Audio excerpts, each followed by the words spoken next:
Notre pays, terre de dialogue et d'hospitalité, guidé par une vision éclairée et fier de son africanité, notre pays, qui relève les défis du futur et qui voit en sa jeunesse une force, s'apprête une nouvelle fois à réunir le monde. 189 délégations officielles et plus de 12 000 personnalités. Du 9 au 15 octobre, le Maroc accueille les assemblées annuelles du groupe de la Banque mondiale et du Fonds monétaire international à Marrakech.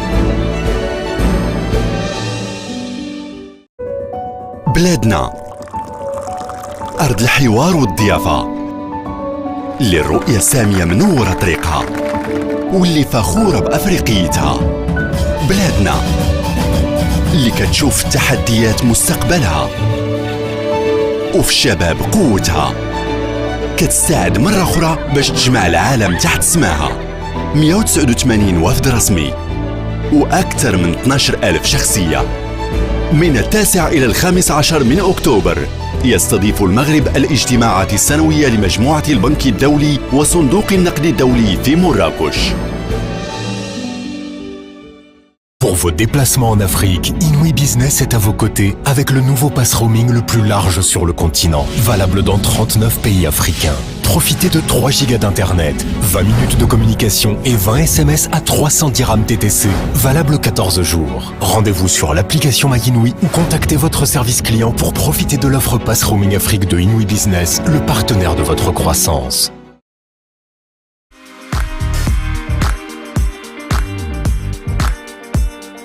Inouï Business, le partenaire de votre croissance. Avec Business Connect ADSL, bénéficiez d'Internet illimité jusqu'à 20 mégas, d'appels illimités vers les numéros fixes nationaux et de 2 heures d'appel vers les numéros mobiles nationaux et internationaux à 149 dirhams par mois seulement, en plus d'un service client dédié aux entreprises. Avec Business Connect ADSL, c'est satisfait ou remboursé. Découvrez l'ensemble des offres Business Connect de Inouï Business sur entreprise.inouï.ma.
Notre pays, terre de dialogue et d'hospitalité. Guidée par une vision éclairée et fière de son africanité, notre pays, qui relève les défis du futur et qui voit en sa jeunesse une force, s'apprête une nouvelle fois à réunir le monde. 189 délégations officielles et plus de 12 000 personnalités. Du 9 au 15 octobre, le Maroc accueille les assemblées annuelles du groupe de la Banque mondiale et du Fonds monétaire international à Marrakech.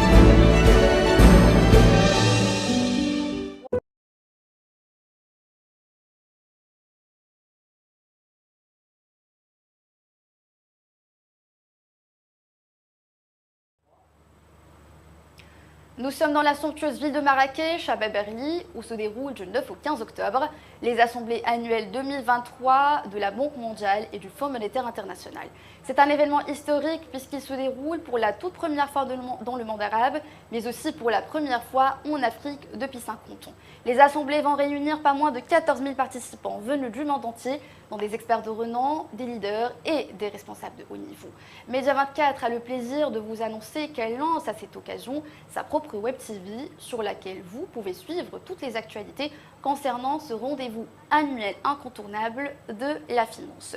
Au menu du programme de la couverture spéciale pour cette première matinée, d'abord une immersion au sein du site de Baberly qui, je vous le rappelle, avait accueilli en 2016 la COP22, mais aussi en 2018 la conférence intergouvernementale sur la migration.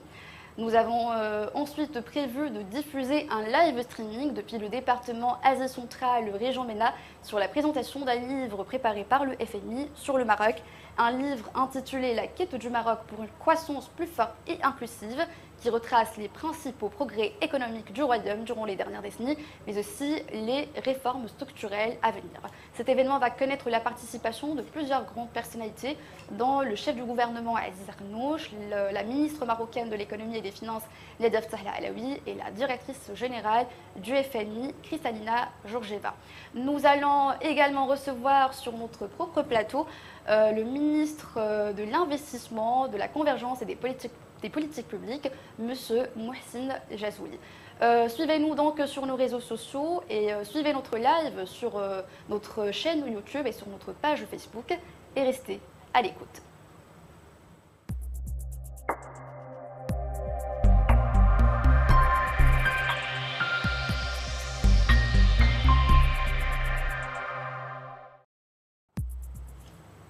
We're broadcasting live from Marrakesh, more precisely from Bab Erli, where the annual assembly are being held for the very first time in an Arab country, but also for the very first time in Africa.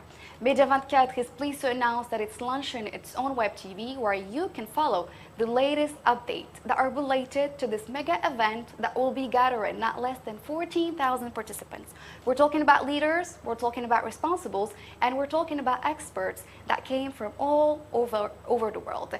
For this morning program, we will first be broadcasting a guided tour that is going to be provided by our journalists inside the Bab Erli side. Next, we will be broadcasting a live streaming that is related to the launch of a Moroccan book that has been prepared by the IMF. The book has the following title, Morocco's Quest for Stronger and Inclusive Growth. We will, just after that, be receiving the one and only Minister of Investment, the Moroccan Minister of Investment, Mohsin Jazouli, that we'll receive in our own studio.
Ladies and gentlemen, the next event will start in 10 minutes.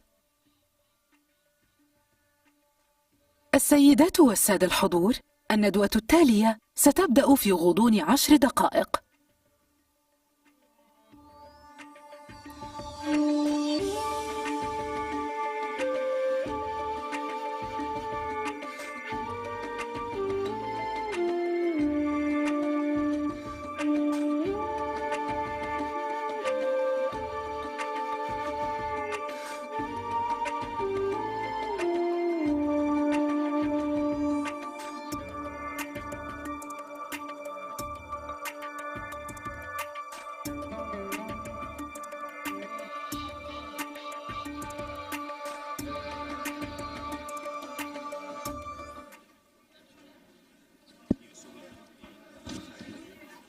Ladies and gentlemen, please take your seats. We're about to start shortly.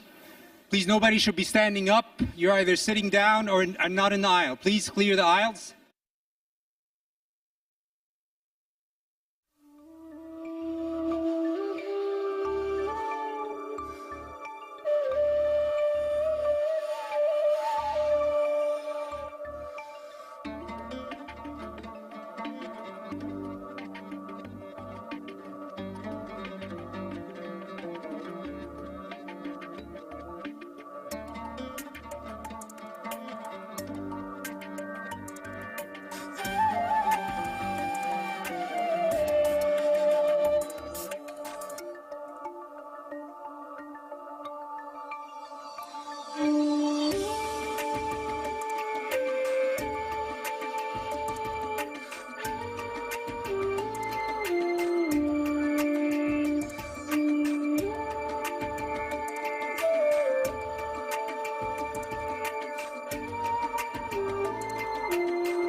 morning, everybody.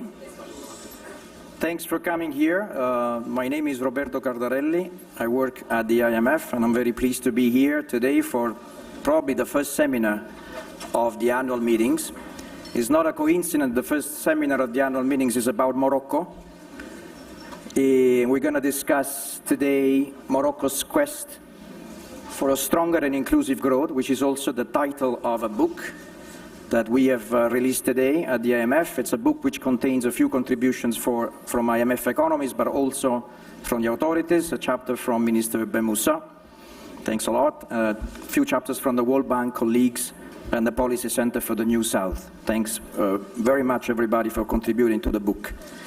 We have a very packed agenda today, so without further ado, we can start the event, the first session. We're going to have some initial remarks by His Excellency, the head of Moroccan government, Mr. Akanouche. And then there's going to be a chat, a fireside chat, an interview between Madame, the Managing Director of the IMF, Madame Georgieva, Kristalina Georgieva, with Her Excellency, Minister of Finance and Economy of Finance of Morocco, Nadia Fettah, and His Excellency, the Governor, last but not least, of Bank al-Maghrib, Abdelatif Chouari. So I invite the head of the government, of Moroccan government, to give his opening remarks. Thanks a lot.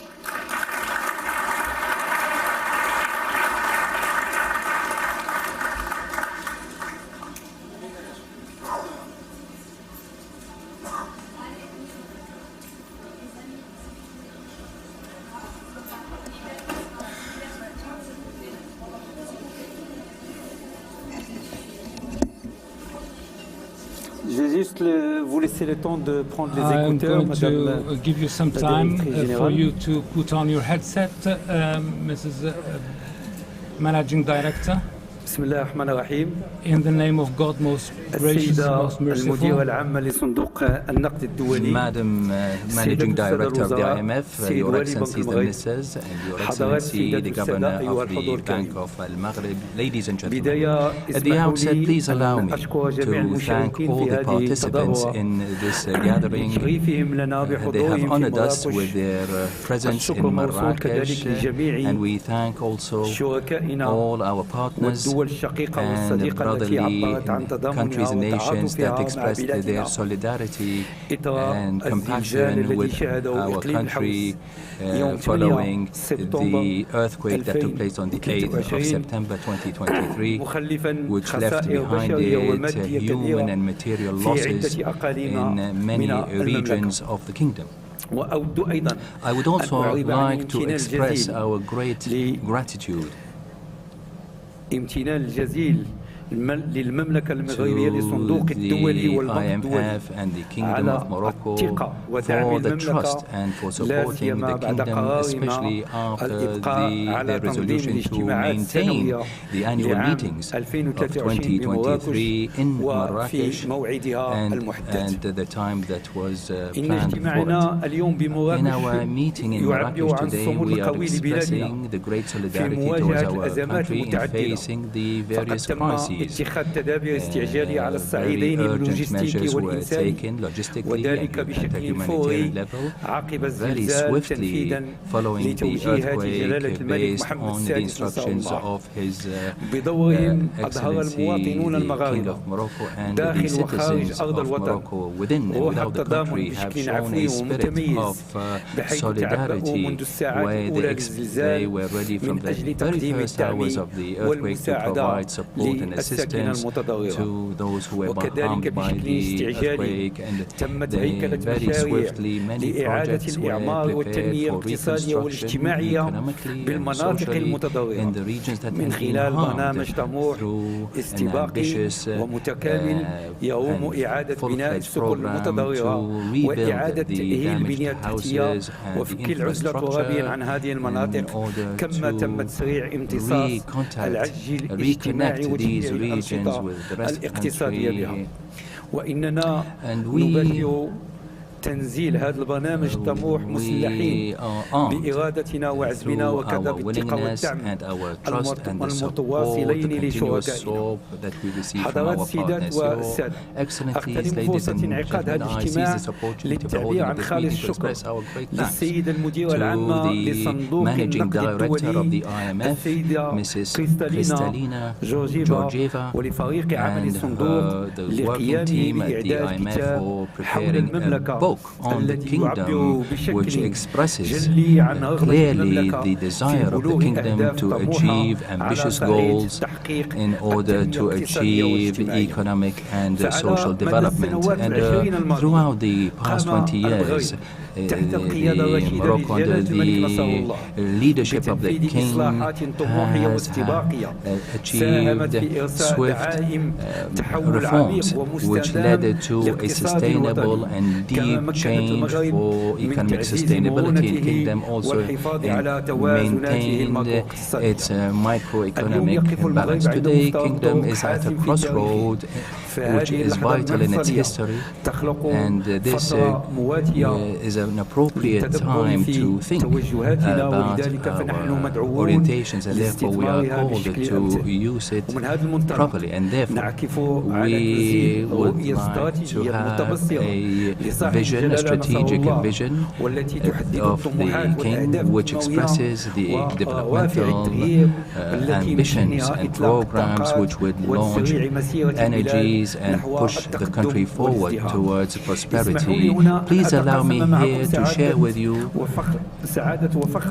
Your Excellency, how proud our country is to host the African Football Cup and also the World Football Cup in addition to Spain and Portugal in 2030. And that was the piece of news that the king informed his citizens last week, and this explains the dynamism and development that are both continuous in the kingdom. Ladies and gentlemen, we are determined to have a fair society based on solidarity, based on the instructions of the king. We launched since 2021 a series of reforms aiming at strengthening the institutions and social protection in the country, and in view of the importance of the human capital in any reform, we are giving much attention to our health system, our education system, encouraging innovation and research, and the society which allows its citizens to take the lead, especially women and the youth, is a country who has the key to achieve growth. And in this context, the developmental pathway requires not only to be sustainable, and the kingdom is one of the pioneering countries which is working on green energy, and the king has paid a lot of attention to this topic, and today we would like to increase our solar energy, our air energy, wind energy as a main factor in the green hydrogen, which will strengthen our sovereignty in matters of energy. The scarcity of water and also the global warming are some of the strategic national priorities, and hence the kingdom launched innovative projects in order to desalinize water, the seawater, and in order to provide the regions that are suffering from scarcity of water and to benefit from the resources that can be found profusely in other regions. Ladies and gentlemen, the increase in the global warming phenomena and the diseases and the geopolitical crises, the increased or the high prices show the important role that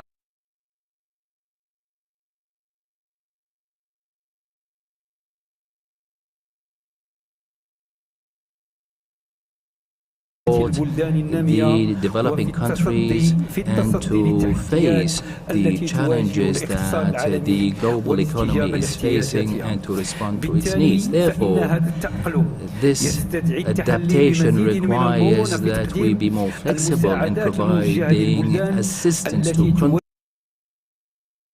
in various kinds of crises, whether by providing financial support or consultation or moral support.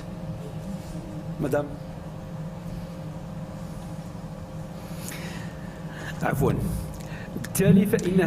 Therefore, such adaptation requires that we be more flexible in providing assistance to countries that are facing different kinds of crises, whether by providing consultation or support in order to regain macroeconomic balance. And in this context, the acceptance by the IMF to provide $1,300,000,000 to the kingdom to strengthen our capacities in facing crises related to the climate.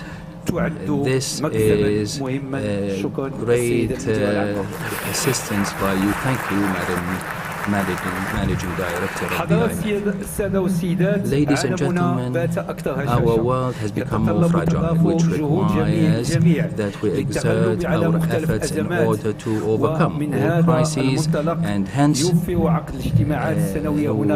annual meetings of the IMF and the World Bank here in Marrakesh would allow us to exchange ideas. And once again, we in the Kingdom of Morocco are very happy and proud to host you, and I'd like to seize this opportunity to renew my thanks to the working group of the IMF and the World Bank for at the various levels of these two institutions and for their continuous work with us at a high efficient rate. Thank you, sir.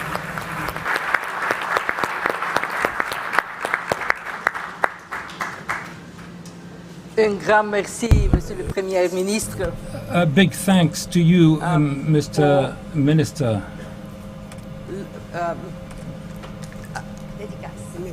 I'll switch to English. Let me first say this to everybody. Yes. Salam alaikum. Bonjour. Good morning. To all in the audience, it is really a good book. And I want to thank the Prime Minister for gracing us with a foreword for the book and for being here today. I am very grateful to the Moroccan authorities for your hospitality for our meetings. We all felt for you on September 8th, when late in the evening an earthquake struck. We feel for the families. We know that the solidarity of the Moroccan people is unmatched, from His Majesty to the government to the ordinary citizens. So much has been done to quickly bring the country up and forward. This morning, the Minister and I visited schools in the affected areas. In short 1 month, all kids are back at school. Some moved to schools that have not been affected, some in temporary buildings, some in tents, but all studying. And I can tell you that their smiling faces and their enthusiasm to learn is, to me, the strongest evidence for the bright future of this country.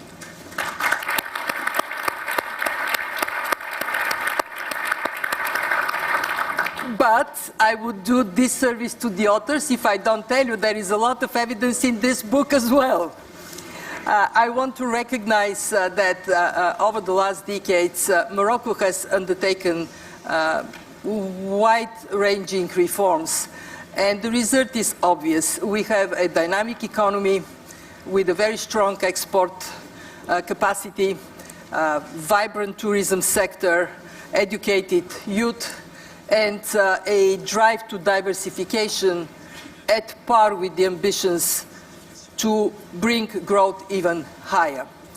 The per capita income in this short period of time since reform started has doubled, real per capita income.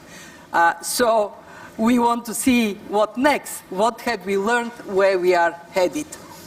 I want to recognize Minister Bemusa, who is one of the authors of the book, and also the minister. He will be on a panel later.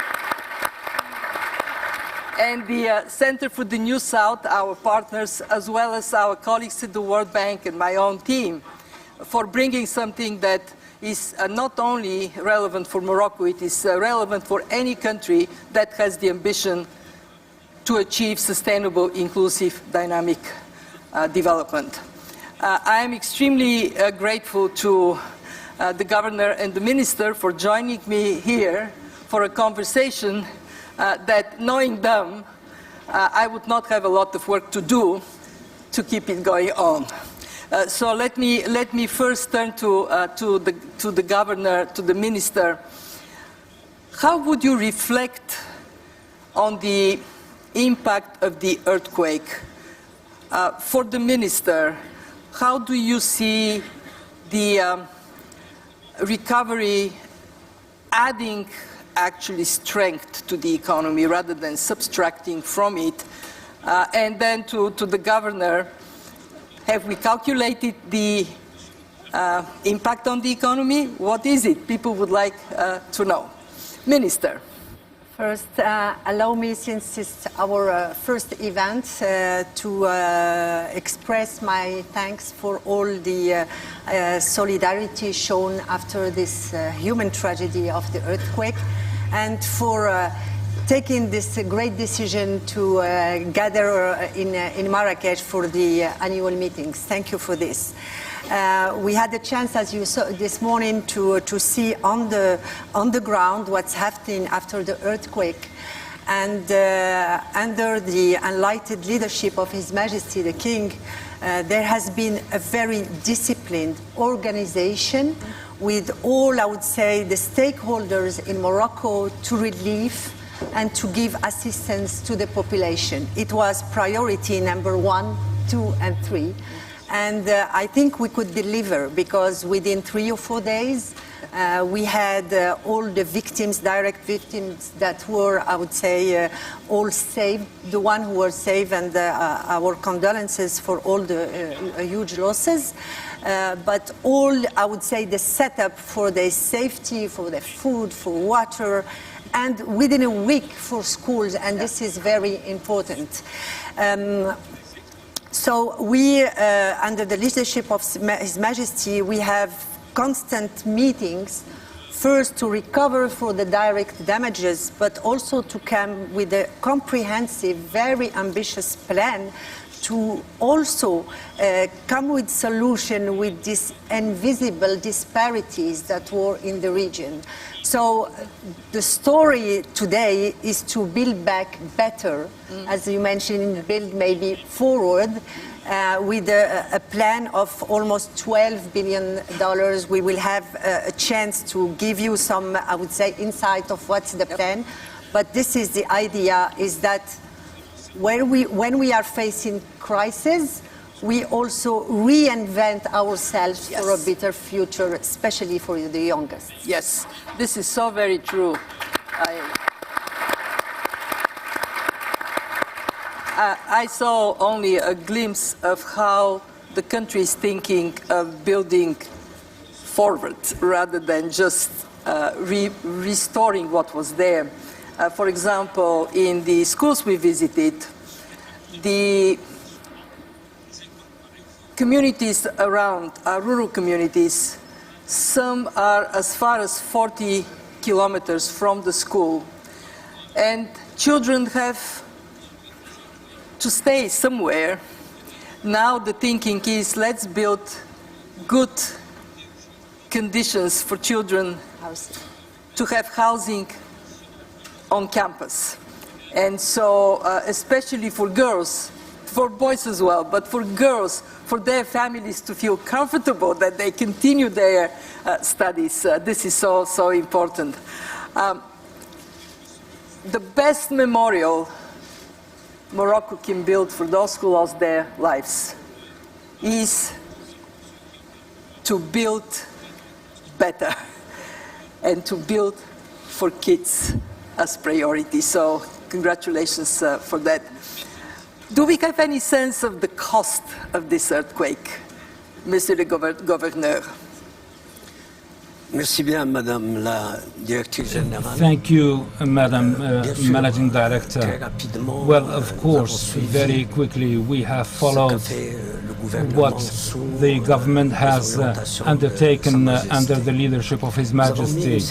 We have set up an assessment cell, and we have worked with the first data available. There is material damage, 60,000 housings destroyed, 1,000 schools, and we also have monuments that were destroyed. And of course, we need to hail the diligence, but also the mastery of what has been done.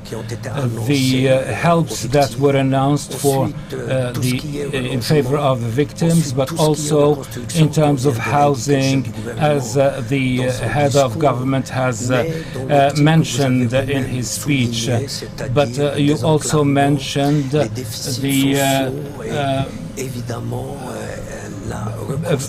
need to break the isolation of those regions, but also to build the future over the next 5 years.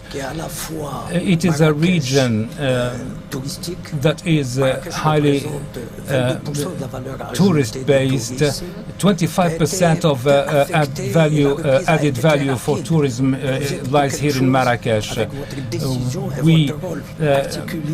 They have a role to play, and the fact of maintaining these annual meetings is part of it.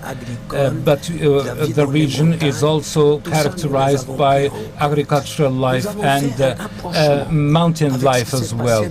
We have compared what happened here in other countries that were struck by earthquakes, and with the assistance of the IMF, we have also reviewed the reports by the World Bank that were produced of late. I cannot give you precise figures, but what we have noted in such circumstances, growth picks up, and in those, as was the case in other countries, each with its specificity, there is a growth recovery. Now, when it comes to macroeconomic balances, the government has announced a 120 billion budget for over the 5 coming years. It's 20% of the GDP, which is the equivalent of what other countries have done. And the balance of payments and the current accounts will also have some impact on imports, and other components will yield positive outcome. Of course, we need to wait for the figures to better apprehend the impact, but we know that the impact will not be highly negative, but there will be very positive elements as well. We have the solidarity account. So far we have reached 12 billion dirhams, and we need to applaud this national solidarity effort.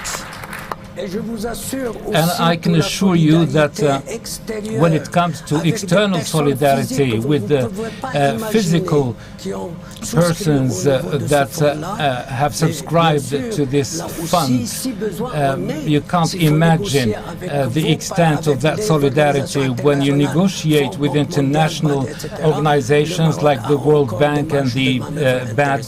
Morocco still has some interesting leeway. This is what I wanted to say, Madam Managing Director. Merci, Monsieur le Gouverneur. I very much agree that with good strategy and planning, the recovery can inject additional dynamism in the economy. And I also know that one of the reasons Morocco is handling the impact so well is because over the last decades, the foundation of strong institutions and strong policies has been built.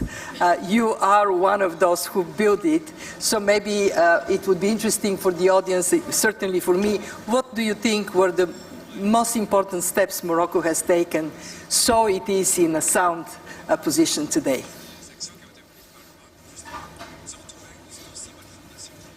Écoutez, Madame, partons, disons, d'un autre séisme des années 80. Well, let's think first about the 80s earthquake. There was an exchange crisis.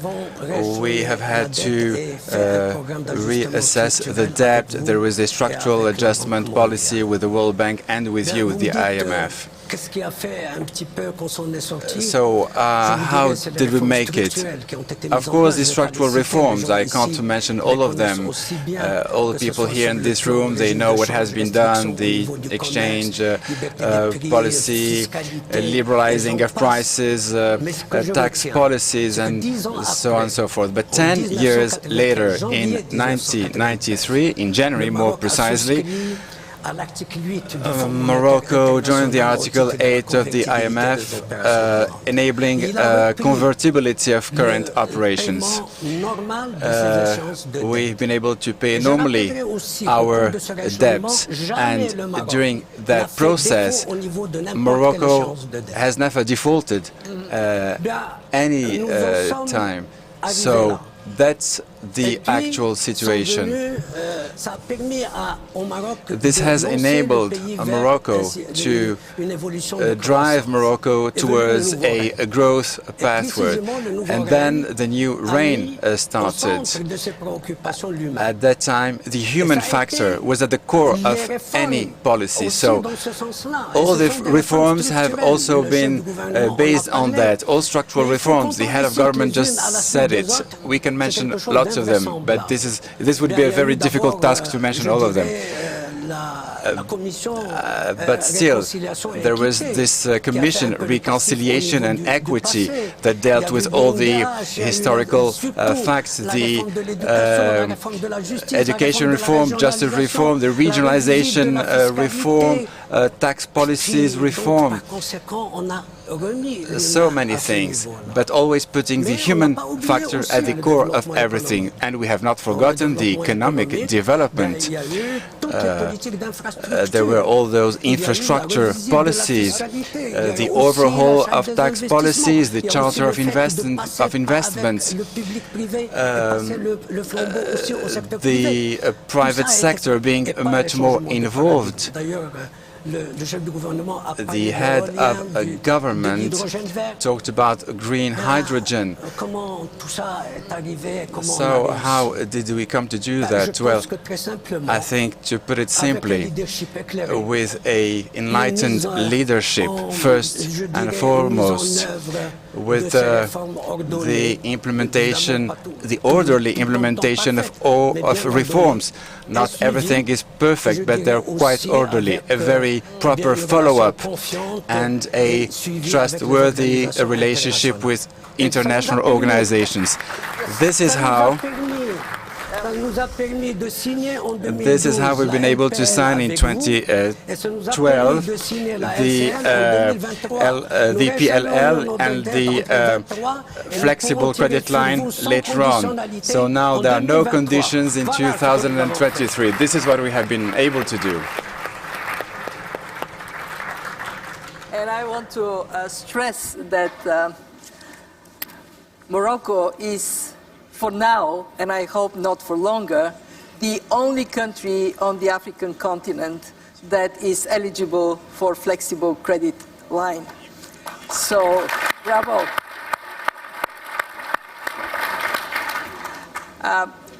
Minister, you often talk about the new generation of reforms, the new development path for Morocco. Can you tell us more about that? First, we are having this new, I would say, agenda of reform because we have this legacy and strong fundamentals. The choice number one is definitely the social state, because every human being, every Moroccan wants education, health, and jobs. So social state is very important for us through health, education, and social protection. Maybe just some numbers. In the social security, for more than 4 or 5 decades, we will have less than 8 million beneficiaries of this social security. In 2022, we finished the year with almost 22 million and something. Why?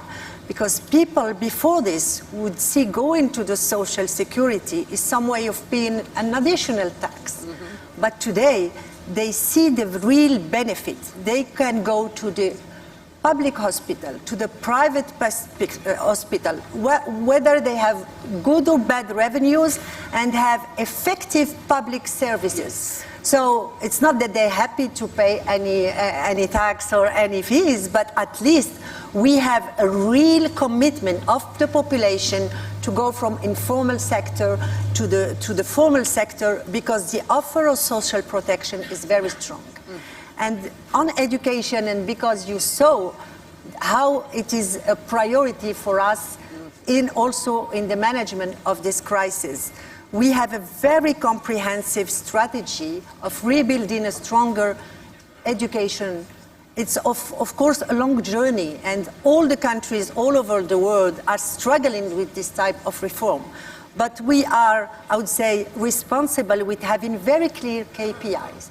In the 4 coming years, what we want is to drop by 1/3 the dropout of the students. It's, I would say, we are committed, we are dedicated to this. We also want to double the academic know-how of the student.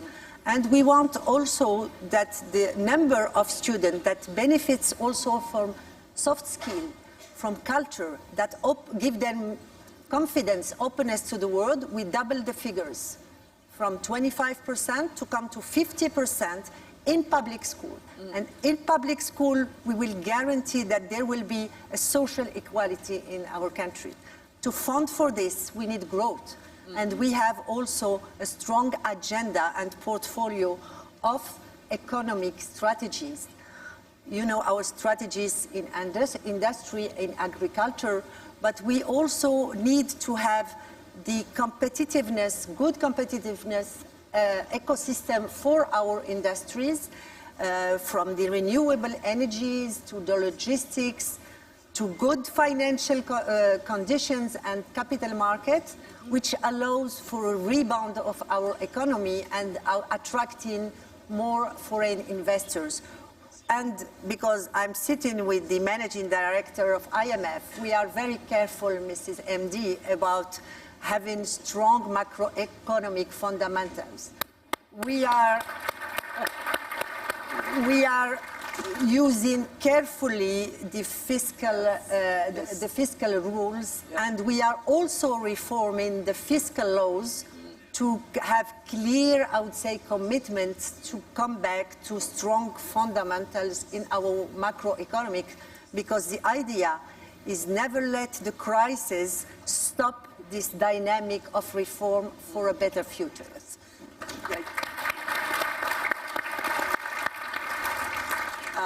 it is wisdom. I hope you would communicate broadly when we are with all the ministers and central bank governors, because indeed after two unthinkable shocks, the COVID pandemic, the war, the cost of living crisis that came, there has been a lot of pressure on public budgets to spend, to support households and businesses. And now they have to continue to invest in the future and yet bring back buffers, because we don't know when the next shock is going to be, but we know it will happen. So thank you for the message you conveyed here. And since we are in Marrakesh for the meetings, I would be very interested to hear from you on the first day of the meetings. What are your expectations? What are your expectations from the meetings, and what are your expectations from our institutions? Monsieur le Gouverneur, when we finish the week, how would success look like? Bien. Peut-être que vous m'en demandez trop, mais je vais essayer. Well, you're asking me a bit too much, I guess, but I'll try to give you an answer. C'est d'abord la terre Well, first of all, où nous vivons ensemble. we have to think about this planet we're living in. There's this sentence from the General Secretary of the United Nations who said, "We have opened the doors of hell." And I think that this annual meetings in Marrakesh, you should be able to try to close back those doors of hell. Et il faudrait que ça ne soit pas le problème de financement. And it shouldn't be a matter of financing, but only a question of strength, because that would be so sorry that humans be fighting for their survivals and finding finance as an obstacle. And this is where we really need your support. We know everything you have done during the pandemic in terms of having equitable access to vaccines. We know all the things you've done in the G20 for the depth of the most vulnerable countries. We know that we've been doing in so many fields, but today the stakes are high. It's about our own existence. We're asking a bit more from you, General Manager. Now that we are trying to solve the problem of the earth, we have also to deal with humans' problems. We have to eliminate poverty, eliminate illiteracy.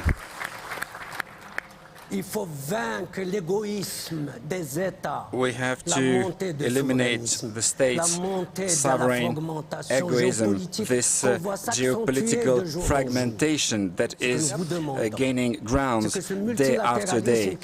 This multilateralism that has brought about some positive results have left so many people behind. Multilateralism with the goodwill of everyone requires more sound public policies, but also an international cooperation that is able to bring back trust for all those developing countries in particular, and more particularly to those young people that we are so much in need. Thank you.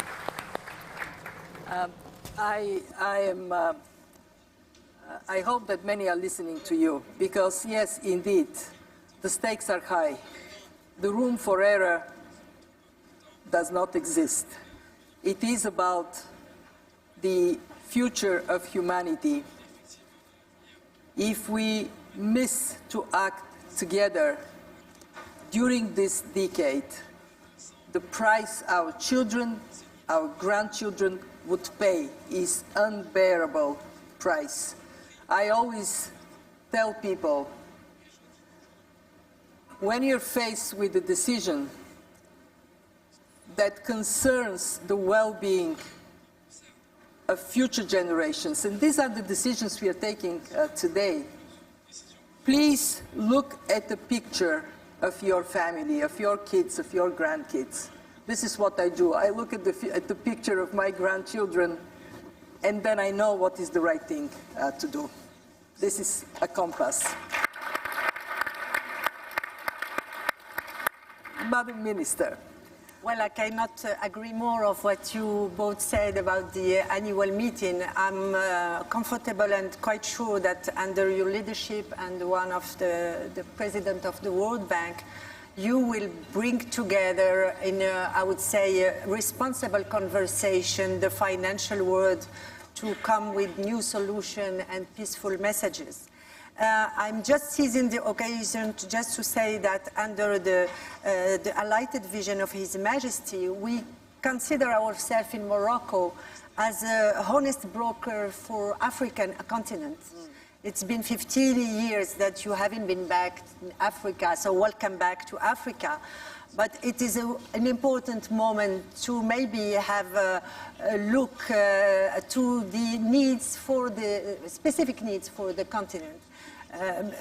His Excellency, the governor, was saying that Morocco has never defaulted and will never, inshallah, but many other countries in Africa didn't default either. But they are defaulting the future of their youth. They are defaulting making the proper infrastructure investment. So when we are having the conversation of how much financial resources are available, and we need to choose between food security, debt, climate finance, economic, I would say, investment. We need all of them. And this is our, I would say, pledge together, hopefully, to say that the emerging countries need all this, and the future of the growth of the world needs also the growth of Africa. Yes.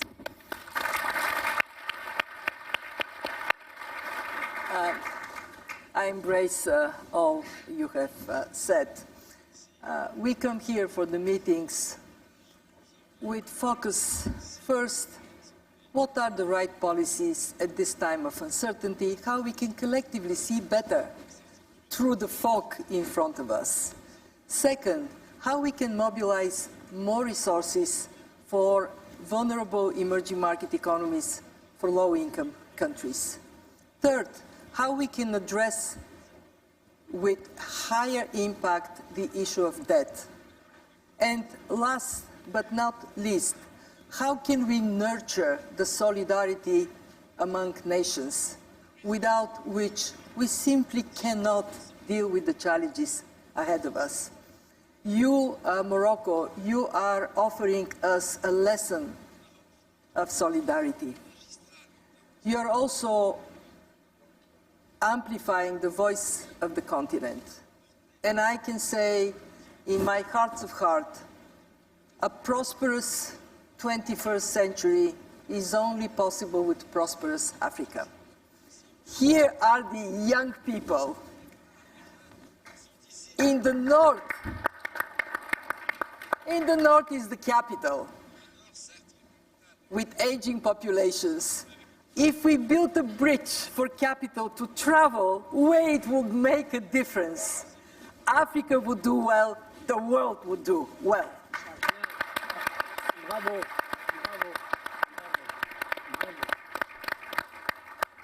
Merci.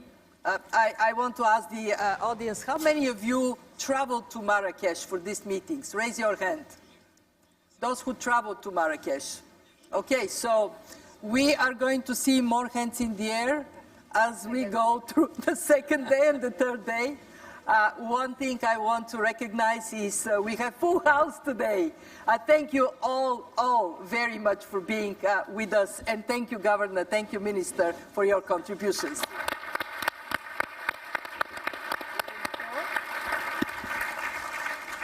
This way? Merci, Roberto. Yes.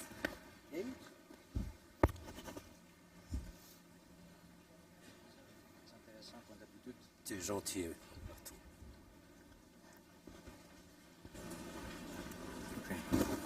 Oh, hi. Good.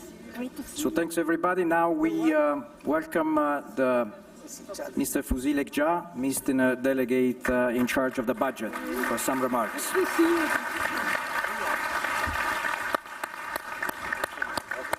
Congratulations to you. You did a great job.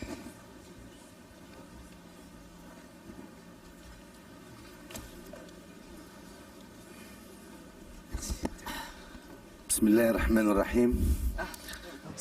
the name of Allah, the most merciful, the most compassionate, Mr. Head of Government of Morocco, the IMF Managing Director, the Minister Delegate in charge of the budget, the Governor of Bank Al-Maghrib. At the outset, I would like to express my happiness, renewing to you our welcomes to Marrakesh. And this city is a city that is always welcoming people, as Marrakesh is the city of all of us. It is an international city, and those who step a foot on its land would feel that he is in his homeland. And we are all proud that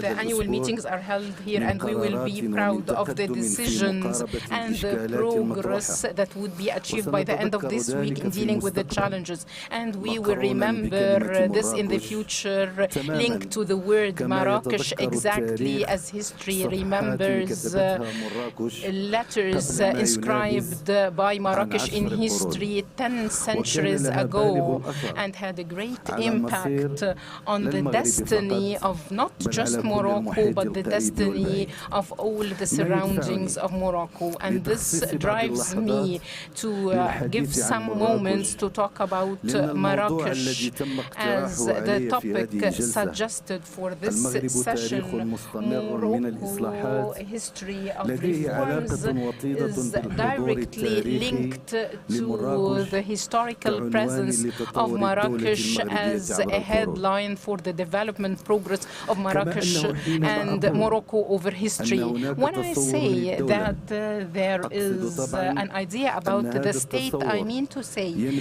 that this idea emanates from our needs for today, as well as a rich heritage, because we have historical roots and we have a lot of deeply rooted institutions, and the historical path that Morocco was and will always be an effective, vivid element that influences others and is influenced by others, and no doubt it contributes to joint development of bright pages that set the domain of the Euro-Mediterranean horizon. We are not in a historical session, yet it might be useful to highlight some of the historical milestones as well as institutional developments that contributed to developing the Moroccan identity. These are considered to be the fundamentals,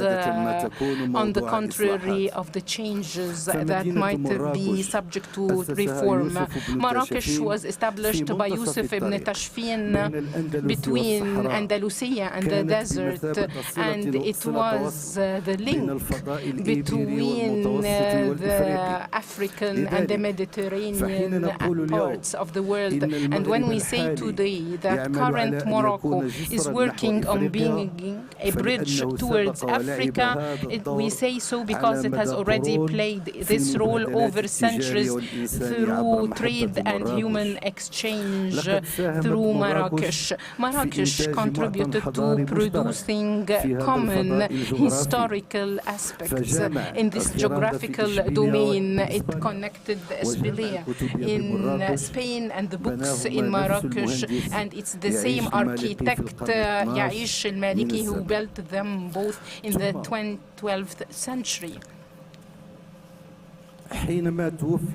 When Ibn Rushd deceased in Marrakesh, his corpse was taken to be buried in Andalusia, and this has a great significance because it reflects the common heritage between the two banks of the Mediterranean Sea and the Iberian Peninsula and Morocco. We have strong common links, deeply rooted in history, and we have a common present and future.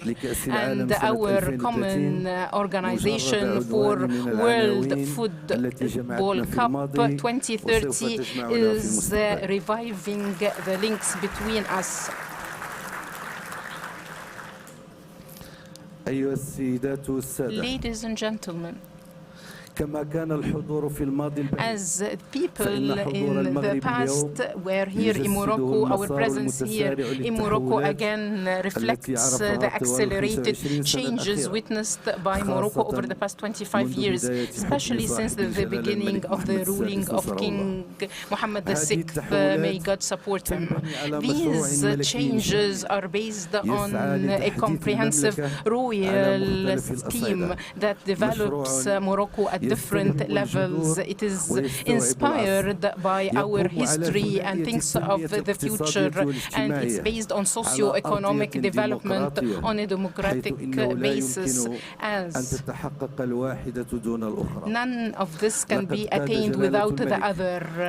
His Majesty the King led the gradual path of reform and development through an enlightened, wide vision over 2 decades, during which we have made a lot of building blocks in different fields and attained accumulation that enabled Morocco to enjoy strength and resilience that enabled it to face different crises, be it national or international, as well as continue building steadily in light of stability and openness. Our country, since the end of the last century, was able to put the basis of a development model that strikes a balance between reality and future vision, an example based on 3 main interlinked pillars, inculcating the democratic and institutional development of our country. Secondly, developing development strategies, linking the infrastructure to structural projects, as well as diversification of activities and modernizing them. Thirdly, building the human being through a vision for human sustainable development that covers social aspects, as well as developing skills and the ability to be proactive, innovative, and generate wealth. All this goes hand in hand with securing spiritual safety, as well as openness to the world, in line with the national components and the Moroccan identity that has multiple aspects as well as open horizons. In the framework of this dynamism, we have reached the level of maturity to highlight milestones in the social field, the most important of which is the end of a specific concept for the social role played by the state and the beginning of a new concept within the framework of a strategic path that is part of the general development of the state. His Majesty the King, the creator of this strategy, is keen on following it up and its implementation, and he announced the launch of this big leap through launching a social system represented in streamlining social universal protection for all citizens for the first time in the history of Morocco. Ladies and gentlemen, these 2 parallel paths for economy and society would have never been able to achieve the goals if not based on a democratic, strong ground. Throughout this phase, we focused on the pillars of democratic transition represented in putting the end to the chapter of human rights violations through a pioneer experience in being just to victims, and through also reconciliation that opened the floor for confidence in the new era, as well as the new concept for power and authority that turned the authorities and the power into new methods for supporting development. And today we're getting ready for the second development and the second amendment for the family contract to give more rights to Moroccan women. at the level of supporting stability in the time that has a lot of ideological instabilities. Morocco promulgated a spiritual method to put an end to religious extremism as well as violence, in addition to its pioneer contribution in fighting terrorism through an internationally acknowledged experience. All these levels showed that the strategy endorsed within the framework of this system led by the Majesty the King achieved its aspirations, as there has been a real transition in Morocco towards more pragmatic representation in the international world. And Morocco, as it was always, has been active in this sensitive region in the world, and it has enough capabilities to enable it to go on with its efforts for reconstruction, especially at this difficult moment faced by the Sahel and the desert area, and also on both banks of the Mediterranean Sea. I would like to wrap up my speech by expressing thanks and appreciation to IMF and the World Bank and to all our financial partners who supported us through this path and provided assistance. Thank you for your due listening.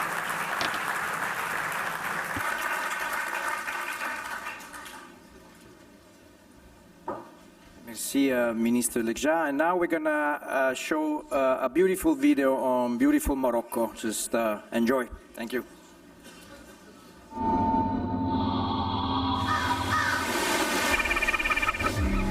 Welcome to Morocco, a land that is blessed by nature, a nation with a rich ethnic and cultural heritage. At the crossroads of three great civilizations, steeped in the radiance of Islam, so close to Europe, but also an African nation bearing the voice of its continent.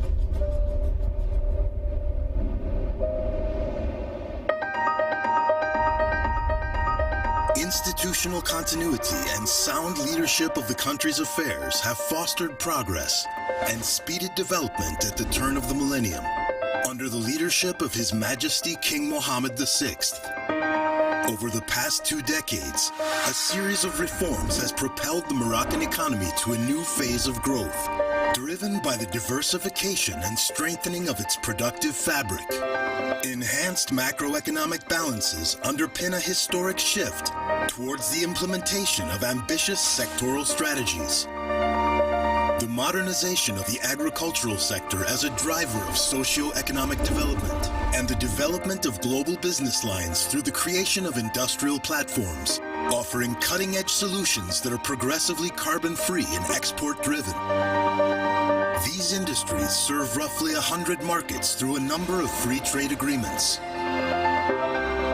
The deployment of world-class infrastructure throughout the kingdom has fostered its openness to trade, offering investors a wide range of opportunities in an economy that has emerged as one of the most competitive in the region.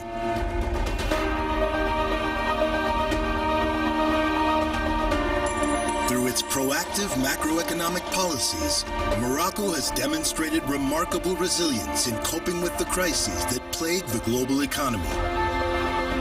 Morocco can also rely on the continued support of its international financial partners as a result of far-reaching reforms that have consolidated the country's budgetary leeway. These reforms go hand in hand with the consolidation of the rule of law and institutions. As head of state and commander of the faithful, and guarantor of the country's independence and territorial integrity, His Majesty the King has been driving the country's momentum for reform for over 2 decades. As a constitutional, democratic, parliamentary, and social monarchy, the kingdom is continuously pursuing the process of strengthening the institutions of a modern state, underpinned by the principles of participation, pluralism, and good governance.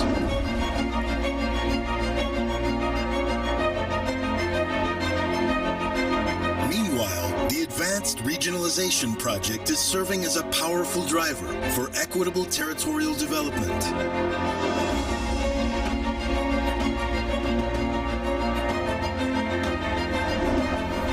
on the basis of a renewed social pact that Morocco looks to the future at the start of the 21st century.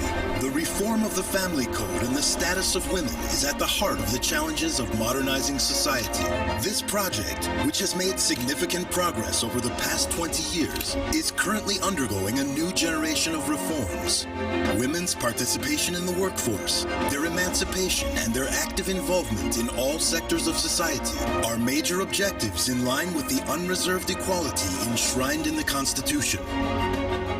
As economic development cannot be achieved without equity, social justice has been at the forefront of the country's strategy since the launch of the National Initiative for Human Development. With its emphasis on practical measures to combat poverty and exclusion, the INDH program enhances the dignity of the most vulnerable citizens and fosters their contribution to the common good.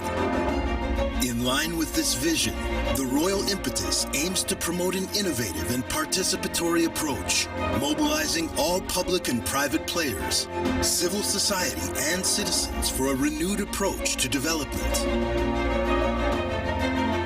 Unlocking potential, correcting economic and social distortions, and promoting inclusion for all. This is the challenge we face in driving forward the path towards progress. The COVID-19 crisis underscored the importance of responsible management, positioning Morocco as a role model for its ability to protect its population through effective consensual measures. The crisis also accelerated the country's social protection program, now a national priority. Another key priority is the upgrading of the health and education sectors. On the one hand, to strengthen healthcare coverage throughout the country, and on the other hand, to pursue the modernization of the education system to achieve greater equity and more effective tracking of performance, and thus prepare for the skills required in the future. The experience of a Morocco that looks beyond models and builds on its strengths is the cornerstone of the ongoing cooperation with its neighbors. Through its investment in strengthening South-South cooperation, Morocco has made African integration an absolute priority in favor of a strong, united Africa. It advocates a multi-dimensional model of cooperation aimed at strengthening economic relations with its partners while forging solid institutional, cultural, and human ties. In an uncertain and volatile world, Morocco is charting a course of stability through active diplomacy, affirming the kingdom's position on the continental and global scenes. With its rich tradition of mediation, Morocco promotes development and global stability with the utmost respect of sovereignty of states and territorial integrity. It was during the recent World Cup in Qatar that Morocco's national colors shined most brightly in the eyes of the world, worn by a team that exemplified the values of courage, resilience, family respect, and solidarity that are the hallmarks of each and every Moroccan. But it was also in the face of hardship and mourning that the ability to mobilize efforts and the strength of the Moroccan nation proved their worth, through a massive mobilization of the country that earned international admiration. Bolstered by its proactive approach and the mobilization of financial instruments with its international institutional partners, Morocco has rolled out a full-scale Marshall Plan dedicated to the areas devastated by the earthquake. It is this united Morocco, sovereign and open to the world, proud of its heritage and committed to the future, which is today welcoming the world of finance to Marrakesh.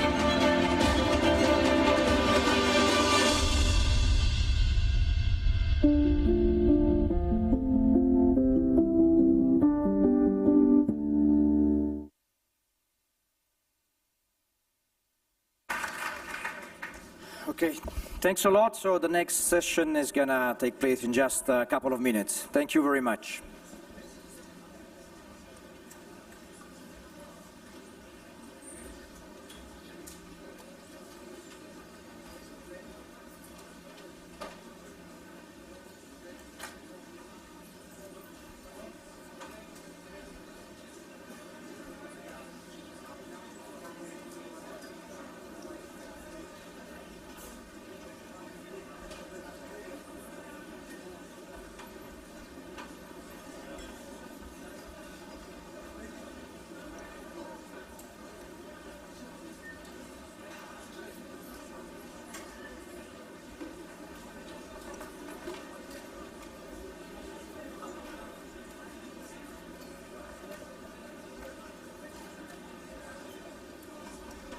Ladies and gentlemen, the upcoming event will start in 5 minutes.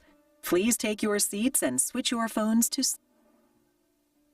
السيدات والسادة الحضور، الندوة القادمة ستبدأ في غضون 5 دقائق.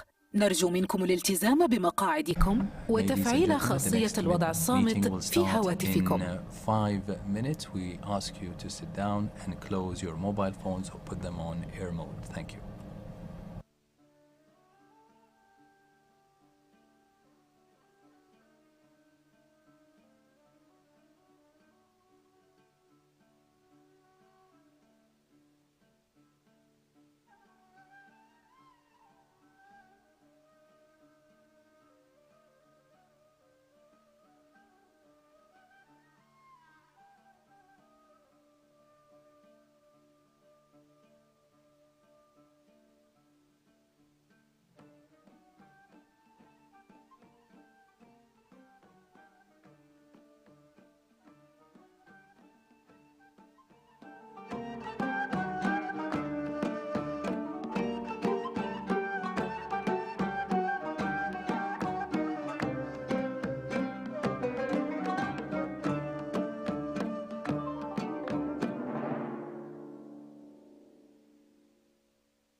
السيدات والسادة الحضور، نرجو منكم أن ترحبوا بضيوف الندوة. Please welcome the guests of the symposium. Ladies and gentlemen, please welcome on stage your moderator and distinguished panelists.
Could you please take a seat?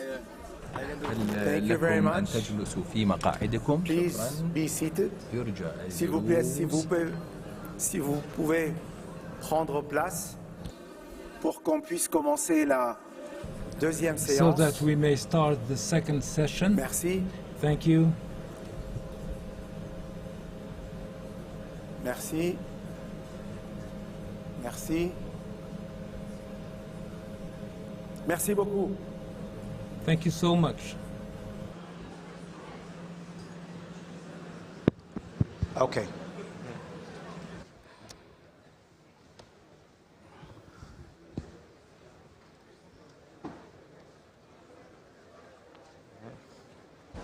Hello? It's not working anymore.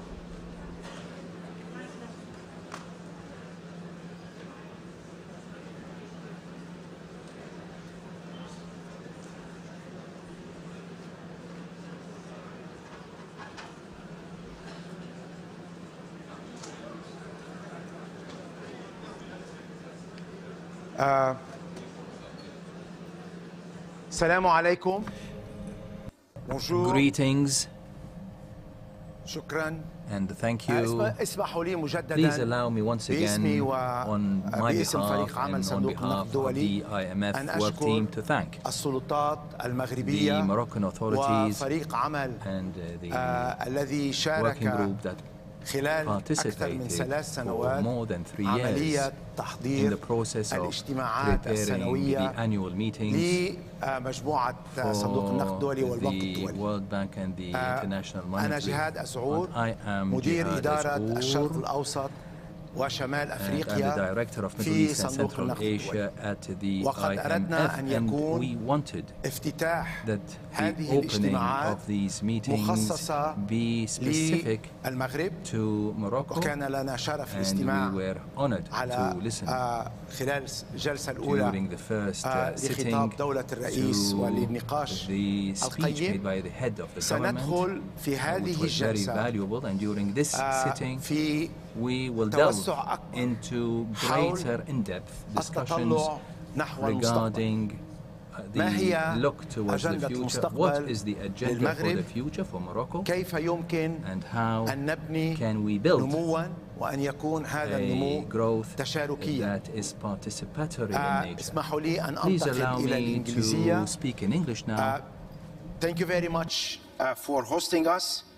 In this first round of discussion, we are going to explore the agenda for the future of Morocco, but also for the future of countries who are currently in the process of transforming their economies. And for that, I have the privilege to have 3 exceptional speakers from different backgrounds. The first one is Minister Ben Moussa. You all know he is not only an excellent academic, but also an excellent minister, and we were this morning with him visiting all the efforts that is being done to accelerate the reconstruction. The work is excellently done. I would like to congratulate you and the team of the Ministry of Education. I was impressed to see after 4 weeks that things are working and working well. But we are inviting you because also you were the one who put together, based on the decision of His Highness Le Roi Mohammed VI, a committee to think the future. And it was an inclusive, and also it was a deep exercise. We will get a bit your views on that. The second speaker come from Europe, from a country who has done a lot in terms of reforms. 3 decades of transformation put Poland to be in the league of European countries in terms of performance and success. And excuse the pronunciation of the name, Your Excellency, Minister Reszkowska, Minister of Finance, and we will listen to the experience of Poland. The third speaker is a thought provoker. Professor Ricardo Hausman from Harvard University is someone who is not only teaching, researching, advising, but also thinking. And he focuses on issues from structural reforms to growth to many other issues. Therefore, our first round of discussion will be around a bit setting the stage. And I will start with you, Minister. You have been entrusted of the design of le nouveau modèle de développement. Vous avez mobilisé you have une équipe mobilized a team assez diversifiée, quite vous avez fait un diversified, travail and you qui have était à la veille d'un grand made bouleversement, an qui était la effort crise Covid et tout ce qui a succédé. on the Il y a eu eve aussi of une transformation politique COVID-19, and au there cours was de cette also période. a political Comment transformation vous pouvez during that décrire period. How votre could you expérience, describe your le moment experience où Sa Majesté vous a at confié the moment cette mission when importante? His Majesty Comment vous avez réussi entrusted à la you fois with this most important mission? allier How did you des succeed or idées manage to différentes, négocier ou discuter avec des partis politiques? Expliquez-nous un peu bring quelles together étaient vos divergent views. impressions et les leçons que vous avez Could you tirées de cette please expérience give us your pour qu'on puisse feelings se projeter à and l'avenir tell us sur about comment your mettre en place la réforme. experience so that we may project ourselves in the future?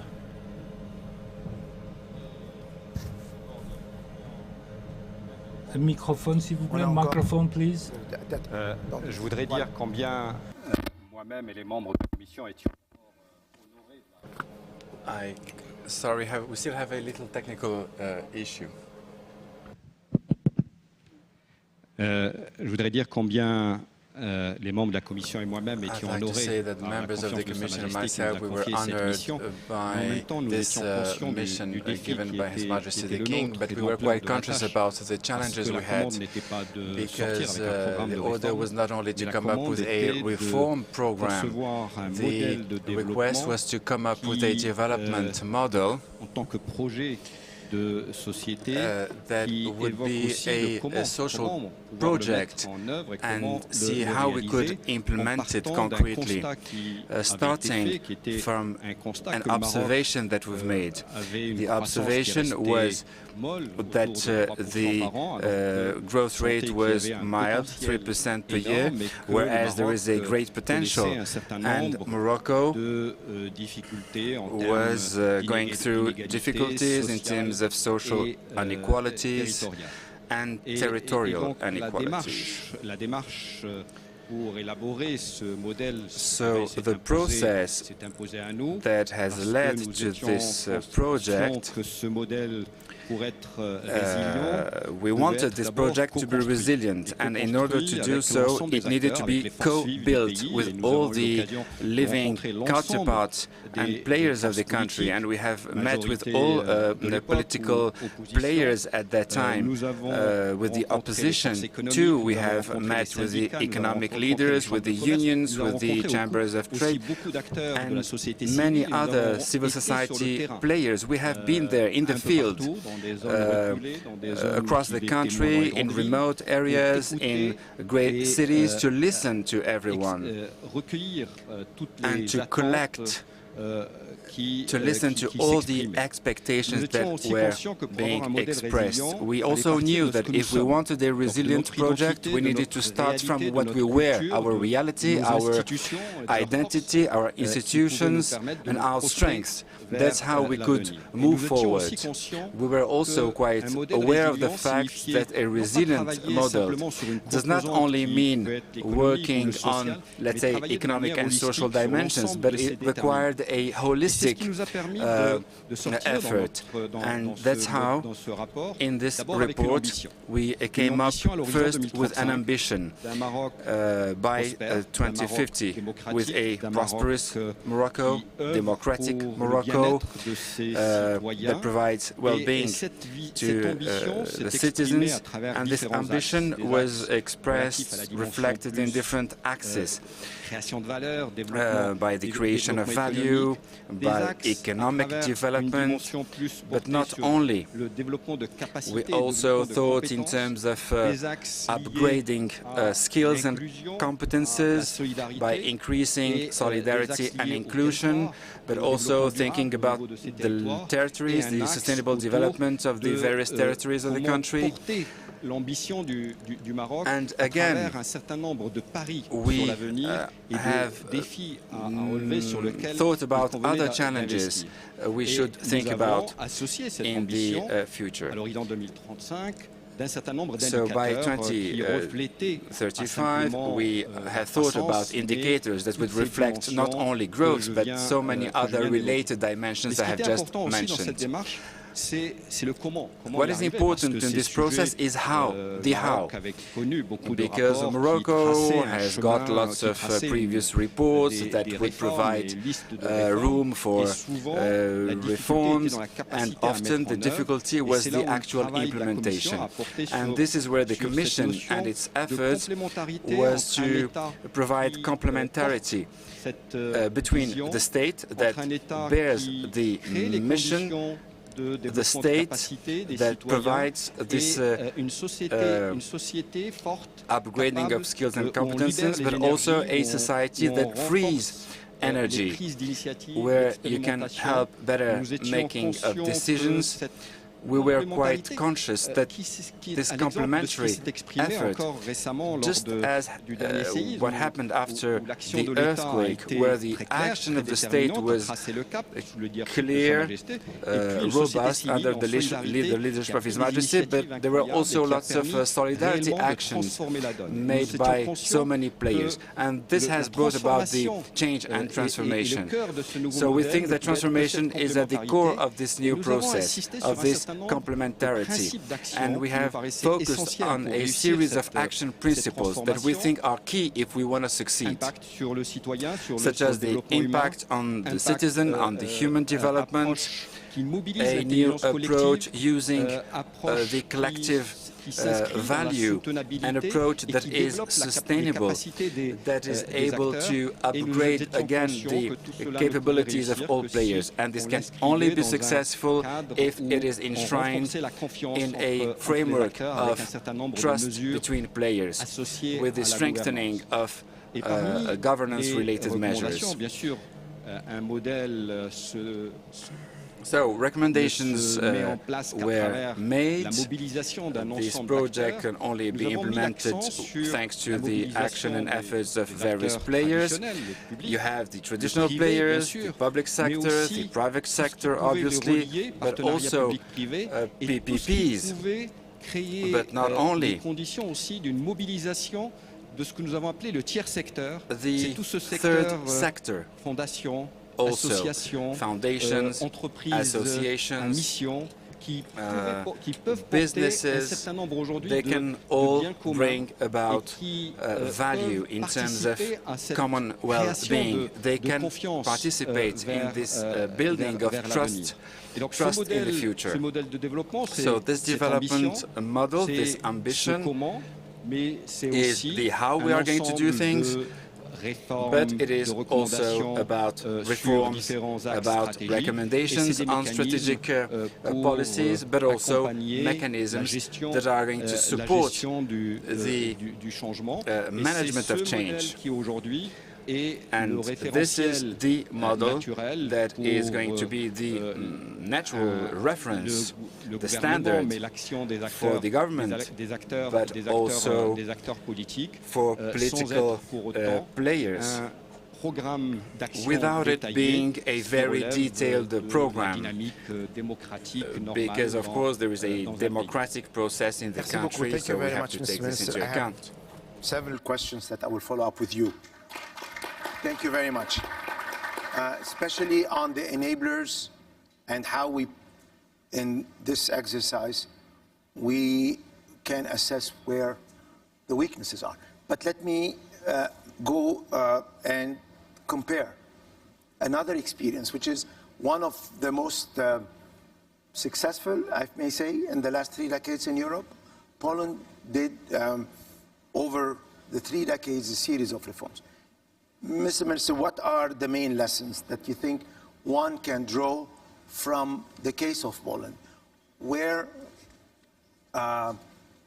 if you are consulted by another colleague, what would you say are the things to do and also the things not to do or to avoid doing? Thank you very much for inviting me here, and let me take the occasion and congratulate Morocco on the excellent organization of this really very, very important event. And I feel sorry about the recent earthquake, and I hope for those, for the strength and the resilience of those affected. And thank you for inviting me here and giving me an opportunity to talk a bit about Poland and about the history, which of course has an impact for the future and for the growth of the country.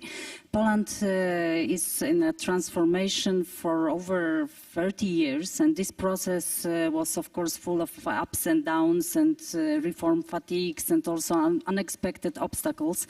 But it is very important to say that over 30 years ago, Poland was a poor and peripheral country in the Eastern Europe. And after 30 years, it has become one of the examples of the world's growth champion and success of global success, one of the success stories for the global economy. And surprisingly,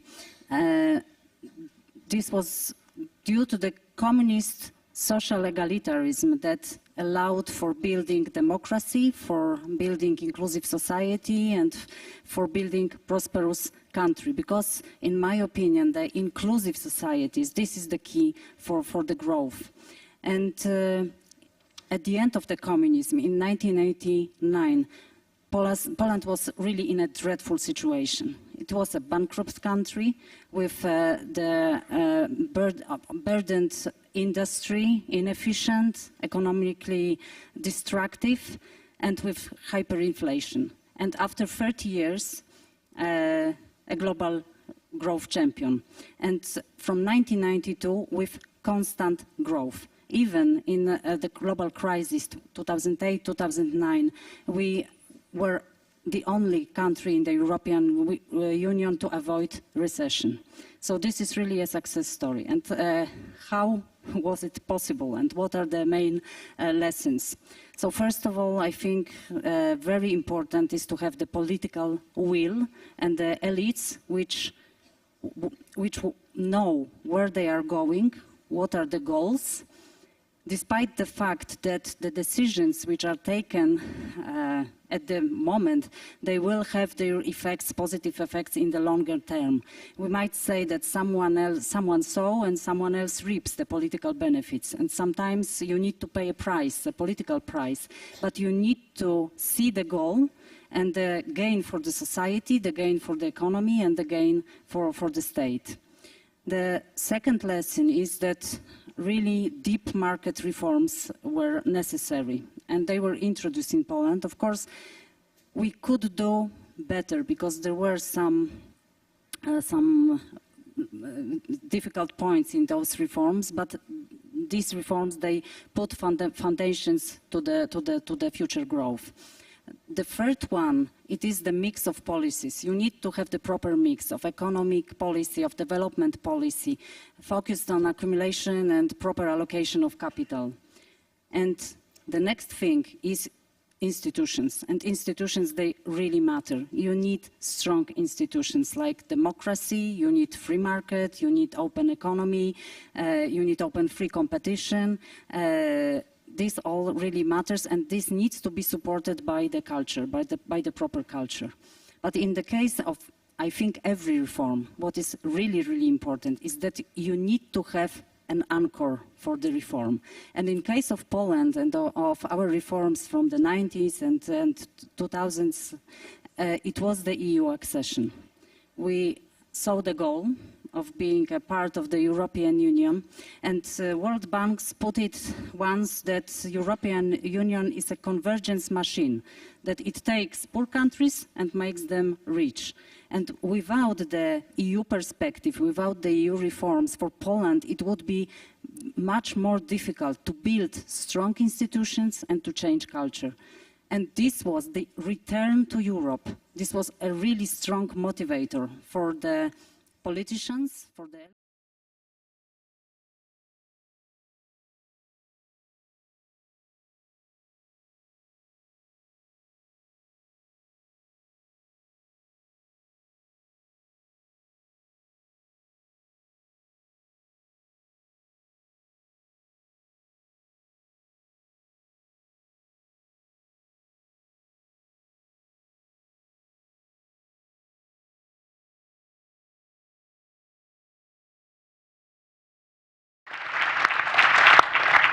So I'm going to start with you, Lamia, if I may. So we know that Morocco is Africa's second largest pharmaceutical manufacturer. Southern, your company has over 35 labs. You manufacture over 300 critical products, insulin, antibiotics, the morning after pill, the COVID vaccine.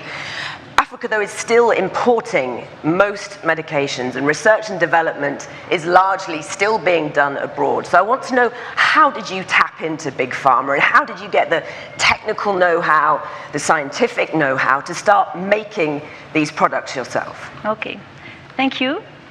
Very pleased to be with you today, and especially in Morocco. I'm Moroccan, and I'm very proud that after all the disaster we had, unfortunately, in Morocco, everything is great here today. So welcome to everybody in Morocco.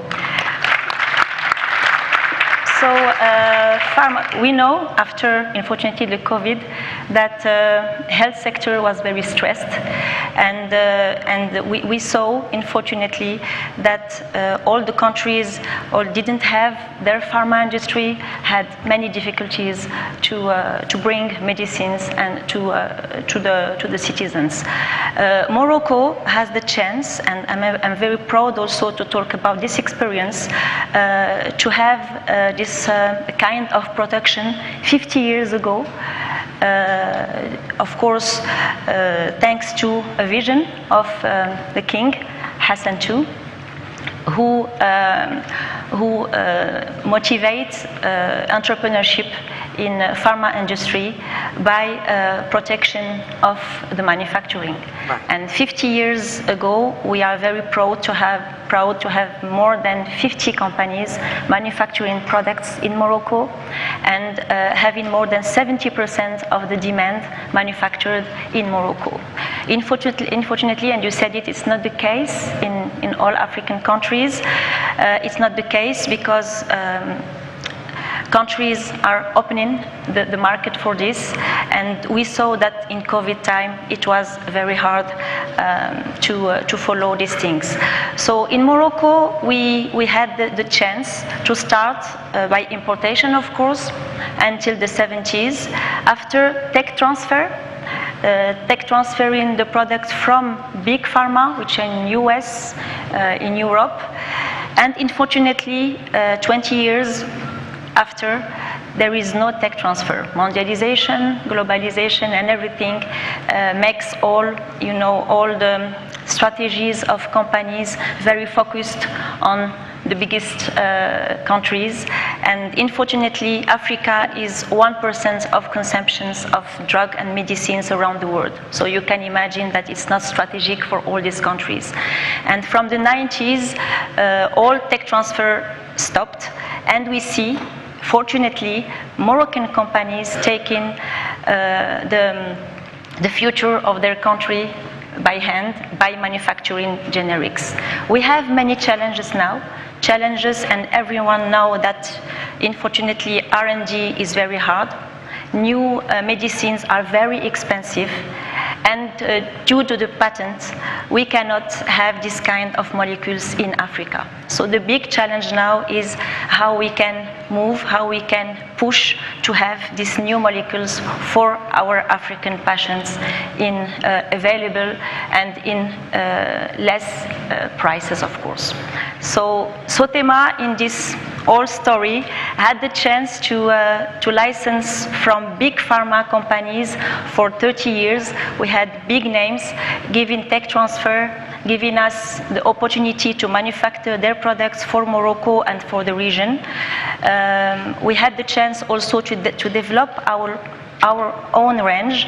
And in 1923, we are very, very proud to develop oncology lines, which are very expensive products.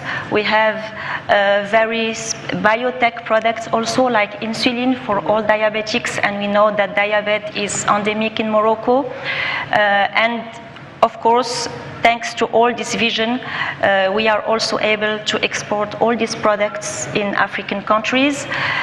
We don't want to stop in exporting, of course. We have also the vision for Africa. Sotema invested in a plant in Senegal, in Dakar, where we start to manufacture 10 years before molecules for the region, and we are going to expand our plants all over African countries. Amazing. So much of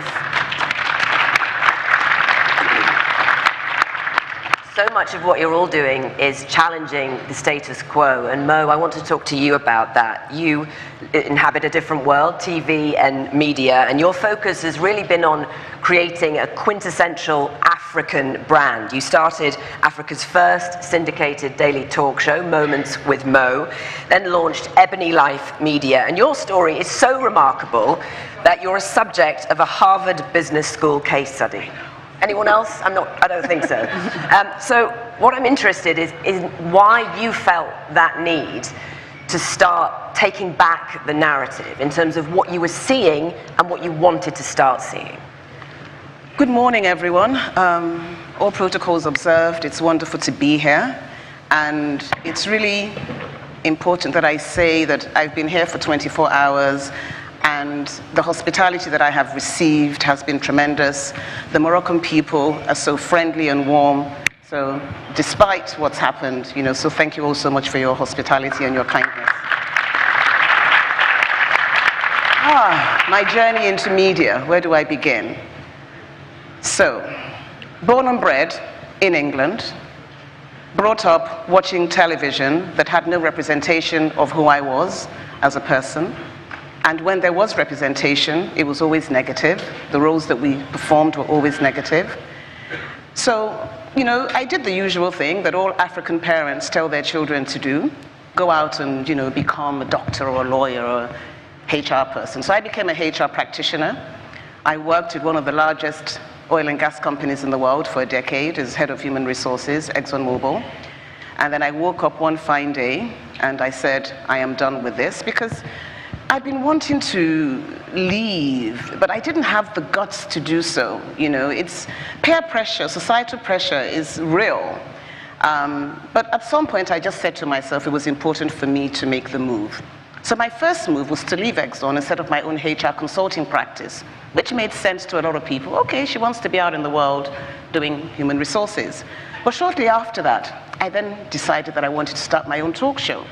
Because at that time, I looked around the continent of Africa, and there wasn't anything that was speaking to us as Africans that was either looking at the challenges we faced or even the successes that we had achieved, be it in media, be it in show business, fashion, whatever it was. There was really no one that was addressing some of the critical issues that faced us. So I started my journey with Moments with Mo. I'd never had any experience in television in my entire life. I sent myself on a training course to England to learn how to be a talk show hostess. I then watched all the Oprah Winfrey shows that I could lay my hands on.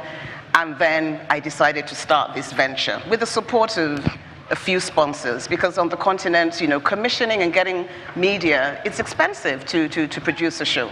I was lucky enough, I found a sponsor. At the time, MTN was just starting in Nigeria, so they were like, we're going to support you on this project. I approached the bank, they also supported the project, and I started Moments with Mo. And it made me realize how important it was to give a voice to the voiceless. I mean, as a continent, we've just been so quiet. The world doesn't know who we are, except for their vision of who they think we are. Meanwhile, we have our own vision of who we know we are. I remember many years ago, I had the opportunity to interview Hillary Clinton. And I said to her, how do we change the stereotypical view that the world has of Africa? And she said to me, more and more people like you need to be speaking on behalf of the continent. No one can tell our stories as well as we can. It's our responsibility to tell the stories, and we have to ensure that we have everything set up to be able to ensure that we can tell those stories.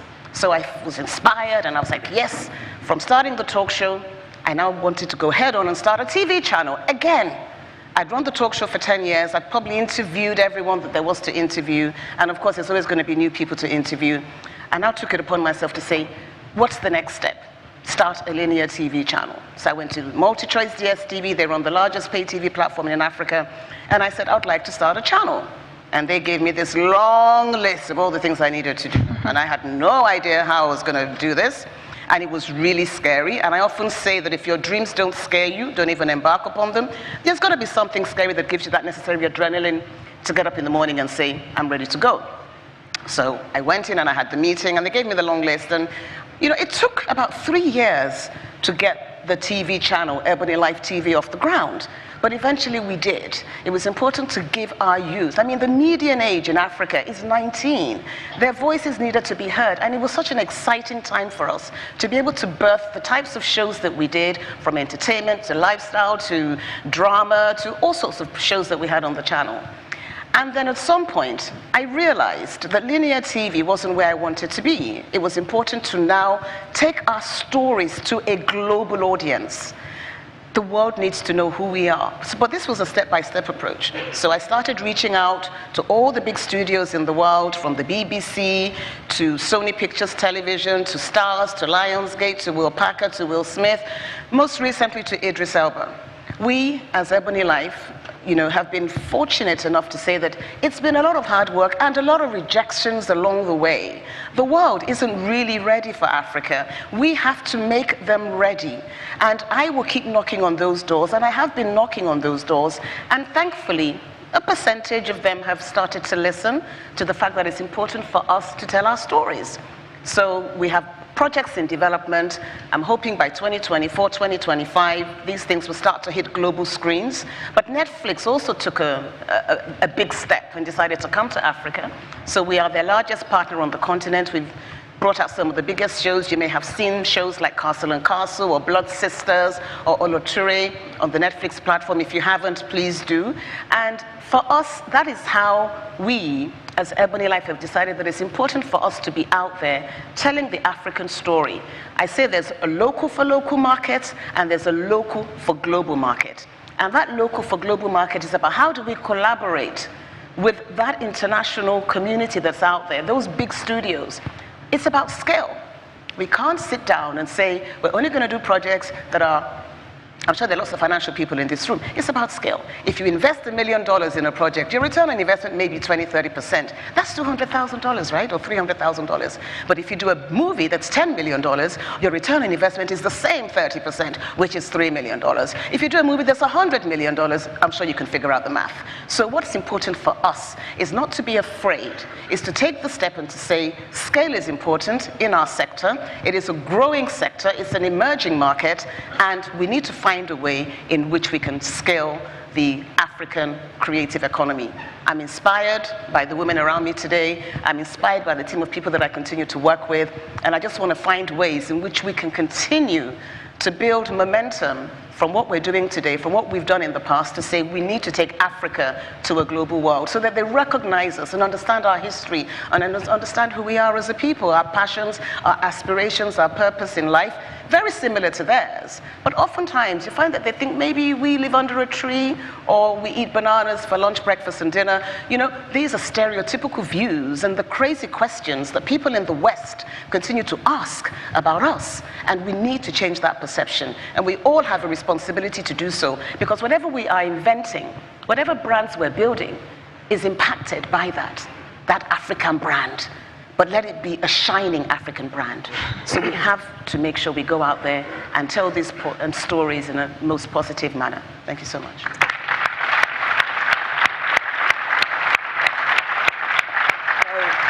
Mo, you touched on it there, the huge asset that is a youthful population. I think 70% of sub-Saharan Africa is under the age of 30, and it's so much, I guess, about harnessing that. Absolutely. And Ori, I want to talk to you about that potential. You yourself, you've had a rich and varied career post-Harvard Business School. You were an activist, you've worked for Google, and now you are a venture capitalist. So essentially, you're looking for the next big thing. You are spotting talent. You are deciding who to invest in. So I want to know, how are you helping these bright young things actually get a foothold, actually get started, get access to what they need to make a go of it? Thank you. And first, I'll echo, it's been wonderful to be in Morocco. I'm an investor, actually, in Morocco. One of our portfolio companies is called Shari. They're doing extremely well, very proud of them. And every entrepreneur I've met in Morocco is incredibly impressive. And many of you don't know, as part of the creative sector economy, Morocco is actually the hub, not just for manufacturing, but also for film. We're potentially looking at a film investment, and I was stunned to know that a lot of production is happening in Morocco. And for me, this is a country that just says, what is the potential if we make things, not just consume things? So really proud to be here. I'm actually a recovering lawyer. I went to Harvard Law School and loved the law, but loved technology even more. And this started in law school. When this was very early days of the internet, and practicing at cyber law was the cutting edge, really, of what I could be doing. But when I was at Harvard, also had the fortune of a lot of the top thinkers around tech and policy. This was around 2004-05, were fellows at Harvard. And most of them had spent time in Africa, and like everybody does when they visit us for the first time, fallen in love with the continent, and were very passionate about it. So my journey started really around how can technology, at that time I was young, less gray hair, empower people like myself, and especially as a woman, give us an opportunity to transcend what I felt were the very limited sort of physical walls. So I started off actually as one of the while I was still in law school, the very early bloggers. And that was important because narratives shape perception. They shape perception of risk, they shape perception of opportunity, perception of investment, and really just a self-belief, like who could we be if we told our own story? So I spent a lot of time on storytelling, then moved to activism, and I'll come back to how this ties into opportunities and what I'm doing now, as a civic tech activist. And at that time, I was obsessed with the role of technology and democracy and transparency and expression. So I was a co-founder of Mzalendo, which is still going on almost 20 years today, one of the most preeminent Parliament Watch organizations, started in Kenya, but is well known now around the world, and has really built, at that time it seemed so crazy because people are like, who's gonna go onto the internet to learn about their MPs and elected representatives? But our philosophy, my co-founder and I, was like, they work for you, and you should be knowing what they're up to. Second entrepreneurship venture was Ushahidi, which many of you might know.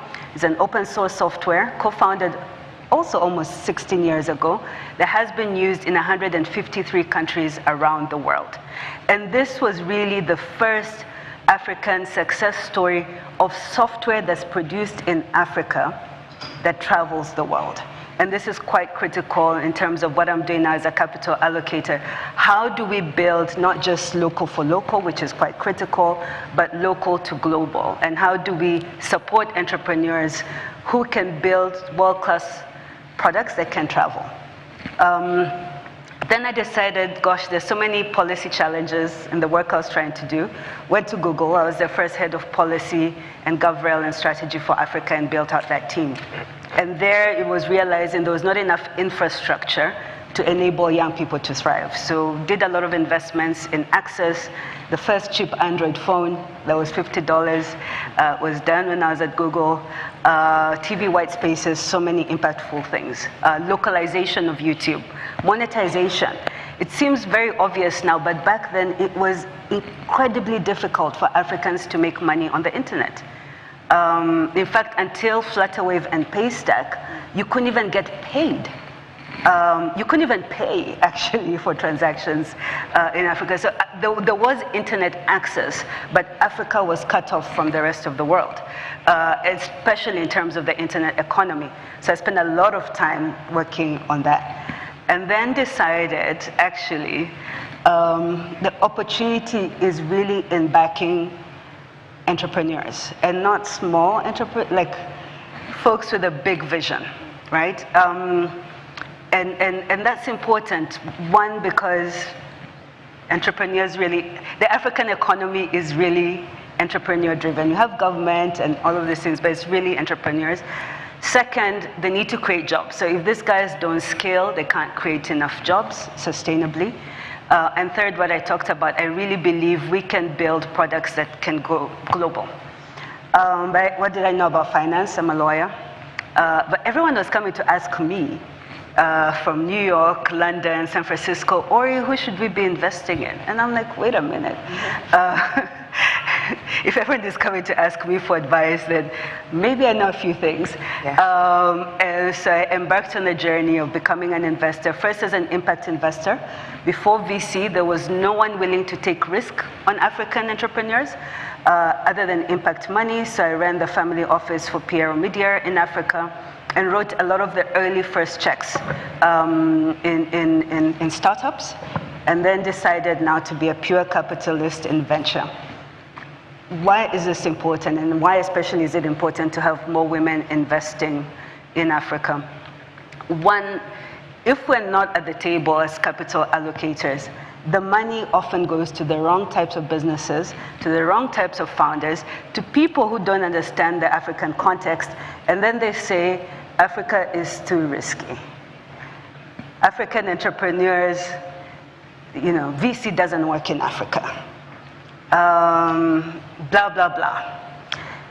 And I think the more of us who are driving the decisions of where capital goes, who understand the unique context and challenges of building a scalable business in Africa, and then who can combine people like myself, our years of expertise, our networks, to deploy this capital to not just young people, to any entrepreneurs is important.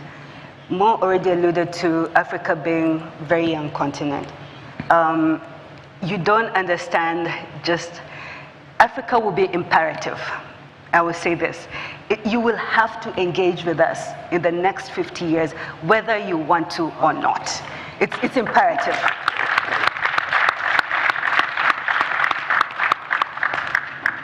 Some of our LPs, our investors in my fund are from Japan, and they're thinking 30, 40, 50 years.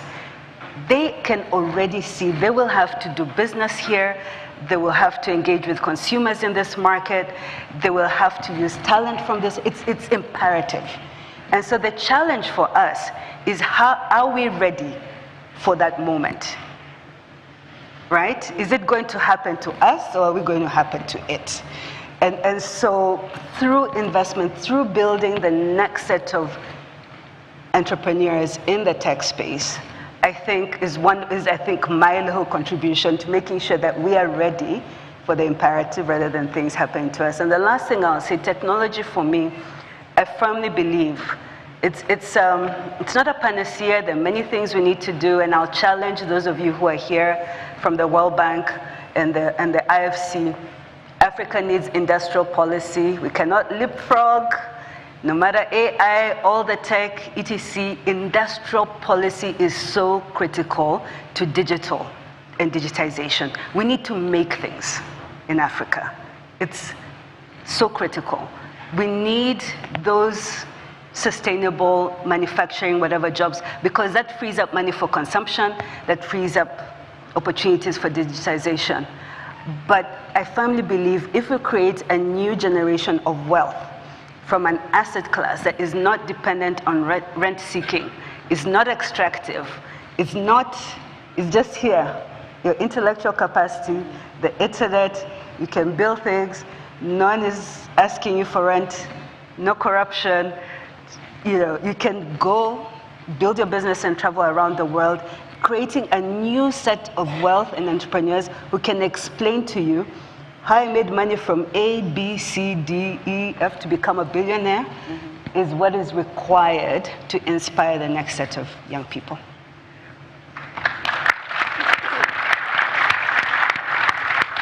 And in this young population, you have this fertile ground of so much talent, which is exciting, but I imagine a challenge as well. I know, Mo, for you, it's a passion of yours, nurturing talent, but how do you reach people? And I also want to know, what's your idea of the future when it comes to getting that African brand out there? For us, in my particular field, we have been proactive by setting up what we call the Ebony Life Creative Academy in partnership with the Lagos State Government, Governor Babajide Sanwo-Olu.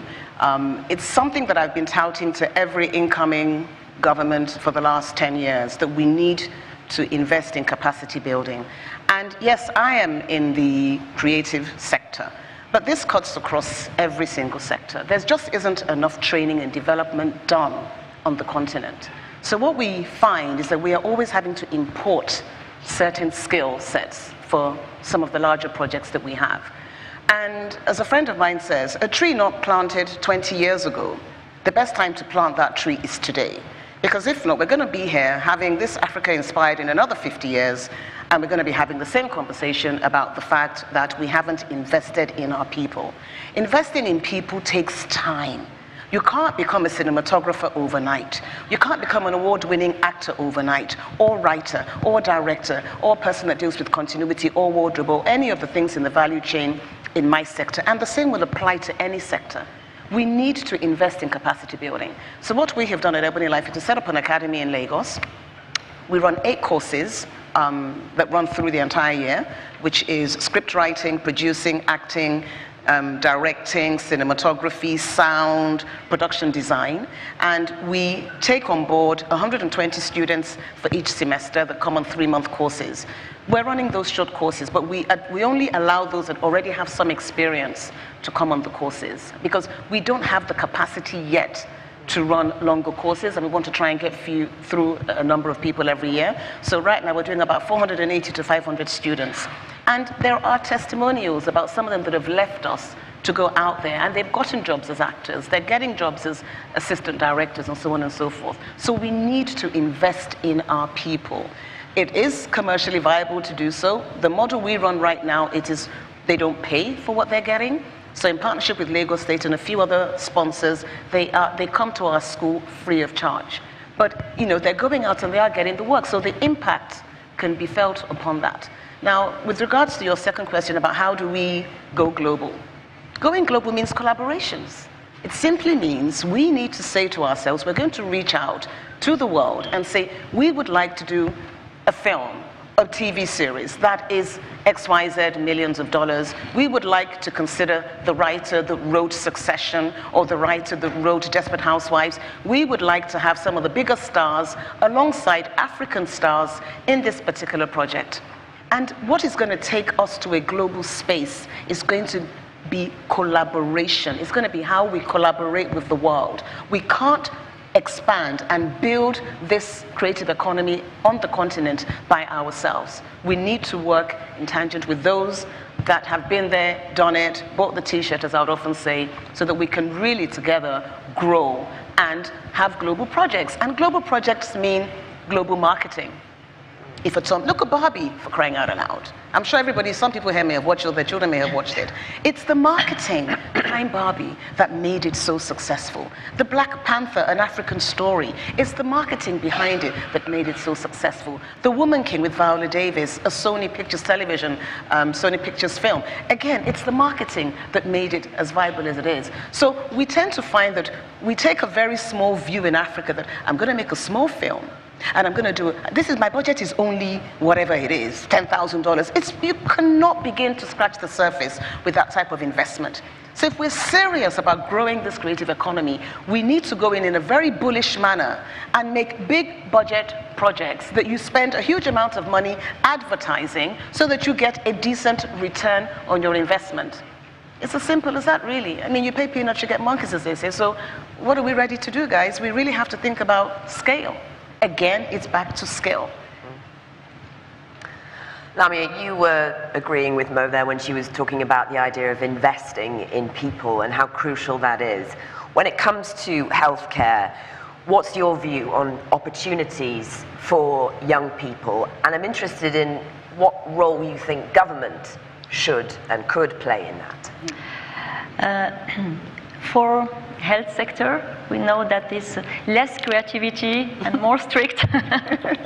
So we need people trained. It's really it's a truth.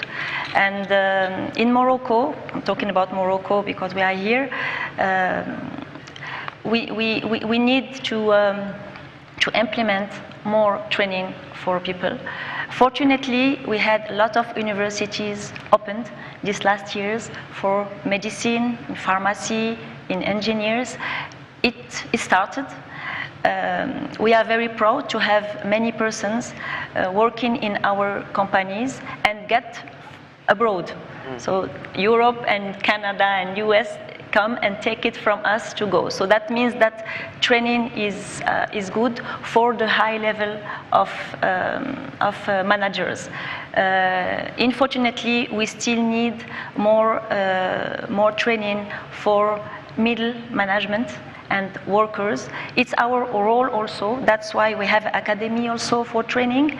We have a federation of pharma industry where we have this academy with governments to train all this middle management and workers and to prepare what is very important, the next generation of medicines.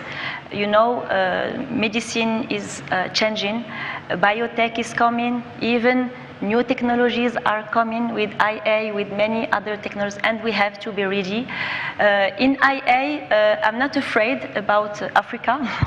I know that in this case, we have really genius in this, and we are seeing all new generation of children growing with this, and even in my pharma sector, we are doing a lot in this IA, and it's helping a lot, and especially for data. I hope that we will talk about this data, which is very important in Africa. In our case, all these past years, data in Africa were not available. Africa were not interested in the rest of the world. And in health sector, we know now that it is very important to follow this data in terms of health because of the new generation of medicines, because of clinical trials that have been done on African patients. Unfortunately, it's not done on African country. We are using some products and we never know if it is works or no because it has been done in the other part of the world. So data is very important, and training young people in this new generation of technology is very important. Of course, the role of the government is very important. Government has to create the opportunities for these young people to go through these trainings, to go through these schools, and I know from my side that Moroccan government is aware about this. They are doing things. I'm sure that all African countries are doing the same, but it has to be improved. Yeah, and sticking to that role of government, Ori, what do you think the government should be doing when it comes to democratizing talent and innovation? So several things. I think one that on the talent score, I can't underscore it enough, and not just education at a tertiary level, actually more investment starting very early on, because when you have kids, you realize that the nursery to primary school is actually so critical. So one, education is an obvious one. But I think just getting out of the way, speaking as an entrepreneur and an investor, just get out of the way. Africans are incredibly resilient. I mean, look at Morocco, Marrakesh is an example. And I don't want, again, to overhype, we can resilience ourselves to almost extreme poverty. So it's not that, like, let's just make it through. But really thinking always in terms of policy, taxation, etc. I know a few governments now looking at startup acts. Morocco has one, Tunisia has one. I see my Rwandan neighbors here at the front are doing an incredible amount of work in terms of setting themselves up as a hub for innovation, really supporting entrepreneurship. So I think when it comes to policy making, is really asking, is this enabling or are we restricting? So really it's getting out of the way. And just building, we were having a conversation earlier around AI. I'm often asked, you know, should we be worried? Is this dangerous? It's inevitable, again. And I think the opportunities for Africa are incredible here. On the lower end, most of you might not know that ChatGPT-3, the learning model, was done by Kenyans. Yeah? So a lot of the... Now, where government should have been stepping in is making sure they were not being paid peanuts, because they were being paid peanuts for something that's making $1 billion a month, right? So we're 50% of the way there in creating an environment where global companies can come and test their models. Uber does all its training in Kenya. A lot of the autonomous vehicles, their learning machines are being developed in Kenya. Tunisia, the most successful startup exit so far, DeepMind, is an AI company out of Tunisia, $400 million exit, right? And to a UK company. Clinical research, you talked about it, and maybe something I should emphasize, what we're trying to do as Verd Kepo Africa is back this category-defining companies. You're not building Uber for Africa or, I don't know, whatever for Africa, you're category-defining. There are now at least 2 African startups that are solving the clinical trial problem. Because in the future, you cannot develop your medication without it catering for the largest population in the world. Again, we will be imperative. Your trials will have to be done here. So I think there's AI, lots of opportunity. The challenge, the gap that we have is that the models are not learning with our data. So we have to make sure that the AI learning is incorporating African data and information. And now I've digressed from the original question that you asked me. Just remind me what it was. So I was asking you about the role of government. Yes. So I spoke, I think, about about the role of government. And I was interested in what you said there because, you know, I was expecting you to say, get involved and give us everything. But sometimes you want the opposite, right? Yeah, it's really, it just creates the enabling environment. We're very fortunate in that we have a demographic, maybe it's unfortunate, that has come to expect very little of government. And so they are pretty much just saying, give us the space, give us the regulatory environment. Make things possible. Just make things possible. Build the basic infrastructure. So what government should be doing is the basics.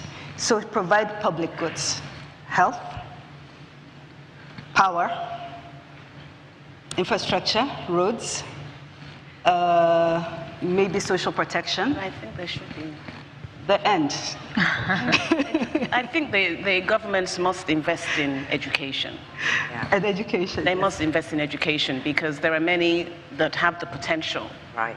And that potential may never be realized unless they have the necessary guidance and training to be who they need to be at the most basic level. So I think definitely we have to add education. There was something interesting I was reading about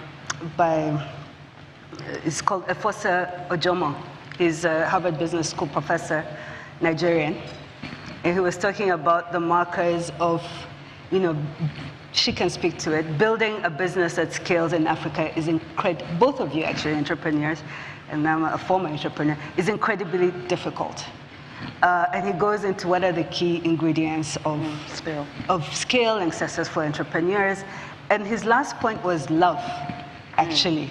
It's like a successful African entrepreneur has to have love for what they're doing in Africa because it's incredibly difficult. So maybe I would add, we need governments who love Africans. We need leaders who love us.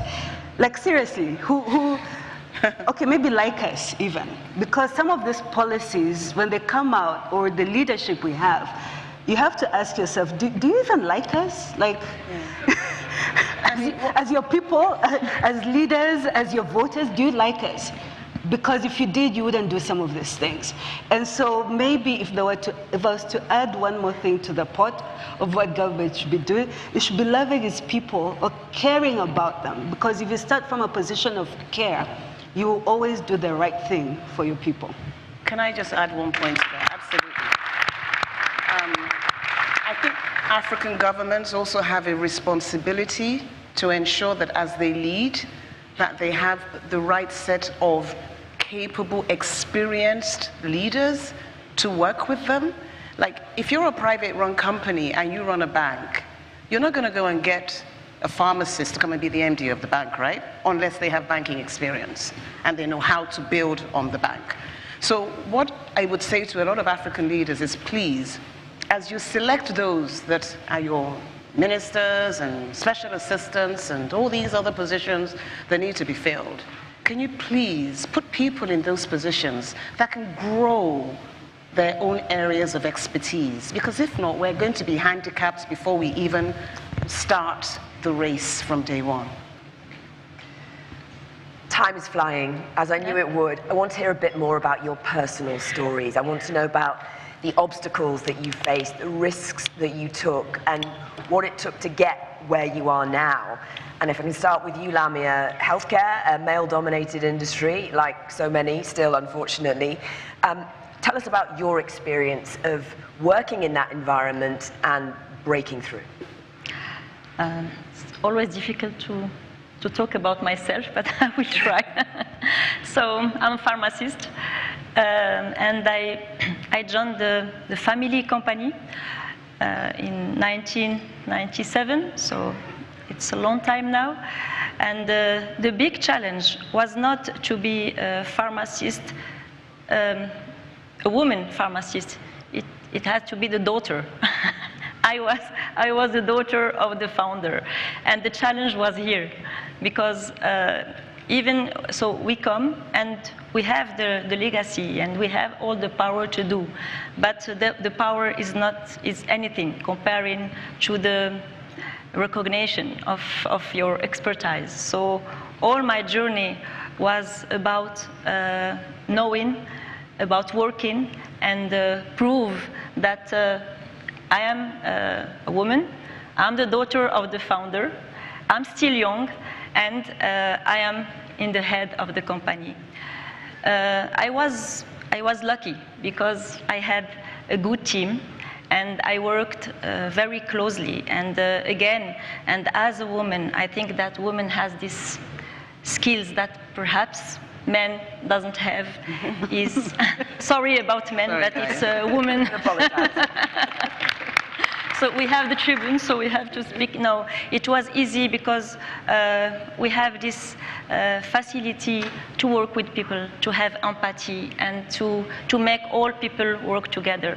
And I think it was my power, because expertise we'll find it everywhere, and the thing is to have to choose the right people, to give them the right place to show their expertise, and to work. And I'm very proud to be in family business.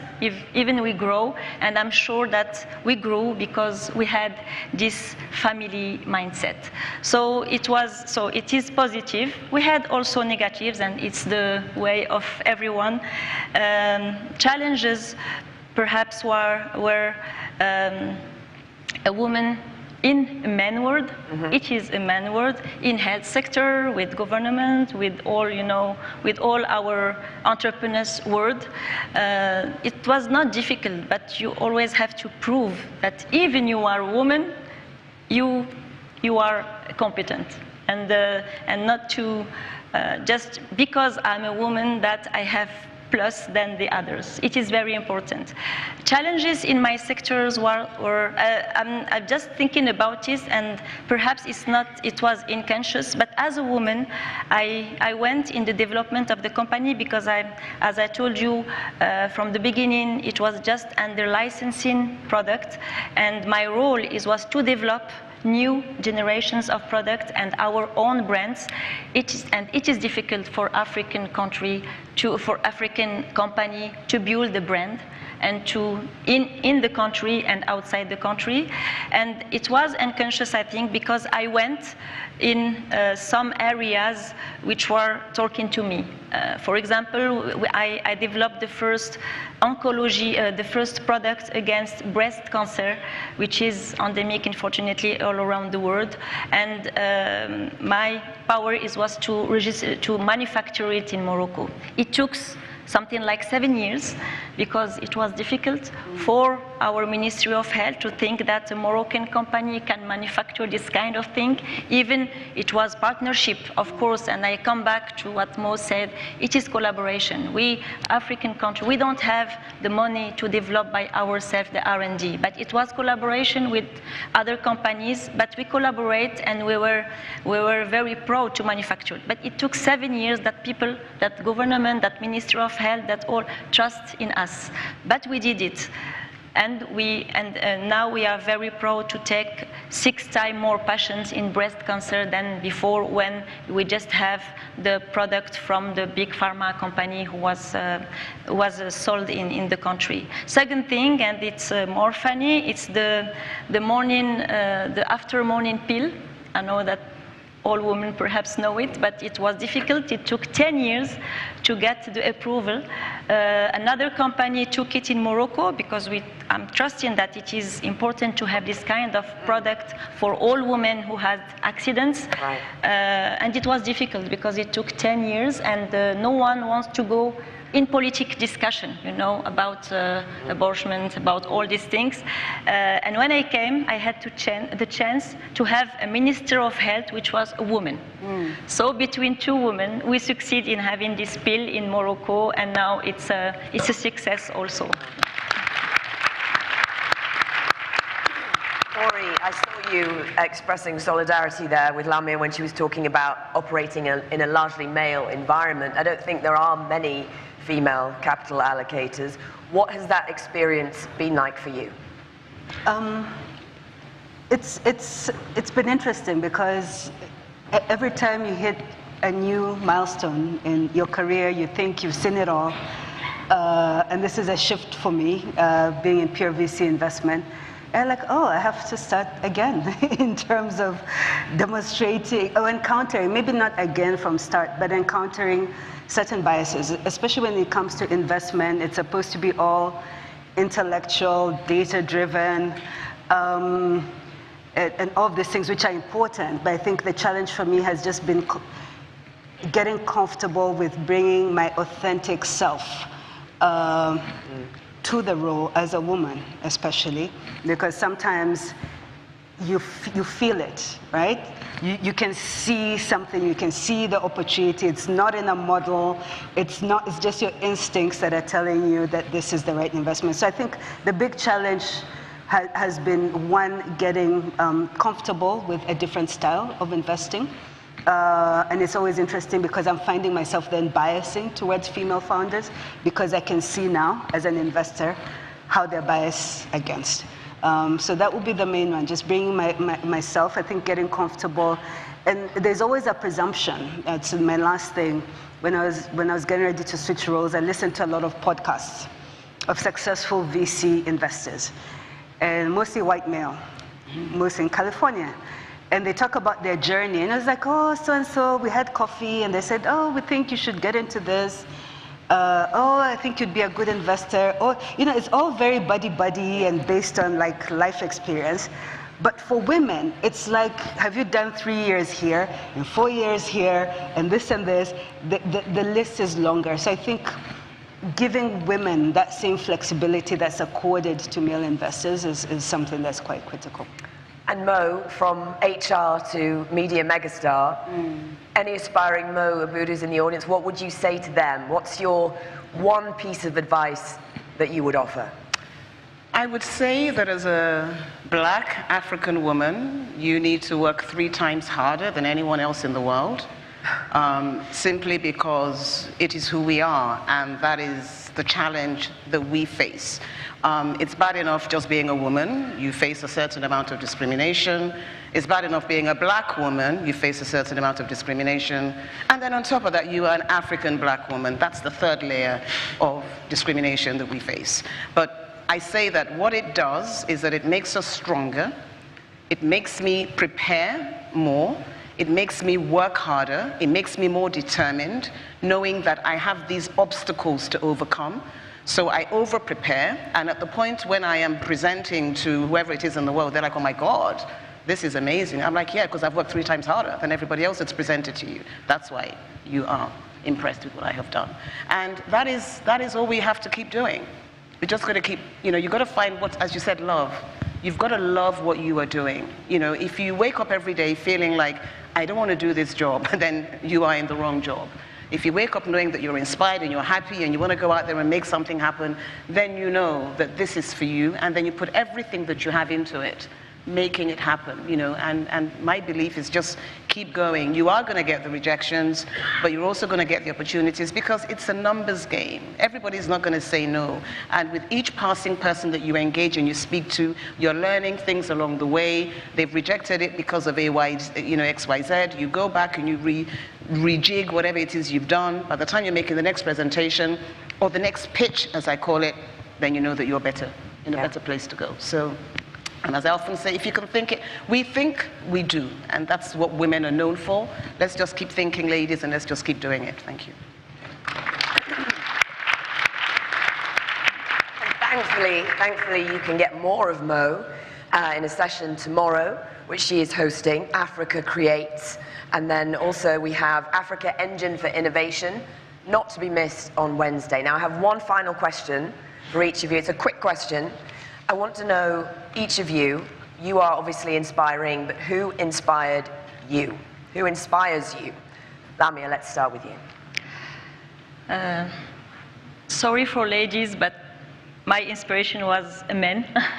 Okay. And I'm a daughter, so my father is not inspiration, it's more motivation. He created the company, and he was ill, and he fight for this company, and I came as a daughter, and I fight with him. He passed away in 2020, so yeah, so it's for me it's the challenge to continue. And as a visionary man, I learned everything about him, and I continue to do what he learned to me. Yeah, family is so important for any kind of motivation. I'm going to follow suit, and I'm going to say my mom. My father died when I was 11. She's such a strong, has a strong female presence in our lives. And my children, I've got a daughter and a son, and my kids are the most honest people that I know. They just tell me how it is, and I trust them with everything, and my mom too. So really for me, my mom, my children, yeah, they give me all the inspiration that I need. And Ori. I'm going to not be innovative at all and just add on to, I'd say my parents. Yeah, my father also passed away, but he was a fighter and really very proud to be a father of girls only, which was quite tough in those days. And if I look at what my parents, I'm a parent now, I'm a mother of 3. If I look at what they did with the little they had then, to produce 2 incredible kids who, really, my life story is like a movie in terms of where I've ended up.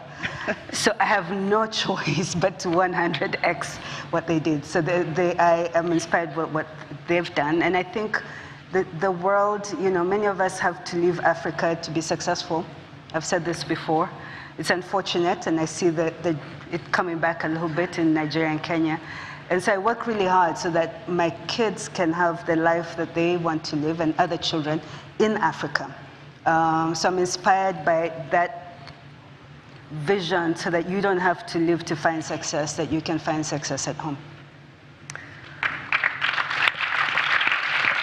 Well, what a great way to start these annual meetings. I can't thank you enough. I feel invigorated, and I'm sure you'll all leave here feeling inspired and in a position to make the most of this opportunity here in Africa for the rest of the week. Thank you so much.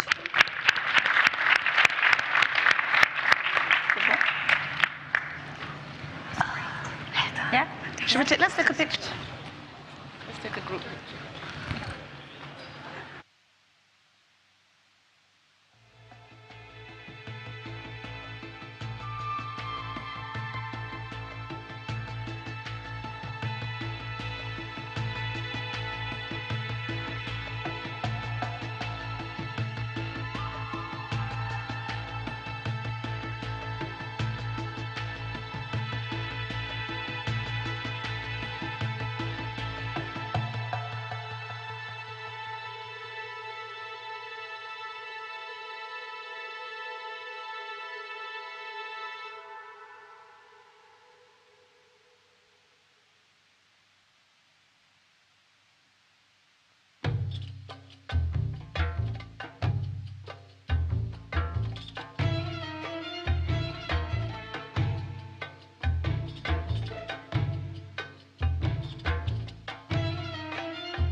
Notre pays, terre de dialogue et d'hospitalité, guidé par une vision éclairée et fier de son africanité, notre pays, qui relève les défis du futur et qui voit en sa jeunesse une force, s'apprête une nouvelle fois à réunir le monde.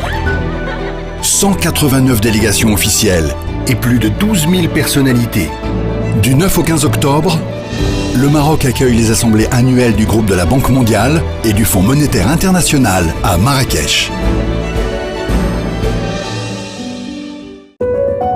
Notre pays, terre de dialogue et d'hospitalité, guidé par une vision éclairée et fier de son africanité, notre pays, qui relève les défis du futur et qui voit en sa jeunesse une force, s'apprête une nouvelle fois à réunir le monde. 189 délégations officielles et plus de 12 000 personnalités. Du 9 au 15 octobre, le Maroc accueille les assemblées annuelles du groupe de la Banque mondiale et du Fonds monétaire international à Marrakech. بلادنا أرض الحوار والضيافة للرؤية السامية منورة طريقها واللي فخورة بأفريقيتها. بلادنا اللي كتشوف التحديات مستقبلها وفي الشباب قوتها، كتساعد مرة أخرى باش تجمع العالم تحت سماها. 189 وفد رسمي وأكثر من 12,000 شخصية. من 9 إلى 15 من أكتوبر يستضيف المغرب الاجتماعات السنوية لمجموعة البنك الدولي وصندوق النقد الدولي في مراكش. Pour vos déplacements en Afrique, Inouï Business est à vos côtés avec le nouveau pass roaming le plus large sur le continent, valable dans 39 pays africains. Profitez de 3 gigas d'internet, 20 minutes de communication et 20 SMS à 300 dirhams TTC, valable 14 jours. Rendez-vous sur l'application MyInouï ou contactez votre service client pour profiter de l'offre pass roaming Afrique de Inouï Business, le partenaire de votre croissance.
enhanced our traditional industries, including agro-industry, textile, and tourism, making them increasingly competitive. Furthermore, in our automotive and aerospace ecosystems, we have swiftly established high-performing industries that are now recognized as global benchmarks. And at the core of these achievements, our young and exceptionally talented Moroccan men and women fully engage in building Morocco's ambition. Ladies and gentlemen, Morocco's ambitions reach far beyond its borders. Led by the royal vision, we stand as the continental leader in cost-competitive renewable energy production, and we are determined to take a central role in the world energy transition. Our strategic positioning makes Morocco an ideal candidate for the development of EV supply chains and will significantly contribute to the growth of our green automotive industry, influencing the future of global mobility. Thanks to our unique blend of natural assets, abundant renewable energy resources, and vast available land, Morocco is committed to secure a prominent role in green hydrogen production and becoming the energy powerhouse of tomorrow. These perspectives present remarkable opportunities to financial institutions, and today we encourage all of them to fully embrace their crucial enabling role. Ladies and gentlemen, to sustain our ambition, the government implemented a new investment charter inspired by His Majesty's vision. This groundbreaking investment charter not only provides substantial support for investment projects, but also grant massive investment incentives tied to the achievement of objectives related to job creation, value addition, gender equality, sustainable development, and regional equity. In addition to the investment charter comes the implementation of the Mohammed VI Investment Fund, instrumental in driving private investment growth. By investing in Moroccan businesses, it serves as a catalyst, mobilizing both local and international capital to significantly increase private investment volumes within the kingdom. Investing in Morocco can also be done through the growing opportunities presented by the public-private partnerships, with a pipeline of more than 100 identified projects for a total of over $50 billion across all sectors. PPPs will be a crucial pillar for increasing and expanding private investment in our kingdom. In this regard, there are numerous investment opportunities awaiting private and institutional investors, such as the implementation of the Nigeria-Morocco-Europe gas pipeline, inspired by His Majesty the King, or the expansion project of the high-speed train line to Marrakesh and Agadir. In addition to this, the high-voltage direct current lines to transmit green electricity from the southern regions of our country to the key consumption areas. Furthermore, the expansion of the Royal Air Maroc fleet by 2037. Moreover, numerous desalination plants on the horizon. In addition to these initiatives, we have a series of national ports and airports and other major infrastructures to be launched, especially since the announcement of Morocco's partnership in hosting the 2030 FIFA World Cup alongside Spain and Portugal. These investments, co-founded by both Moroccan and international players, will propel our kingdom to the new heights, reaffirming Morocco as a privileged land for investment. Ladies and gentlemen, investing in Morocco is a winning bet. Our track record in transforming the kingdom stands as a proof. When Morocco commits, Morocco delivers, and we are living a real momentum. Therefore, we urge international actors, financial organizations, and both local and international private players to seize the opportunities and join the movement. By investing in Morocco today, you are shaping the world of tomorrow. I thank you for your attention. Thank you very much. Thank you very much, Mr. Minister. Thank you very much. And frankly, I really appreciate this idea of bringing together financial institutions, private sector, local and international investors. And I've heard, as the attendees and the audience, something very interesting. I've heard, Mr. Minister, this very short sentence, but really appreciate it. When Morocco commits, Morocco delivers. And I love that. Thank you very much.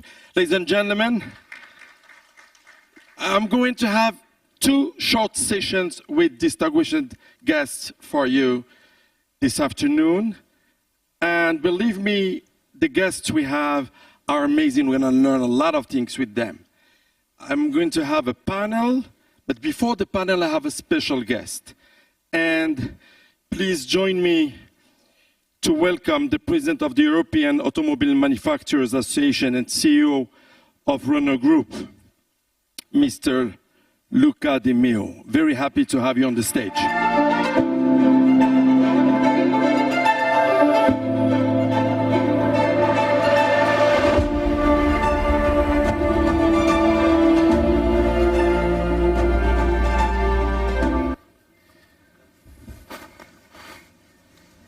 Very happy to have you here, Mr. President, and as we always say in Morocco, marhaban wa alf marhaban.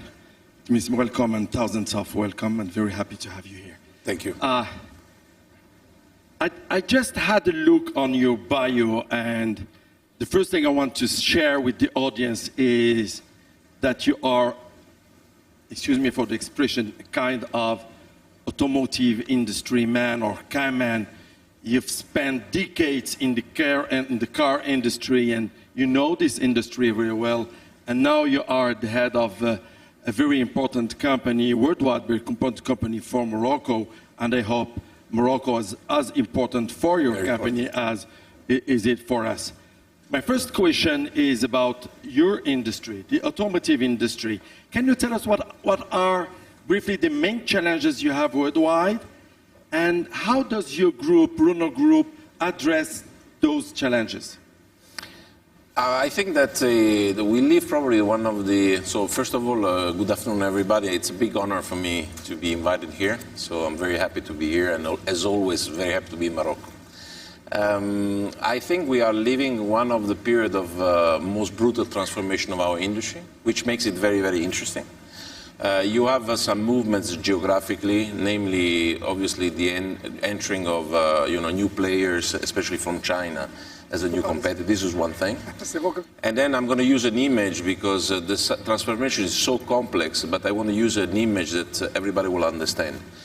It is like we would have been playing soccer for 100 years, and then suddenly the market, the trends, the transformation of technology is forcing us to play Olympic Games. And you have more than one sport. So maybe you have 5, 6 different sports. And then the question for us is to decide whether you want to do pentathlon. So you basically use the same athlete to do different sports. Or you try to specialize 5 athletes on different sports because they have a different training, different talent, they eat differently, their performance... Their performance is different diet, and their performance is measured, different. Sometimes it's chrono, the other one is distance, etc. So that's the transformation we are in. The Renault Group has clearly taken the second scenario. That means we're trying to conquer new value chains around the value chain that we know since 100 years, and getting into things like EVs or software, or circular economy, or mobility services, etc. And we specialize team doing that. Just a short answer to a gigantic transformation that the industry is making right now. And as I said, it's a lot of fun because we have to unlearn, relearn things that we had learned for decades. I love that, unlearn and relearn. And at the same time, drive your people into this new era. Yes. Your operations in Morocco are significant to Renault Group. Can you share with us this common history that you have with Morocco, and maybe help us understand a little bit better your current activities here. But look, I mean, again, it's a difficult exercise you're asking me, because I have to concentrate 100 years of history of Renault in Morocco in a few minutes. But what can I say is that we feel at home in this country because we've been around for a century. And the very important thing, I guess, also for some of the observer experts, investors, is that we don't only feel at home, but we trust the whole system. Our people, the private sector, and the partners that we have here, and also the authorities. This is, you've seen that through the speech that the minister made, the ambition, the strategic clarity that the authorities have, and they have been consistent all throughout the time. So it's a place where, we've built trust, we trust, and I hope we are also trusted. And we have a very important presence in the country. We have 40% market share, but more importantly, almost 20% of the production of the group, of the whole Renault Group around the world, is made here in Morocco. Almost 20%. Almost 20% of what group the Renault Group sells? Yeah, exactly. So we have exactly. So this is the second production, let's say site nation in the Renault world. So it's already achieved like the podium in terms of importance. And as we were discussing with the minister before, it's not only a question of quantity, it's also a question of quality of the things, because Morocco positions itself in our world as one of the benchmarks when it comes to quality, to productivity, to efficiency, to sustainability. So we have in Tangier, we have the most sustainable plant in the whole Renault world. The most sustainable plant all over the world?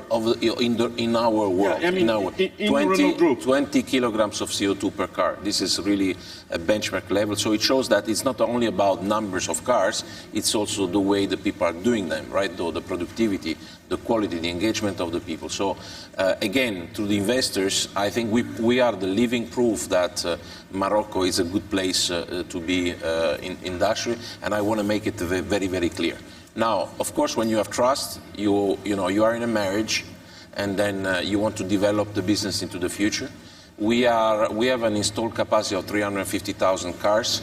We have engaged for 500,000 by 2025, so we are growing the capacity. We have also made, a few years ago, commitment through the authorities to increase the localization level of our parts from a level that was below 50%. We are now at 65%. The aim is 80%.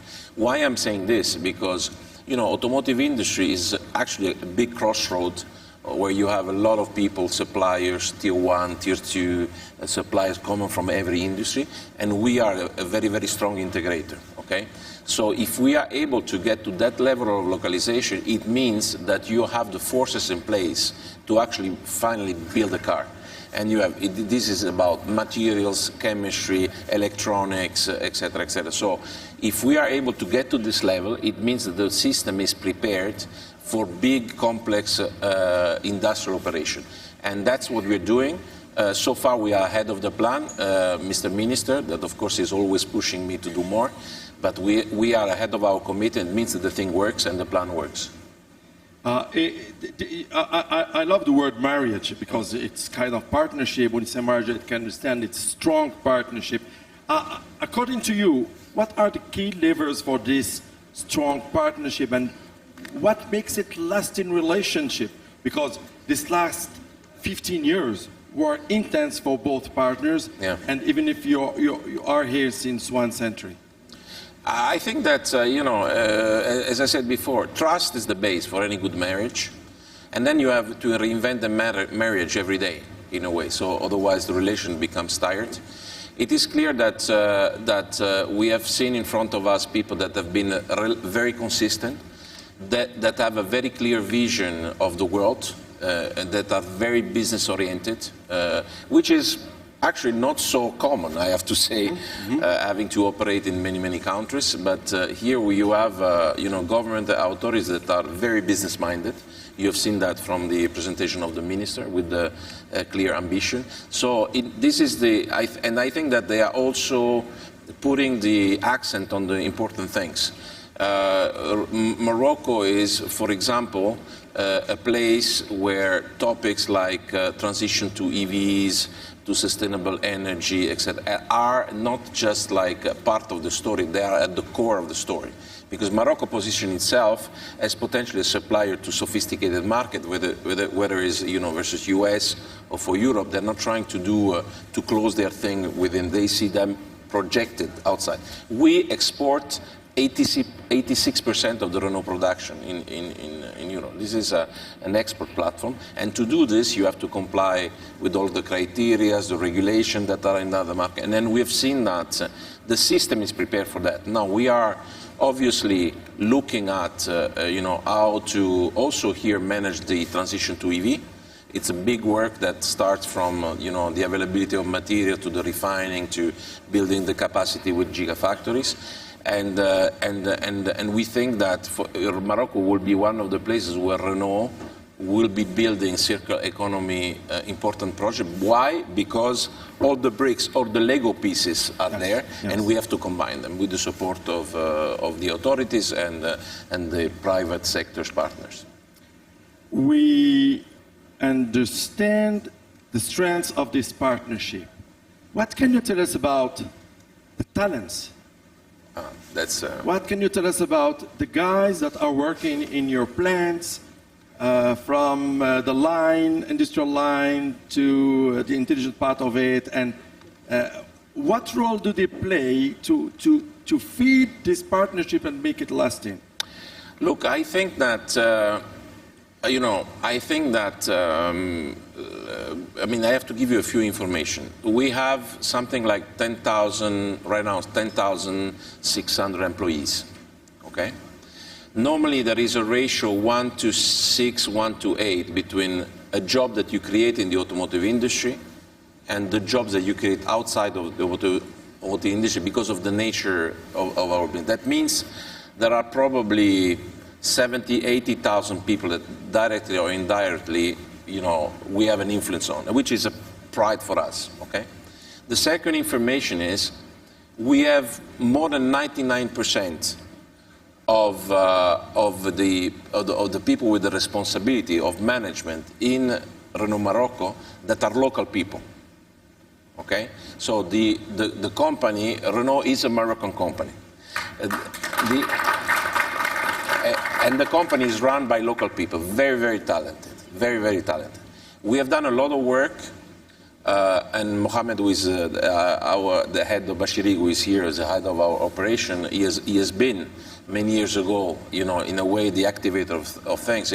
We put in 10 years, 3 million euro of training, 3 million hours, of training in the training of the people. 3 million hours of training to prepare the people, and that's why they are so good, that's why they do quality, etc. Now, what is the next step and the opportunity?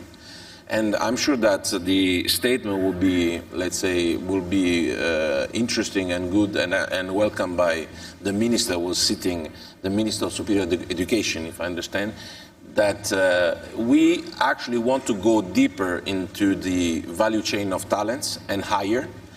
And we have just established a digital hub here with 200 people, but I think there is a lot of potential to go up into the engineering parts, to develop engineering center, and not only to put bricks and mortars on manufacturing. You have, as you have seen, like 20,000 engineers that are coming out of the universities in Morocco. It's a huge number. They are very talented. They are very good. They are hungry. They want to work.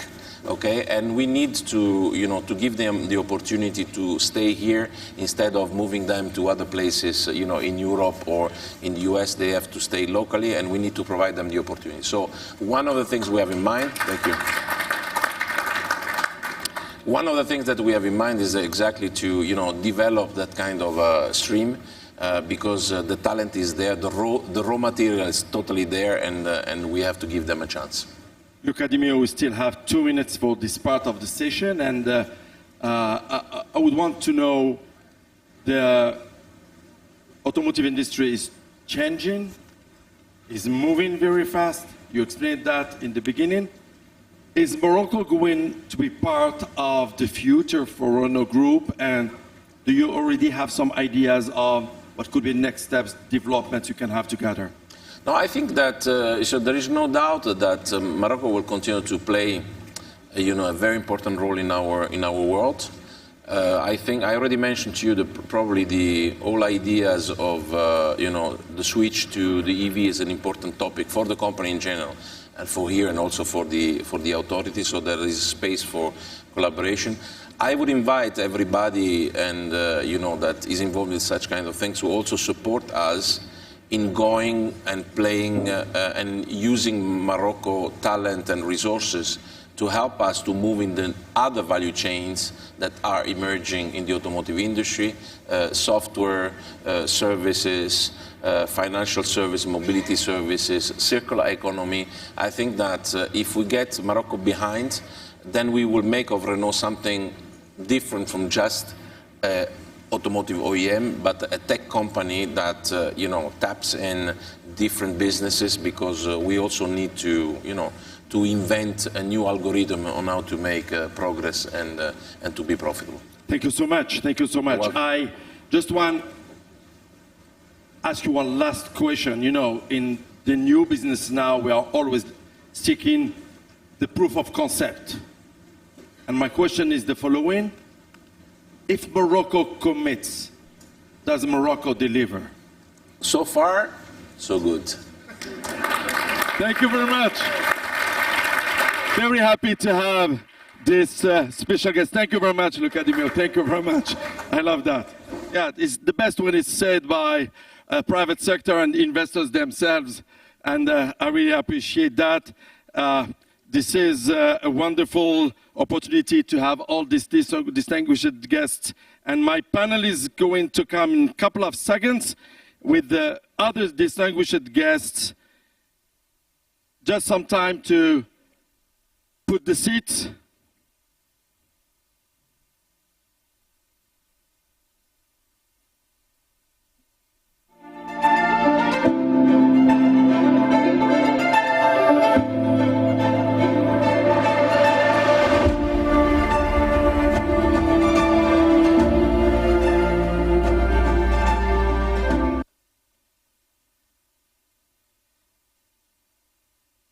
So the Vice President, Middle East and North Africa World Bank, Mr. Farid Belhaj, very happy to have you here, and thank you for joining us. Mr. Abdelhamid Addo, Chairman of the Board and CEO of Royal Emirates Group, please, sir, join me. You can come on the stage. Mr. Belhaj, you can come, please. And then, yes, please have a seat. Sandro Salzano, CEO of Salzano Group. Dr. Alexis Crow, Mrs. Crow, from PwC, who is the Global Geopolitical Investing Practice Lead at PwC, coming from New York to be part of our event. Olivier Perrin, Senior Partner in Energy Resources and Industrials at Monitor Deloitte, and Hamza Qbaj, who is from Moroccan Private Sector, Senior Executive VP of SGTM. Thank you very much. I didn't check hands, but I'm going to do that at the end. Thank you for being here, all of you. Thank you very much. Mr. Belhaj, how are you? Excellent. How was your trip to join Marrakesh? Absolutely fantastic, as usual. We are so happy to have you here, and you know that. I'm home here. You are home. As you know. I know that. I just want to, maybe because some of people didn't know that, you are the Vice President, Middle East, North Africa for the World Bank, with a long and outstanding career in this organization, but you have been for a while in position in Morocco. So my question is, how do you see the evolution of Morocco and its economy from the moment you were here till now? You know, when I started working on Morocco, that was in 1996, and then I was here as the manager for Morocco between 2002 and 2007. And that coincided with the government of good friend and brother, Idriss Jatou. Yes. And that was a time, I believe, where there was a very clear choice made in Morocco to open the economy and to engage very affirmatively, on making sure that Morocco opens itself as well to its environment. And that has paid off. We see it today, 20 years later. We see a country that is, when we look at the whole Middle East and North Africa, this is the country that is doing the best in the whole region. Best in terms of capacity, best in terms of attraction of foreign investment, of course, as outside of some of the Gulf countries, of course, but also, frankly, the best in terms of prospects. So we see things are happening here. One last point I'd like to make. A few years ago, we went to the board of directors of the World Bank with the country partnership framework. That is kind of our plan for 5 years. And, it was a very good conversation, but at the time, at the end of that meeting, I said, look, you all are saying that Morocco is doing great, which is true. This being said, I sense today that the Morocco of 2019 at the time reminded me of my own country, Tunisia, in 2008, meaning things were going okay. The lights were kind of greener, yellowish, but that's fine. But there were some issues underlying that were not taken care of. And I remember immediately after that, we came to Morocco to present the country partnership framework. And immediately after that, we had a conversation with the government. And the government at the time took note, not necessarily of what I said, but clearly they were looking at what's happening around the country. And they went ahead and moved on the new development model that was led by my good friend Shakib Ben Moussa. He was here a few minutes ago. So I think that's important to see that this is a country that listens and acts, and it's acting in the right way. One last question. What are the opportunities and challenges for economic integration and international trade available to Morocco on its international positioning? Let me say two things there. Today, Morocco is growing at about 1.5%, 2.5%. It really depends on the year. The potential of growth for Morocco is about 7%, possibly even more. And Ricardo, I'm sure, will push on that. Now, the delta there, the difference is what? The difference is, that competition is not where it should be. We need to make sure and to open ways to new entrants into the economy in Morocco. We need to digitalize the economy even more. We need to bring women into the job market in a more affirmative way. It's a shame today to see that Morocco's female labor participation is going down. This is not the Morocco that we know. So competitiveness is important, digitalization is important. Women, engagement in the labor force is absolutely fundamental, but also opening up, as you mentioned, to the rest, to Europe and to Sub-Saharan Africa, to Latin America. And we see that there is an effort that is really strong, done by the banking sector, done by OCP and others, done by Royal Air Maroc, actually, going deeper into Sub-Saharan Africa. So all of these are really very good. Thank you so much. Thank you for sharing your point of view and analysis. I'd go to Alexis Crow, who knows also these issues about geopolitical analysis and try to complete our analysis of the region. What can you share with us about the region, and what can you say about Morocco's position in the region, Alexis? Shukran, Professor Gorfi, Mesdames, Messieurs, Salam alaikum. So I think firstly it's important to look at the external environment. We face a number of significant headwinds. We just heard from Professor Hausman about this positive correlation between export-led growth and sustainable growth. But we face very much a fragmented geopolitical landscape. We face a potential trade recession. How deep or shallow it will be, we will come to see. We face greater regionalization of trade. But on the other hand, we have stronger terms of trade in value terms just because of the elevated commodity price environment that we've faced since Russia's invasion of Ukraine. And we have this extraordinary development of the energy transition and the green transition, which is a little bit potentially bucking the trend of this other shallow trade recession. And so here we have to look at where Morocco stands, and at the risk of sounding as a W.H. Auden poem, I would say north, south, east, and west. And here, of course, when we look north, we look to the extraordinary demand that Mr. De Meo was talking about with regard to the automobile market and the electrification of transport. Here it's very clear with European ban on the combustion engine, the role that Morocco can play. Very, very clear. And then we look, of course, to the south, and here I would say I was very struck during the spring meetings of the IMF by listening to ministers and others speak of Morocco's very privileged position with regard to sub-Saharan Africa. And here I would actually be looking to more services trade rather than just goods. I would be looking to the logistics side of things as well.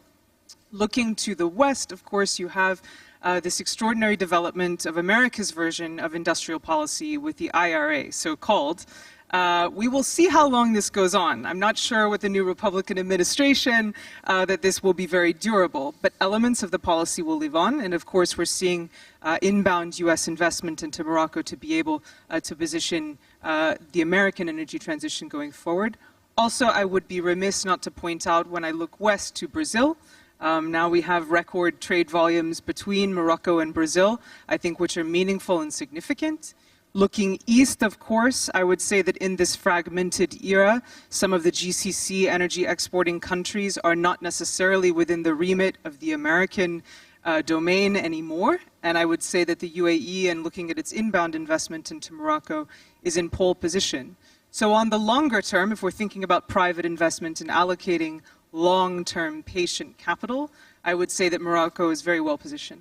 Thank you very much, Alexis Crow. And I'll come back to you another time during our panel because Philip Laz was mentioning the female in our country that are not participating enough, but I'm ashamed also about having only one woman among this panel. It's not good for all of us, so we have to do a lot for the future, I guess. I'll come back to you. I just go to your neighbor, Olivier Perrin. Merci d'être là. Olivier Perrin, you are senior partner in resources and industrials at Monitor Deloitte, and you work on a report, an annual Monitor Energy Outlook, and can you tell us a little bit about that? I'm interested to know a little bit more about energy in the region, in Morocco particularly. Okay, so thank you very much. I'm very pleased to be here with this very nice panel.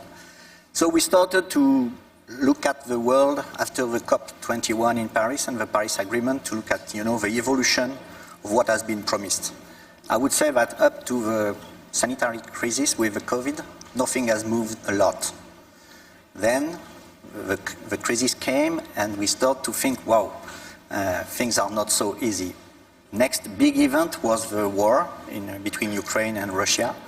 And once, this time, the energy market was totally destabilized. So we look at that and we said, okay, at least at European level, we start to identify what could be a right way for decarbonization. So we published our first survey regarding hydrogen and where the hydrogen will come from. By doing that, it was very clear that Europe itself will not provide enough hydrogen to the European consumers.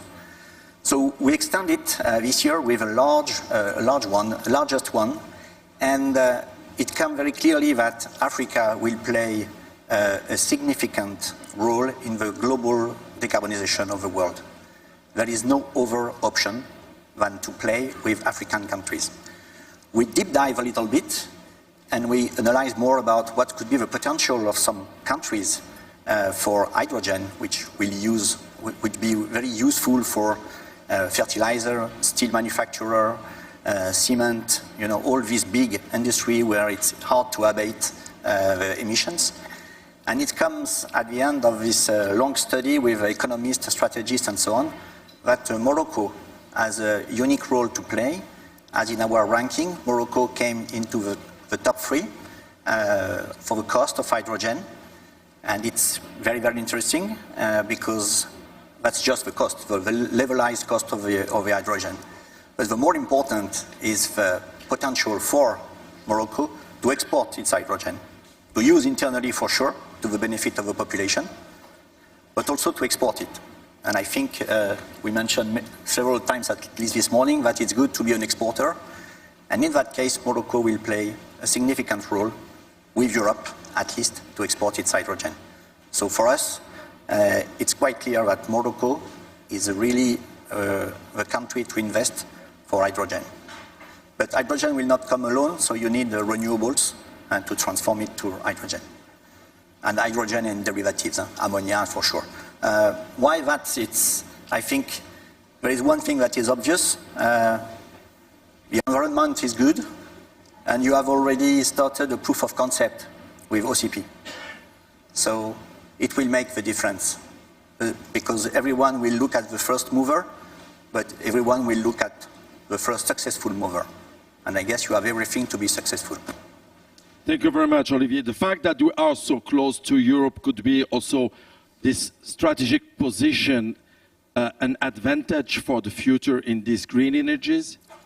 It's critical. Yes, and also for the cost? And for the cost, because your cost, so the cost for the levelized cost of hydrogen coming from Morocco will be at $1.1 per kilo.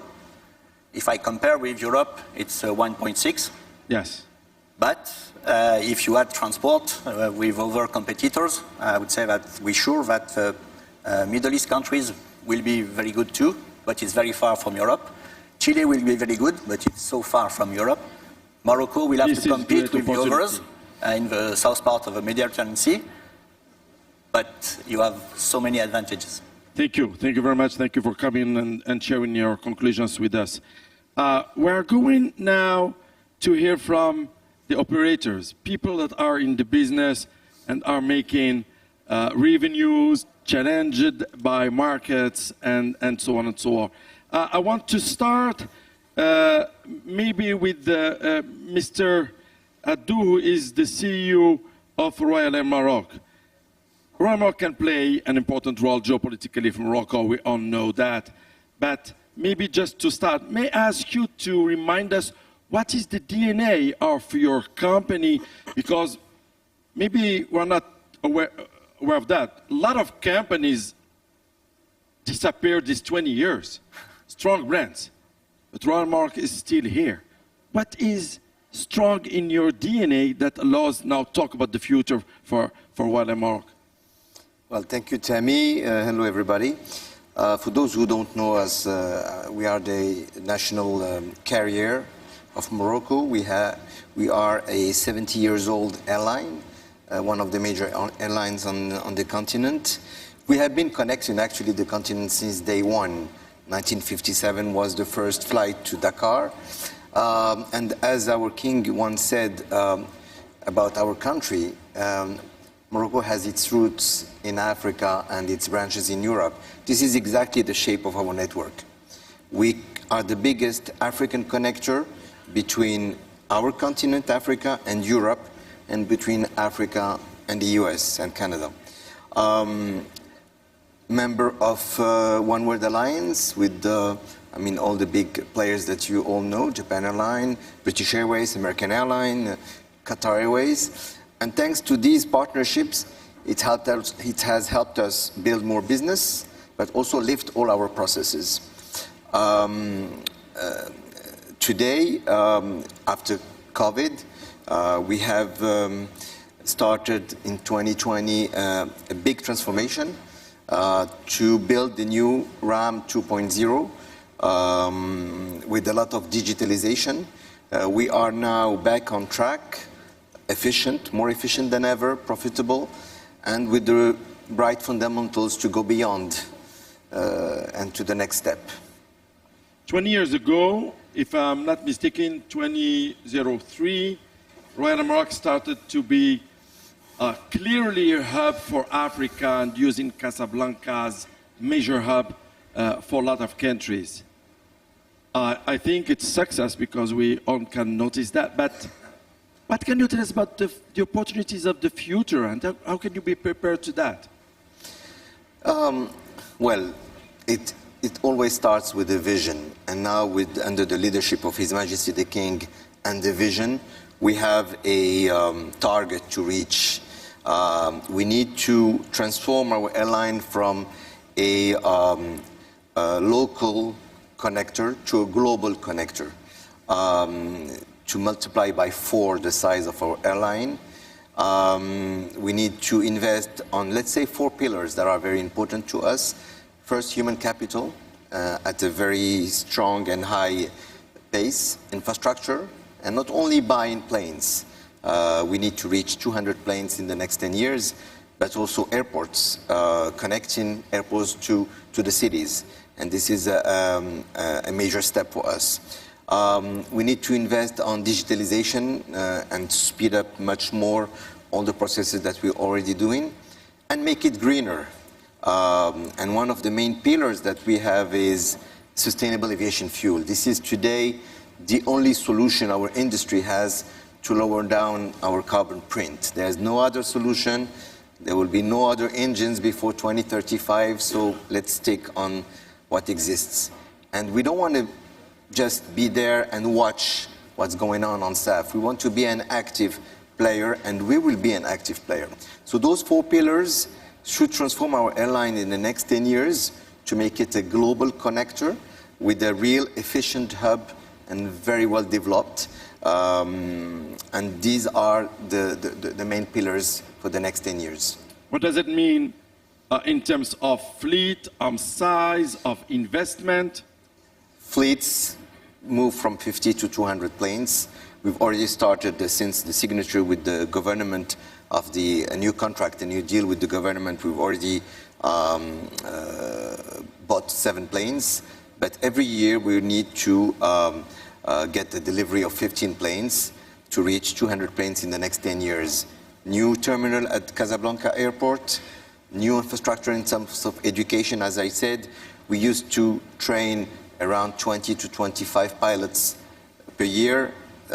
Since we've signed in September this year, so 3 weeks ago, we integrated 96 young students to the pilot academy here in Marrakesh, actually. And the good news is that it's actually 96, exactly 96 students. 32 of them are women. Oh, great. And we at Ryanair Maroc are very happy with gender equality. The COMEX is 50% women, 50% men, directors. The only maybe area where there are less women than in other areas is the pilot area, which is, it's a complicated job. But we are happy, 32% of women today within the pilot population, upcoming pilot population. So we are very happy. I'm very happy of what you shared with us. In your business in the coming years, are there any opportunities for financing or investing, for partners who are here, for partners worldwide? Of course. We need financing to buy planes. We need financing to build plants on sustainable aviation fuel. We need financing for education. We invest on a school for technicians. Because everybody needs technicians. I mean, the Minister of Industry is here for the electrical industry. We need to be much more efficient on that and have enough, funds for that. Thank you very much. Sandro Salzano, thank you for joining us here in Marrakesh for this event. Just to start, can you remind us or tell us what are your activities as a group? Yes. Salam alaikum. It's a pleasure to be here. So as a Salzano Group, we do 3 main things. So we do venture capital. So we've been seeding the company from a very early stage and then towards IPOs out of California. We do real estate, mostly logistic, industrial. So we are very focused actually on the free trade zone model. We own a large free trade zone in Central America. We invested in several in different parts of the world. And then we do private equity. So we take minorities or majority stakes globally. We have always been biased towards emerging markets, I would say. And it goes from a consumer sector to agri-related sector to luxury to more industrial. So it's very well diversified conglomerate. And yes, we're very excited to be here. It's a great honor for us to be here.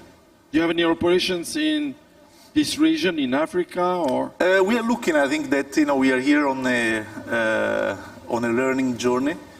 Obviously, we like Morocco because we see it as a gateway to Africa. In a way, it reminds me a bit of Panama or Dubai, where we have logistic operations. I went to visit Tangiers a few weeks ago, and I was really impressed by the infrastructure. I think you have, as my colleague mentioned, obviously human capital, which is very important for us. And when you're in logistics, you need speed, you need infrastructure, you need great people. And obviously, for us, it's interesting to have a local presence and combine it with our expertise. We've been working with many global players, many multinationals, and I think that we know what they're looking for. And I think Morocco has a very good momentum, and that's one of the reasons why we are here. Do you need any advice from the guys who are around you here? Absolutely, all the time. Yes, because this is a matter of network, and absolutely, we heard the minister saying when Morocco commits, Morocco delivers, and the proof of concept. So that's why I'm asking. Thank you very much, and very happy to have you here and maybe connect with other investors. I go now to Hamza Kbaj, who is Executive Vice President of SGTM. For those who are not in Morocco, not from the country, in few words, very briefly, SGTM, what is it? Thank you very much, Tammy. Good afternoon. So SGTM is the leading construction company in Morocco and in West Africa, I would say. We operate in 7 countries. We are a multi-specialist, meaning that we are active in various types of infrastructure, going from dams to airports to ports, bridges, multi-industrial complexes, commercial buildings, so fully integrated construction company. Regional. So in this kind of business, you work also on essential projects in Morocco. How do you see the country's experience in your sector? Well, I think everybody's familiar with the big successes such as Tangemed or the high-speed train where we're involved. But many of these projects have been done in the last 10 years, not as marketed as those last 2. For example, at the moment, we are building 2 very big ports, one called Nador West Med, another one called Dakhla Atlantic. They will be key drivers of new regions, attracting future investments, future platforms, future free zones, and hopefully will be as successful as Tangemed.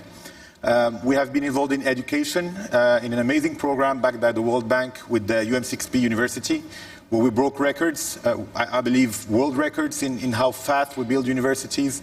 We built a complex of about 200,000 square meters in Rabat in 10 months during COVID. We've built an amazing complex in Bengrig, half an hour away from here, of multidisciplinary university, also in less than a year we did the extension. During COVID, with the support of the local banks, we've done a vaccine factory in a year, when earlier on in some of the discussions we said, well, we have to do things we've never done. And I think we've done that, and we've proved that Morocco can do it with its own ecosystem. And I think that's what we've been part of, being part of building this ecosystem of capable local capabilities that are now exported abroad. And that only happened with the trust of our government and our leaders. I want to come back. I'll come back to you for one last question, but to Alexis Crow before concluding our panel. We're talking about financing and investment, and here our session is about Morocco as a privileged land for private investment, for investment anyway. Do you think that in your analysis we can also position Morocco as a land for long-term and sustainable investment? No, it's an excellent question. Thank you. And I think one critical turn of phrase to look at is how do we move from green finance to investing in the energy transition? And when we think about some of the pools of capital that are required to meet some of the PPPs that are coming out, I think this is absolutely crucial. One, putting my sovereign investor hat on, it's clear that the major ratings agencies still do not rate Morocco as investment grade, which will prohibit some pools of capital, particularly when it comes to infrastructure investment. So when we work with such pools of capital, we say to them, okay, well, let's look at the macro situation. With all due respect, actually, we heard from the governor this morning, Morocco's put an impressive play in place prior to the COVID shocks of meaningfully reducing the fiscal deficit. I think it's very important when we think about the long-term consumer market as well.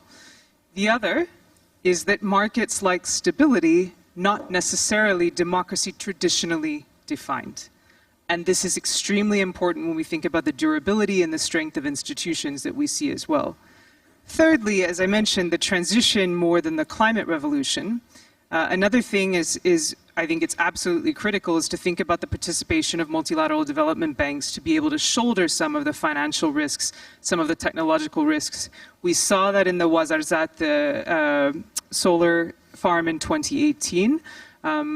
I would say also here it's critically important with regard to, yes, hydrogen has prospect, although I don't necessarily think that hydrogen has walked the walk yet, just in terms of costs. So we see where this goes.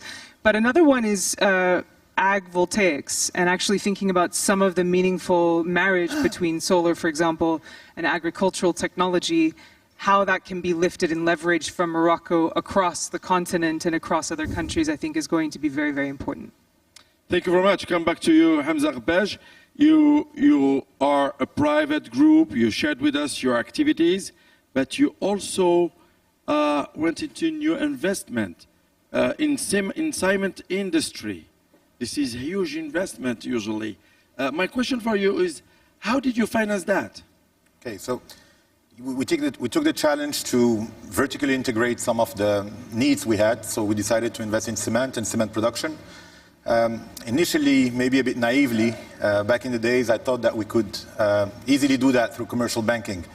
And a little roadshow and pitching that we're great and we're good builders and we use our cement so we need $300 million to do a cement plant. Very quickly got back on my feet and understood that I needed to go a bit further in structuring that project and able to be successful. One of the steps we took is invite an equity partner through a fund called InfraInvest, backed by DFIs, in order to show transparency in the whole process of how this project was thought of, built, and operated. That led us to quickly also think of, well, why not dream and go get a DFI to put some money into a private project. Sat down very quickly at the table with the AFDB, which financed for the first time a private project in Morocco with an envelope of $50 million. And that clearly opened the way for every commercial bank to be at ease in dealing with such a big project in a local market. And what I learned from that is that you have to also be bold into getting into some sort of big project backed by big institutions.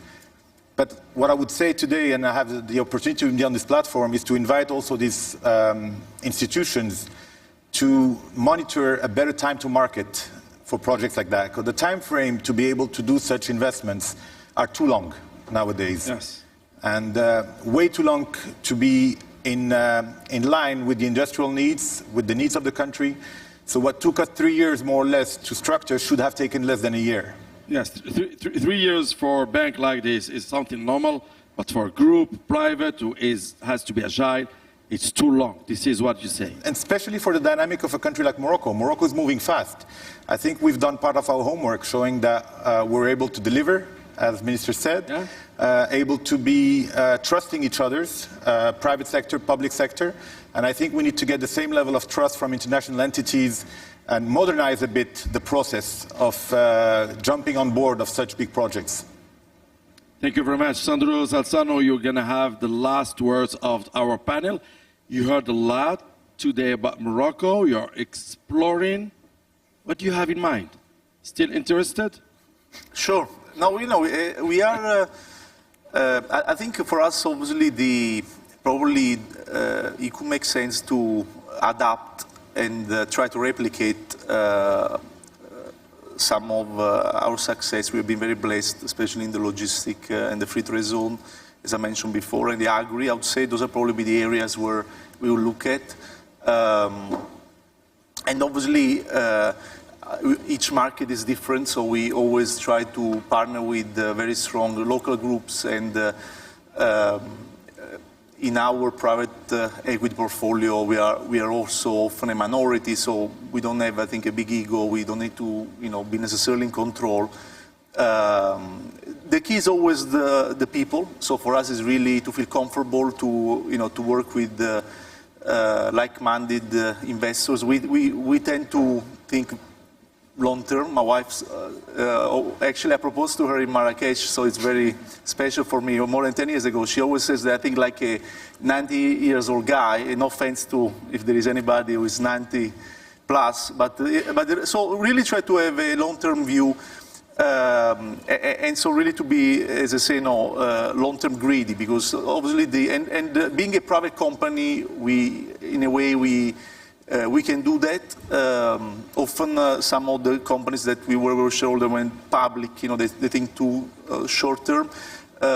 So I think we can, we are long-term investors and we are here to learn, and we hope that we can execute in one or two projects we are currently looking at. So really bringing the expertise and combining with the local knowledge and support. And yes, I was with the Minister of Investments. He was very supportive. I was really impressed also by the local authorities. So it's been really a great trip, I would say. Thank you very much. We still have a few seconds. Hamida, do you want to add something? Yeah, just a quick quote. In another life, one of my former bosses told me in Arabic, it's the market who decides on everything.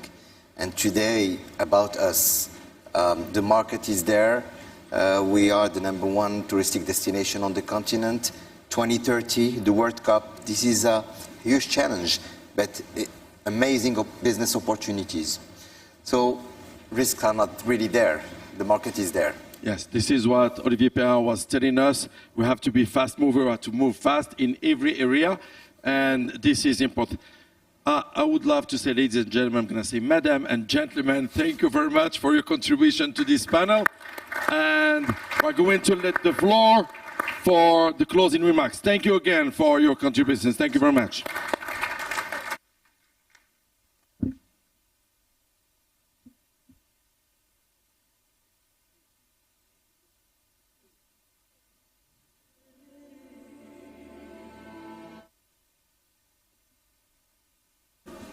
Hello. So now we are ready to close the event, and Mr. Ziad Azzour, Director of the Middle East and Central Asia Department, will give some concluding remarks. Dafti, please. Please, we'll be here 10 minutes.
All right, so no concluding remarks. Thanks a lot, guys, for coming here. The book is available outside if you are interested, and thanks again for coming here. I'll see you next time that we publish a book on Morocco, which I don't know when it's going to be.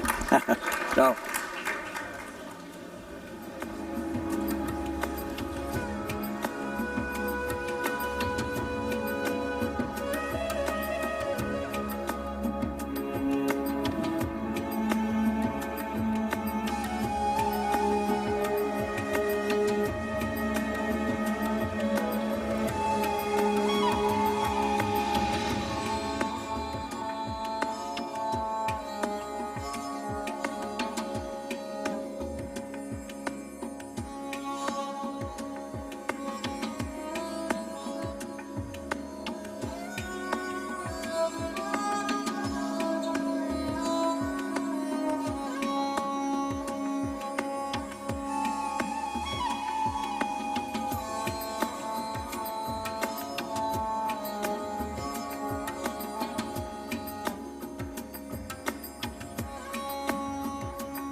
Notre pays, terre de dialogue et d'hospitalité.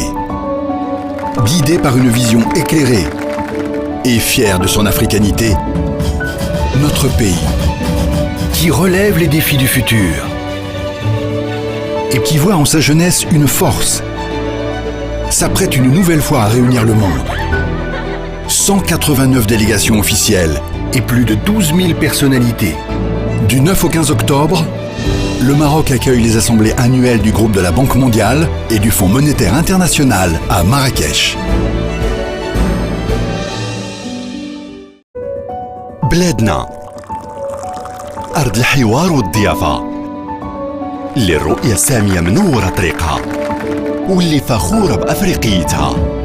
بلادنا اللي كتشوف التحديات مستقبلها وفي الشباب قوتها، كتساعد مرة أخرى باش تجمع العالم تحت سماها. 189 وفد رسمي وأكثر من 12,000 شخصية. من 9 إلى 15 من أكتوبر يستضيف المغرب الاجتماعات السنوية لمجموعة البنك الدولي وصندوق النقد الدولي في مراكش. Pour vos déplacements en Afrique, Inouï Business est à vos côtés avec le nouveau pass roaming le plus large sur le continent, valable dans 39 pays africains. Profitez de 3 gigas d'internet, 20 minutes de communication et 20 SMS à 300 dirhams TTC, valable 14 jours. Rendez-vous sur l'application MyInouï ou contactez votre service client pour profiter de l'offre pass roaming Afrique de Inouï Business, le partenaire de votre croissance.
Notre pays, terre de dialogue et d'hospitalité.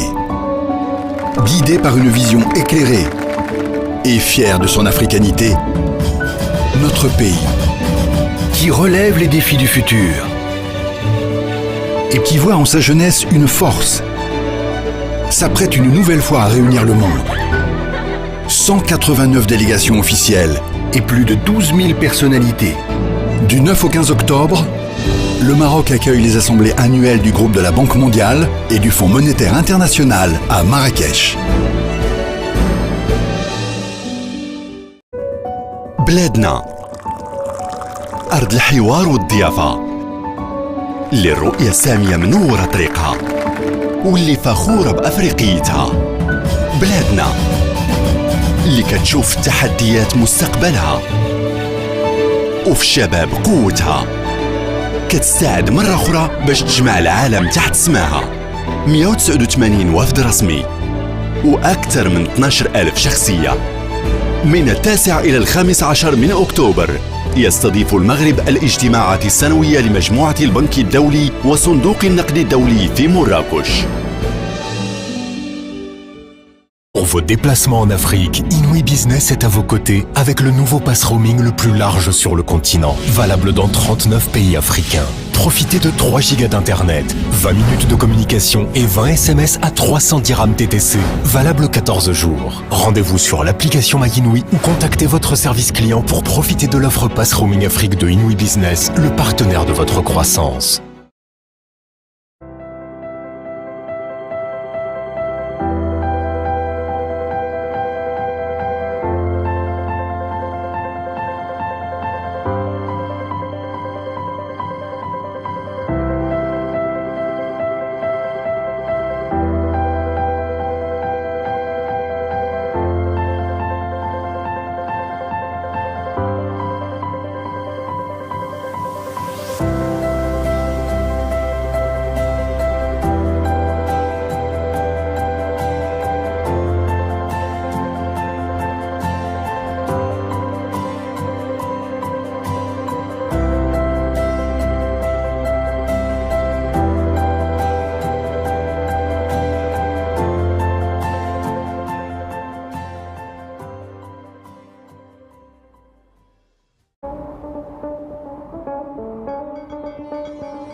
Notre pays, terre de dialogue et d'hospitalité.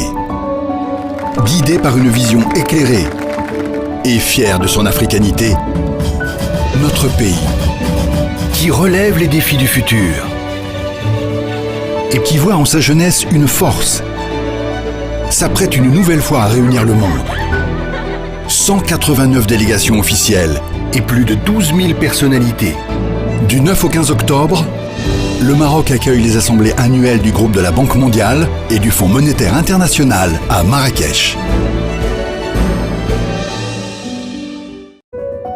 بلادنا أرض الحوار والضيافة اللي الرؤية السامية منورة طريقها واللي فخورة بأفريقيتها.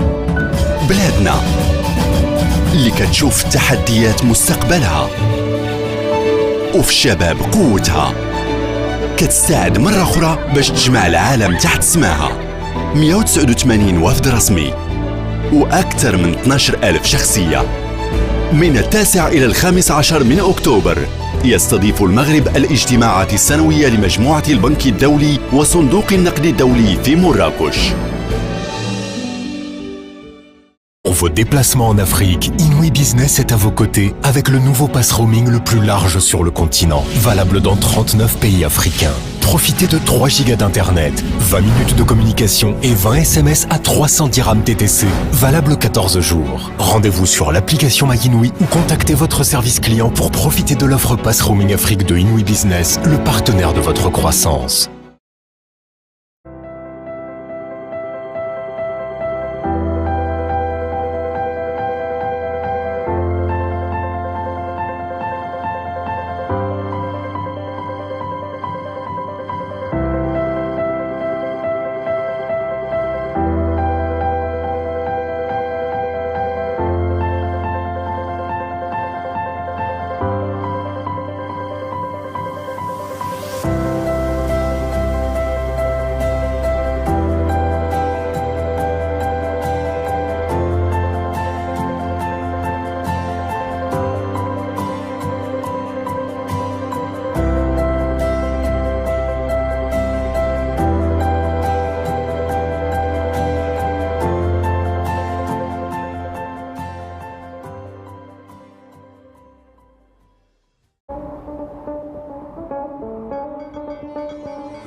Notre pays, terre de dialogue et d'hospitalité.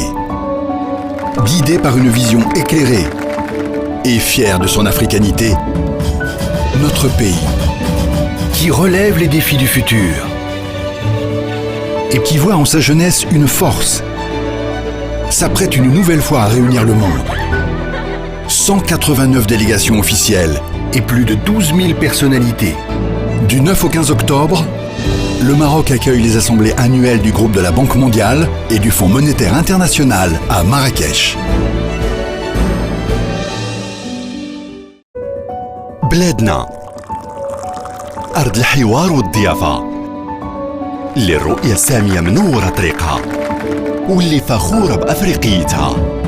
بلادنا اللي كتشوف التحديات مستقبلها وفي الشباب قوتها، كتساعد مرة أخرى باش تجمع العالم تحت سماها. 189 وفد رسمي وأكثر من 12,000 شخصية. من 9 إلى 15 من أكتوبر يستضيف المغرب الاجتماعات السنوية لمجموعة البنك الدولي وصندوق النقد الدولي في مراكش.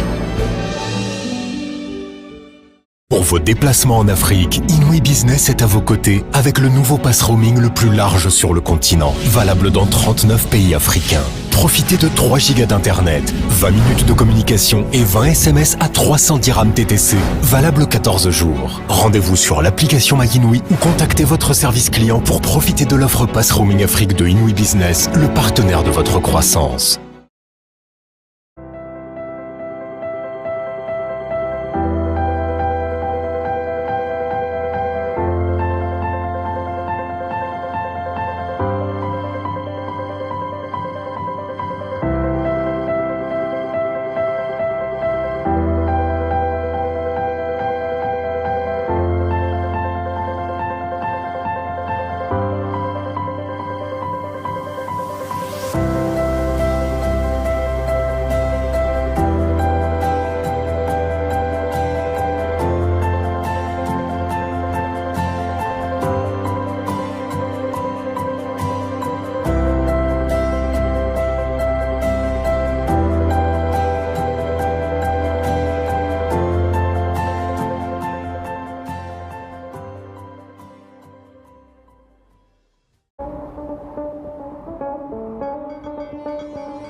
Notre pays, terre de dialogue et d'hospitalité. Guidé par une vision éclairée et fier de son africanité, notre pays, qui relève les défis du futur et qui voit en sa jeunesse une force, s'apprête une nouvelle fois à réunir le monde.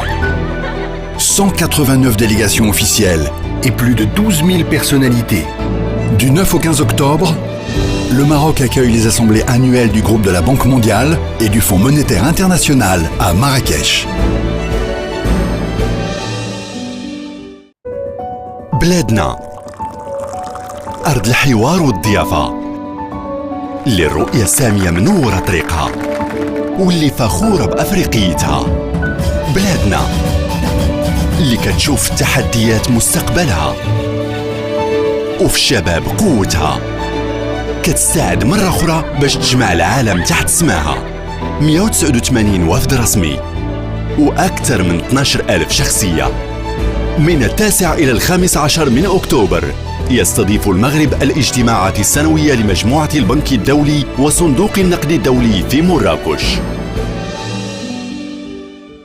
Pour vos déplacements en Afrique, Inouï Business est à vos côtés avec le nouveau pass roaming le plus large sur le continent, valable dans 39 pays africains. Profitez de 3 gigas d'internet, 20 minutes de communication et 20 SMS à 300 dirhams TTC, valable 14 jours. Rendez-vous sur l'application MyInouï ou contactez votre service client pour profiter de l'offre pass roaming Afrique de Inouï Business, le partenaire de votre croissance. Pour vos déplacements en Afrique, Inouï Business est à vos côtés avec le pass roaming le plus large sur le continent, valable dans 39 pays africains. Profitez de 3 gigas d'internet, 20 minutes de communication et 20 SMS à 300 dirhams TTC, valable 14 jours. Rendez-vous sur l'application MyInouï ou contactez votre service client pour profiter de l'offre pass roaming Afrique de Inouï Business, le partenaire de votre croissance. La couverture spéciale de Média 24 des assemblées annuelles se poursuit. Au programme de l'après-midi de cette première matinée, d'abord la diffusion d'un live streaming sur la réouverture par le ministre de la Culture, Mehdi Ben Saïd, des monuments historiques à Marrakech qui ont été impactés par le séisme du 8 septembre. Nous avons également prévu la diffusion de quelques moments forts du match amical qui a été joué hier en préouverture des assemblées.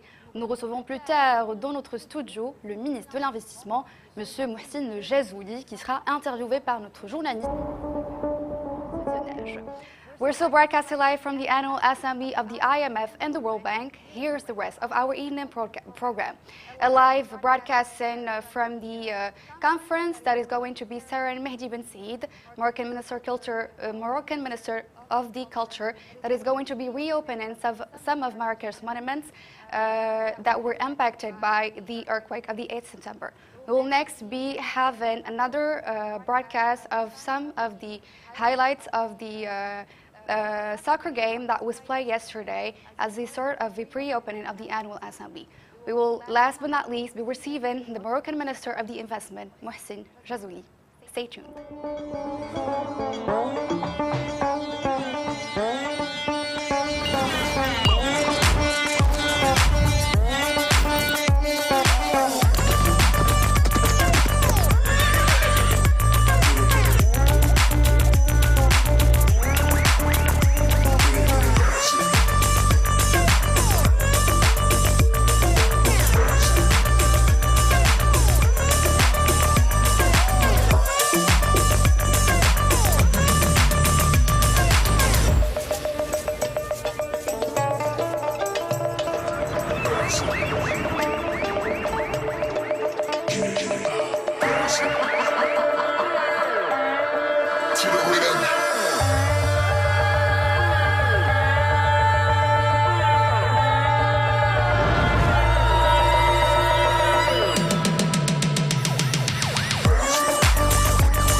Notre pays, terre de dialogue et d'hospitalité, guidé par une vision éclairée et fier de son africanité, notre pays, qui relève les défis du futur et qui voit en sa jeunesse une force, s'apprête une nouvelle fois à réunir le monde.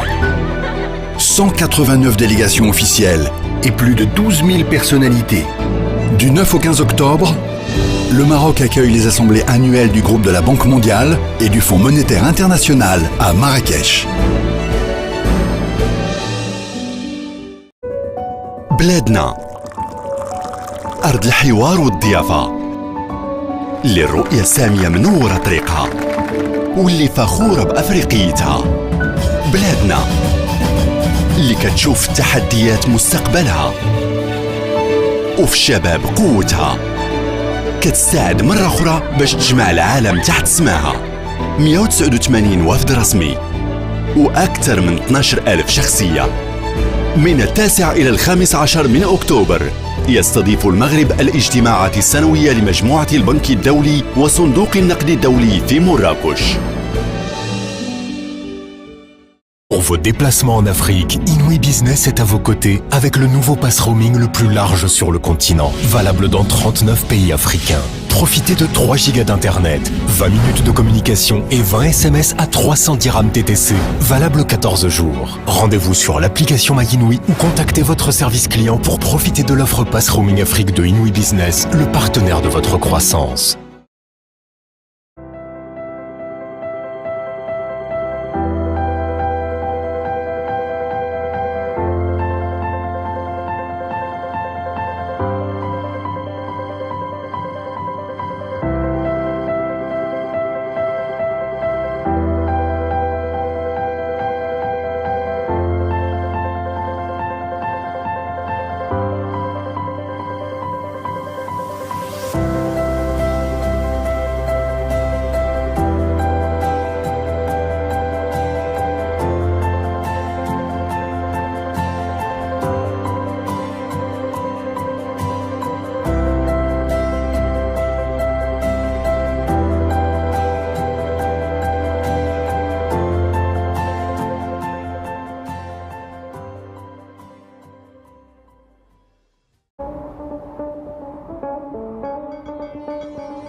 to the rhythm.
Notre pays, terre de dialogue et d'hospitalité, guidé par une vision éclairée et fier de son africanité, notre pays, qui relève les défis du futur et qui voit en sa jeunesse une force, s'apprête une nouvelle fois à réunir le monde. 189 délégations officielles et plus de 12 000 personnalités. Du 9 au 15 octobre, le Maroc accueille les assemblées annuelles du groupe de la Banque mondiale et du Fonds monétaire international à Marrakech. بلادنا أرض الحوار والضيافة اللي الرؤية السامية منورة طريقها واللي فخورة بأفريقيتها. بلادنا اللي كتشوف التحديات مستقبلها وفي الشباب قوتها، كتساعد مرة أخرى باش تجمع العالم تحت سماها. 189 وفد رسمي وأكثر من 12,000 شخصية. من 9 إلى 15 من أكتوبر يستضيف المغرب الاجتماعات السنوية لمجموعة البنك الدولي وصندوق النقد الدولي في مراكش. Pour vos déplacements en Afrique, Inouï Business est à vos côtés avec le nouveau pass roaming le plus large sur le continent, valable dans 39 pays africains. Profitez de 3 gigas d'internet, 20 minutes de communication et 20 SMS à 300 dirhams TTC, valable 14 jours. Rendez-vous sur l'application MyInouï ou contactez votre service client pour profiter de l'offre pass roaming Afrique de Inouï Business, le partenaire de votre croissance.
Notre pays, terre de dialogue et d'hospitalité, guidé par une vision éclairée et fier de son africanité, notre pays, qui relève les défis du futur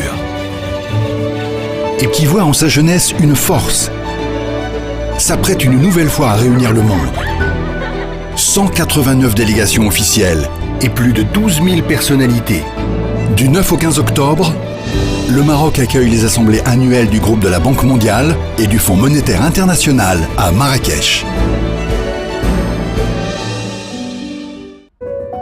بلادنا أرض الحوار والضيافة اللي الرؤية السامية منورة طريقها واللي فخورة بأفريقيتها. بلادنا اللي كتشوف التحديات مستقبلها وفي الشباب قوتها، كتستعد مرة أخرى باش تجمع العالم تحت سماها. 189 وفد رسمي وأكثر من 12,000 شخصية. من 9 إلى 15 من أكتوبر يستضيف المغرب الاجتماعات السنوية لمجموعة البنك الدولي وصندوق النقد الدولي في مراكش. Pour vos déplacements en Afrique, Inouï Business est à vos côtés avec le nouveau pass roaming le plus large sur le continent, valable dans 39 pays africains. Profitez de 3 gigas d'internet, 20 minutes de communication et 20 SMS à 300 dirhams TTC, valable 14 jours. Rendez-vous sur l'application MyInouï ou contactez votre service client pour profiter de l'offre Pass Roaming Afrique de Inouï Business, le partenaire de votre croissance.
La pression.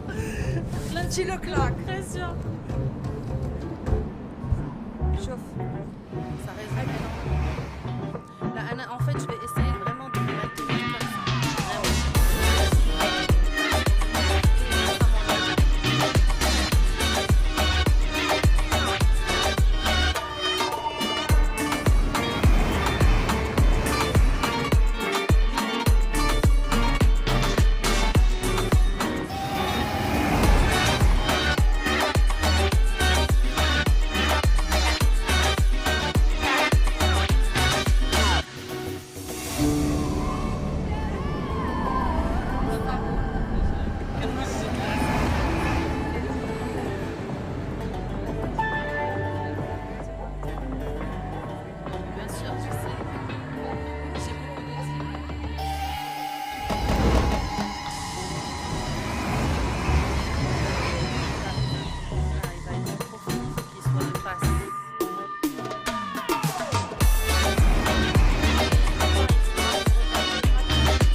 en face.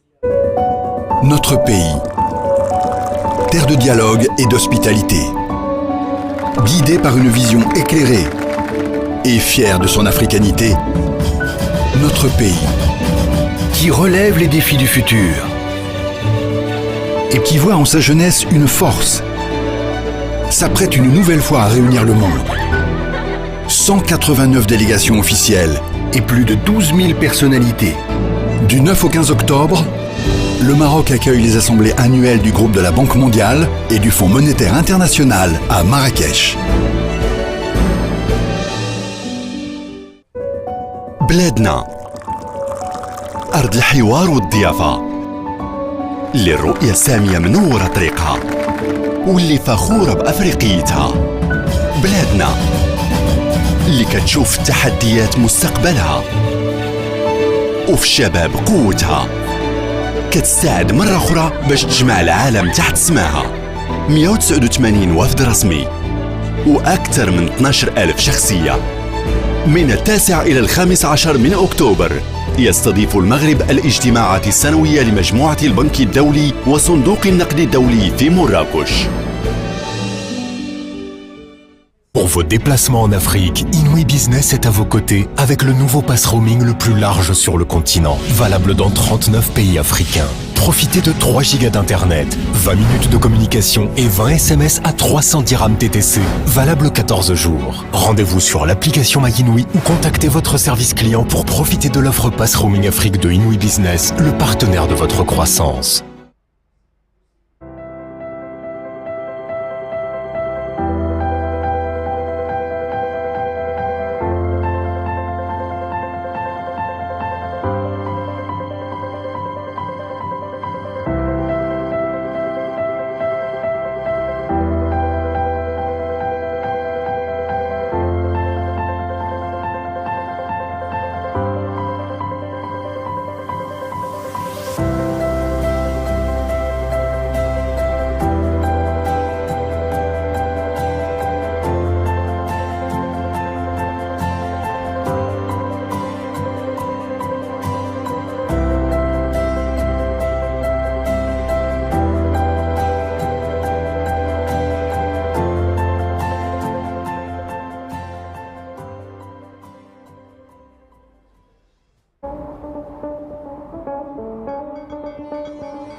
bonjour à vous toutes et à vous tous. En marge de la tenue des assemblées générales du FMI et de la Banque mondiale, nous sommes au Palais Bahia qui a connu une restauration après le séisme. Donc nous allons vous faire découvrir en compagnie du ministre de la Culture les restaurations dont a fait l'objet le Palais Bahia, le Palais Badia aussi et les tombeaux saadiens.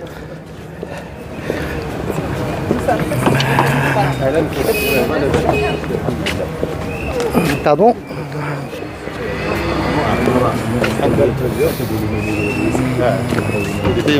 rapidement.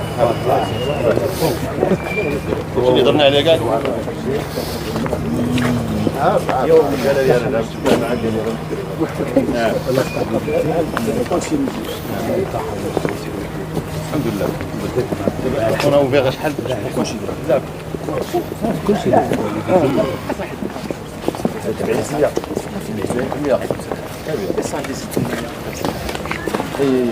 Alors vous allez découvrir avec nous les travaux. On voit encore des. Vous allez découvrir à l'image des échafaudages.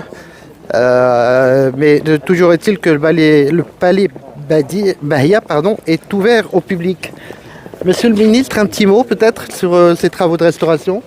Ils ont démarré au lendemain du séisme, quelques jours après? Absolument, quelques heures après. D'abord, la première problématique, comme je l'avais déjà signalé, c'était de faire en sorte que les monuments ne soient pas un risque pour les habitations d'à côté. Vous savez, c'est des monuments qui sont en plein centre-ville de la ville de Marrakech. Et donc, il y avait une inquiétude par rapport aux répliques du séisme, donc qui puissent constituer un danger. Alhamdoulilah, les équipes ont travaillé jour et nuit pour qu'il y ait un étayement assez rapide pour consolider l'existant. Et bien sûr, les travaux de restauration vont redémarrer par la suite, une fois qu'on a solidifié le monument. C'est le cas aujourd'hui. Donc la première étape, alhamdoulilah, on l'a réussi. C'est pour ça que vous voyez que les monuments ont réouvert leurs portes. C'était l'objectif en fait. Marrakech a besoin de ces monuments et ces monuments ont besoin des citoyens, des touristes marocains et étrangers. Et donc, ça a découragé personne finalement. On est heureux, vous voyez par vous-même, malgré les échafaudages visibles. Absolument pas. A priori, on a des milliers de visiteurs depuis hier, depuis la réouverture. C'est hier, la réouverture c'était hier. Et on a tout fait pour ne pas rater aussi donc ce rendez-vous international des assemblées pour démontrer justement aux instances internationales que le Maroc, alhamdoulilah, sur instruction d'El Sidna Allah sait réagir à ce genre de problématiques et les monuments font partie aussi de la. Ces monuments, ce n'est pas uniquement des monuments, mais c'est aussi une activité économique pour les habitants de Marrakech. Non, on va vous suivre dans votre visite. Merci.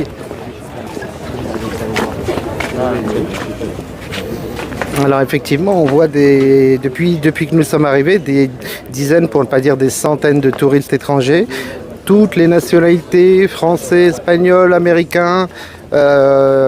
Personne n'a été rebuté, on va dire, par les travaux qui ont duré, ma foi, une quinzaine de jours, un peu plus d'une quinzaine de jours. Il reste, comme je vous disais, quelques échafaudages, mais rien de méchant en fait. Quand on voit la restauration, le monument n'a pas été vraiment endommagé. Mais comme nous le disait le ministre, il a fallu quand même consolider l'édifice pour le voisinage, pour qu'il n'y ait aucun risque. Et d'après ce que nous a dit le ministre, donc il n'y a plus aucun risque d'éboulement ou peu importe. Ces monuments ont repris leur vie. Les visiteurs sont nombreux. Avant d'arriver au Palais Bahia, nous sommes passés par la Médina où nous avons croisé des centaines de touristes. L'activité touristique a recommencé. La vie est tout à fait normale à Marrakech, hormis la chaleur qui est assez forte. Voilà. Alors je vais vous laisser quand même découvrir en images le monument restauré et nous passerons après au palais Badia et au tombeau saadien. Voilà. À tout à l'heure.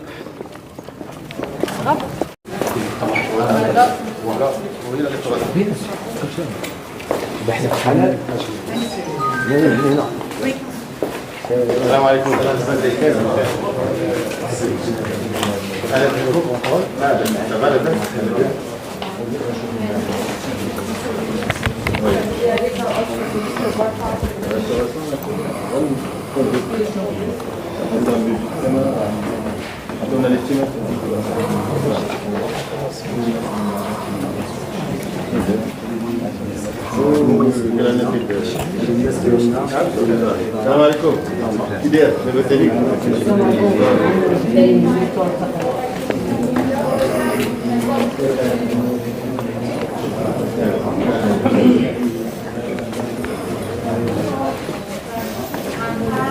Le ministre est en discussion avec ceux qui sont à l'origine des travaux.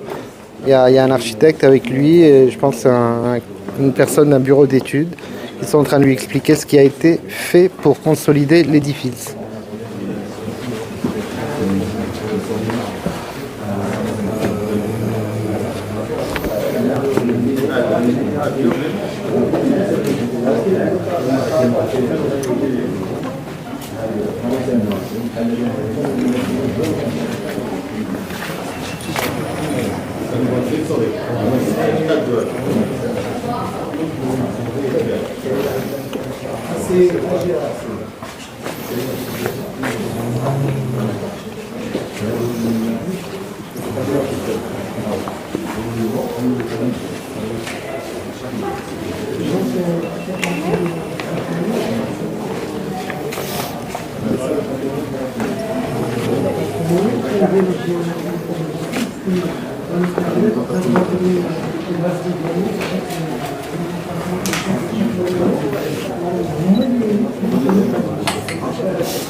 Voilà, nous sommes dans le centre du Palais Bahia, une véritable merveille architecturale. On voit que les boiseries, les plâtres, rien n'a été vraiment endommagé.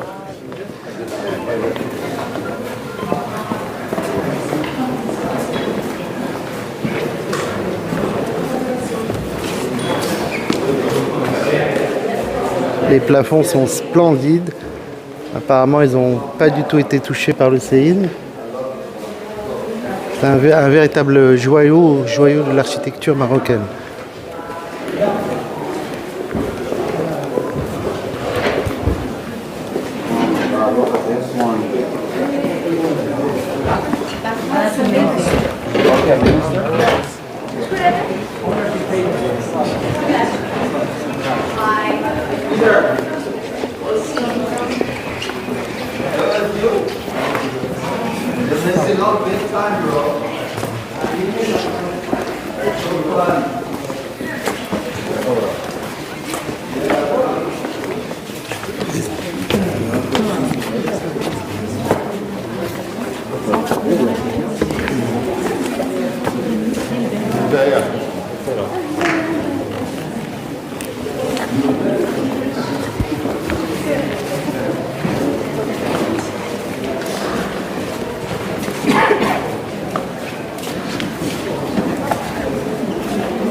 رئيس الجهة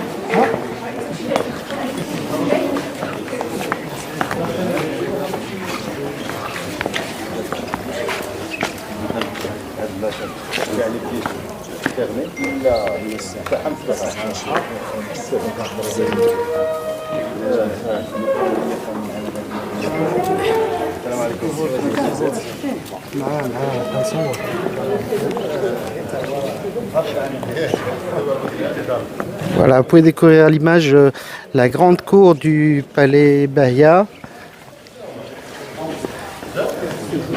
Encore une fois, on ne peut que s'émerveiller devant ce monument qui a traversé les siècles. C'est l'ancienne demeure de la famille Cherki,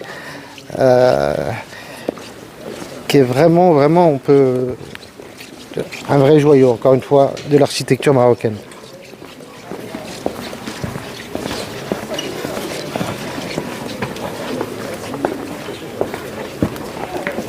Là, on se dirige vers les jardins intérieurs.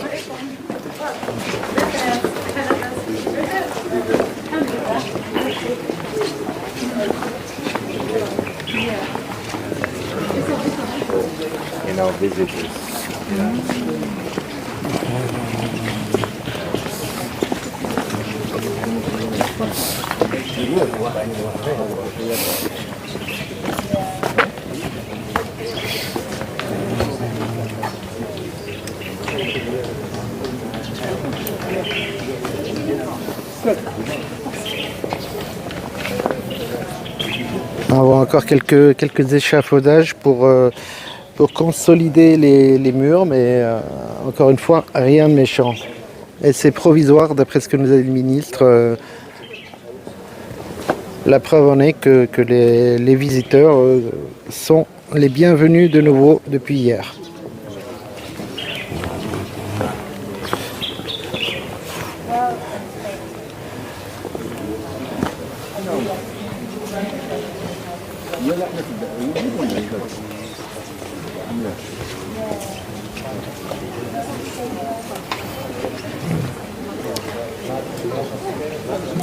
مثلا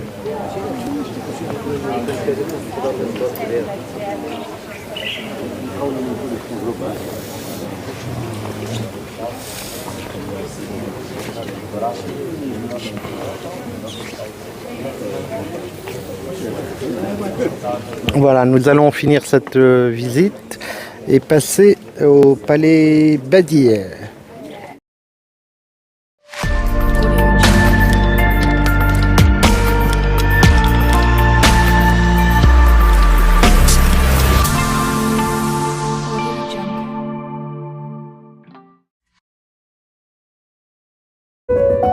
Notre pays, terre de dialogue et d'hospitalité, guidé par une vision éclairée et fier de son africanité, notre pays, qui relève les défis du futur et qui voit en sa jeunesse une force, s'apprête une nouvelle fois à réunir le monde. 189 délégations officielles et plus de 12 000 personnalités. Du 9 au 15 octobre, le Maroc accueille les assemblées annuelles du groupe de la Banque mondiale et du Fonds monétaire international à Marrakech. بلادنا أرض الحوار والضيافة اللي الرؤية السامية منورة طريقها واللي فخورة بأفريقيتها. بلادنا اللي كتشوف التحديات مستقبلها وفي الشباب قوتها، كتستعد مرة أخرى باش تجمع العالم تحت سماها. 189 وفد رسمي وأكثر من 12,000 شخصية. من 9 إلى 15 من أكتوبر يستضيف المغرب الاجتماعات السنوية لمجموعة البنك الدولي وصندوق النقد الدولي في مراكش. Pour vos déplacements en Afrique, Inouï Business est à vos côtés avec le nouveau pass roaming le plus large sur le continent, valable dans 39 pays africains. Profitez de 3 gigas d'internet, 20 minutes de communication et 20 SMS à 300 dirhams TTC, valable 14 jours. Rendez-vous sur l'application MyInouï ou contactez votre service client pour profiter de l'offre pass roaming Afrique de Inouï Business, le partenaire de votre croissance.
Notre pays.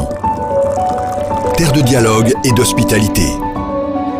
Guidé par une vision éclairée et fier de son africanité, notre pays, qui relève les défis du futur et qui voit en sa jeunesse une force, s'apprête une nouvelle fois à réunir le monde. 189 délégations officielles et plus de 12 000 personnalités. Du 9 au 15 octobre, le Maroc accueille les assemblées annuelles du groupe de la Banque mondiale et du Fonds monétaire international à Marrakech.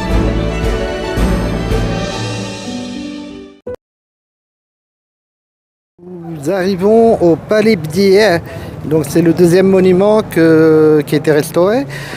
Nous sommes en compagnie du ministre de la Culture qui est en train de visiter ces monuments après restauration. Donc nous le suivons. Là encore, les visiteurs sont de retour.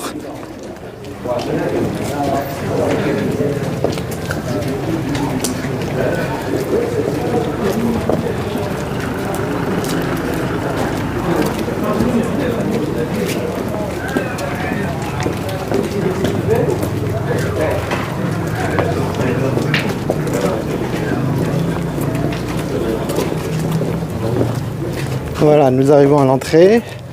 Vous allez découvrir avec nous l'intérieur.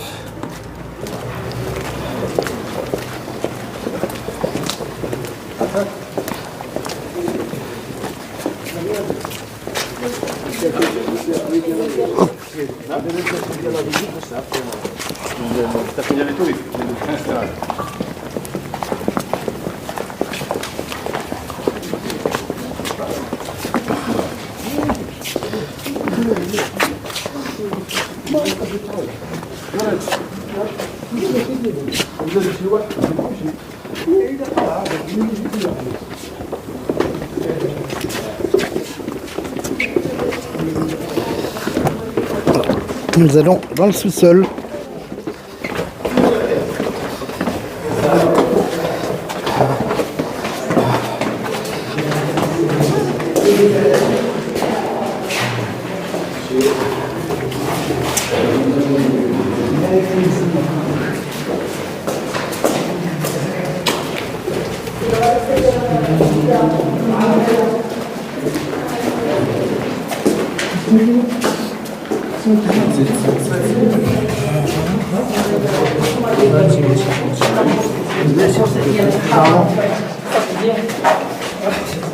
Pardon, ce ministre, qu'est-ce qui a été restauré là?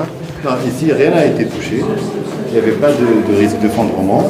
Il y a juste eu une inquiétude parce que le reste avait été touché notamment. Prévenir? Oui, c'est plus de la prévention, mais l'idée qui a été mise en place par la direction régionale, c'est bien évidemment ce que vous voyez là, c'est l'histoire des tombeaux sahédiens qui est reprise ici pour la reprise des activités telles qu'on en a parlé tout à l'heure, c'est-à-dire rendre ces monuments parlons par les différentes expositions qu'il peut y avoir aujourd'hui pour que la vie puisse continuer. C'est ça l'objectif. Lequel des trois monuments a été le plus touché? Par les Badiers? Par les Bahia a été le monument qui a été le plus touché. Et alhamdoulilah, maintenant que l'étaiement est terminé, qu'il a été sécurisé, depuis hier, on est à plus de 5000 visiteurs, ce qui est quand même un retour à la vie qui est extraordinaire. Voilà. D'accord, ces trois monuments ont rouvert leurs portes normalement? Oui, bien sûr. D'accord. Merci, monsieur le ministre. À 70-80%. D'accord. Il y a des choses qui restent à restaurer, qu'on est en train de... Rapidement, j'imagine. La restauration démarrera, Inch'Allah, dans les 2-3 semaines. Mais ça n'empêche pas les visiteurs de... Non, c'est ça l'objectif. Très bien. Il y a des parties qu'il faudra restaurer, mais les monuments restent ouverts pour le reste. Très bien.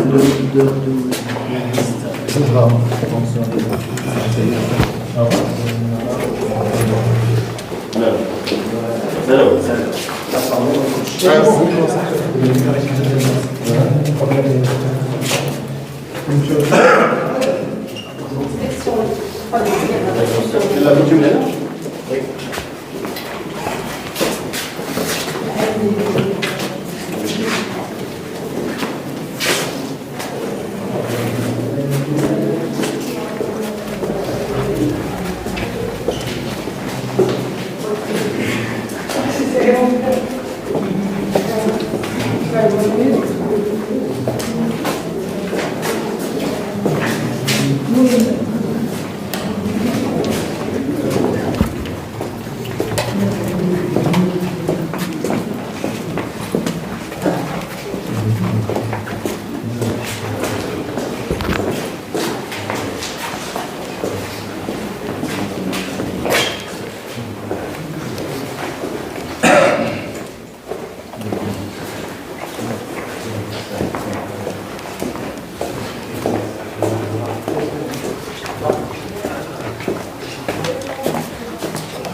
تقوم بالنقص سننقل خلال عندي التقويم إضافة إلى مجموعة من التصاميم يقام بها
شو عندي لهاد غير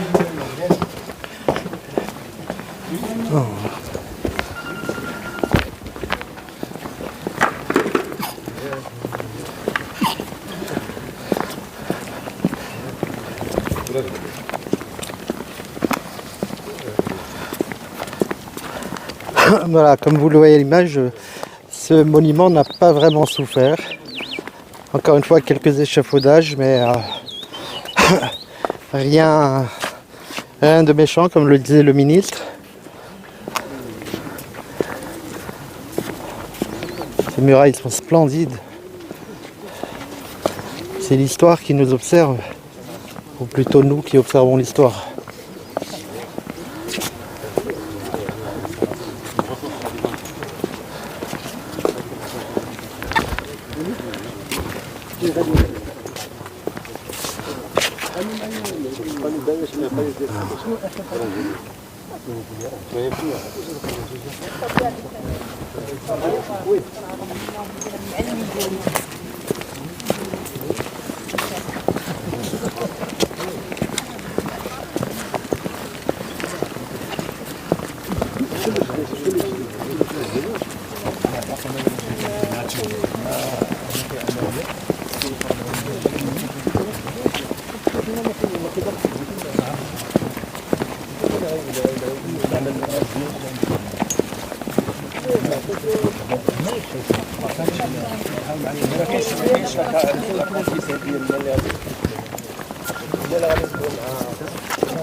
Quand on regarde ces monuments, en particulier les murailles, on comprend l'histoire millénaire du Maroc.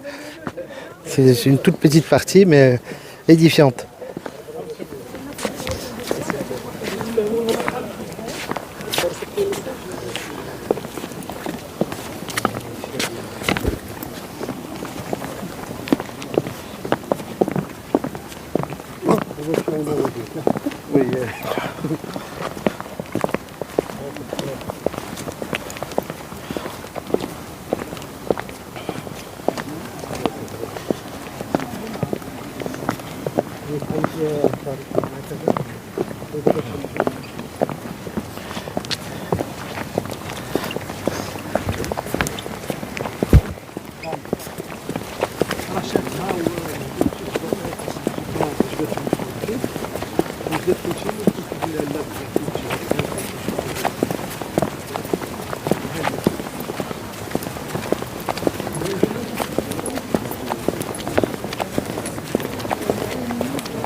Des céramiques du XIIIe, XIVe, XVe siècle.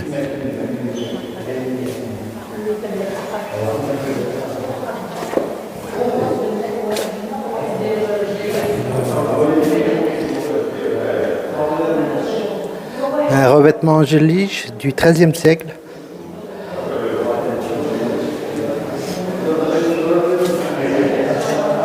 Magnifique.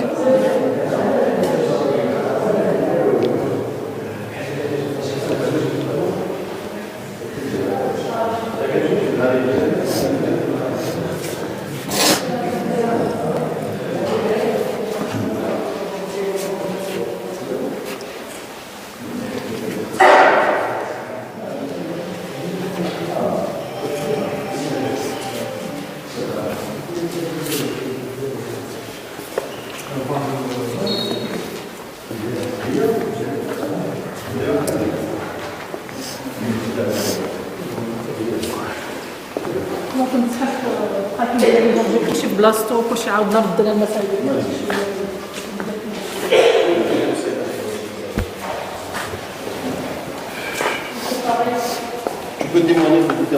Magnifique.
شكون؟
Notre pays, terre de dialogue et d'hospitalité, guidé par une vision éclairée et fier de son africanité, notre pays, qui relève les défis du futur et qui voit en sa jeunesse une force, s'apprête une nouvelle fois à réunir le monde.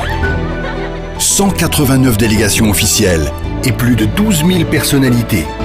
Du 9 au 15 octobre, le Maroc accueille les assemblées annuelles du groupe de la Banque mondiale et du Fonds monétaire international à Marrakech.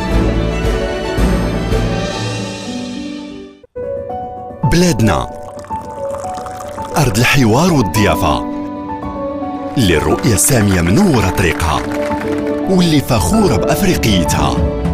بلادنا اللي كتشوف التحديات مستقبلها وفي الشباب قوتها، كتساعد مرة أخرى باش تجمع العالم تحت سماها. 189 وفد رسمي وأكثر من 12,000 شخصية.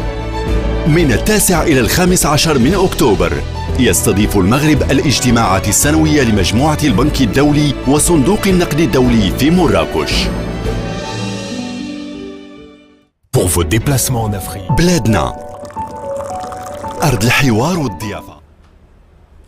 Nous sommes de retour et avec nous dans notre studio, le ministre délégué chargé de l'investissement, de la convergence et de l'évaluation des politiques publiques, qui sera interviewé par notre journaliste, Madame Hayat Rabaoui.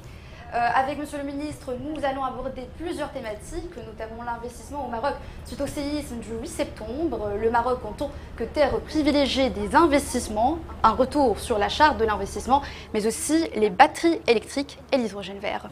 À toi, Hayat. Merci Besma. Bonjour Monsieur le Ministre, bienvenue sur le plateau de Média 24 et merci d'avoir accepté notre invitation. Bonjour Hayat, merci de me recevoir. C'est avec plaisir. Monsieur le Ministre, avant de parler de l'investissement et des opportunités qu'offre le Maroc, nous sommes aujourd'hui à un mois quasiment jour pour jour des événements tragiques du 8 septembre et pourtant Marrakech accueille aujourd'hui à bras ouverts des milliers de participants. Nous aimerions bien savoir quelles ont été les premières impressions et surtout quelle est votre première impression par rapport à cette journée. Écoutez, peut-être avant de vous donner mon impression, je voudrais d'abord commencer par présenter mes plus profondes condoléances aux familles des victimes et bien entendu souhaiter un prompt rétablissement à tous les blessés. Et effectivement, nous sommes aujourd'hui à un mois de ce terrible tremblement de terre qui a touché notre pays et cette région. Et nous sommes ici, je crois que nous pouvons être très fiers d'être tous là réunis ici autour des réunions annuelles de la Banque mondiale et du FMI, ce qui prouve une résilience de notre pays et c'est un vrai témoignage qu'on a reçu de solidarité, qu'on a reçu du monde entier et en particulier ceux qui arrivent du monde entier pour souligner notre résilience et la résilience du Maroc et des Marocains, tous derrière Sa Majesté le Roi Mohamed VI, que Dieu l'assiste, qui a tout de suite souhaité que les réactions soient très rapides par rapport au séisme et que la vie reprenne le plus rapidement possible aussi par rapport au développement socio-économique de la région. D'accord. Justement, en parlant de cette tragique soirée et de ses conséquences, il y a eu plusieurs impacts sur plein de secteurs. Et donc, mais peut-être qu'on n'a pas assez parlé du secteur de l'investissement plus particulièrement.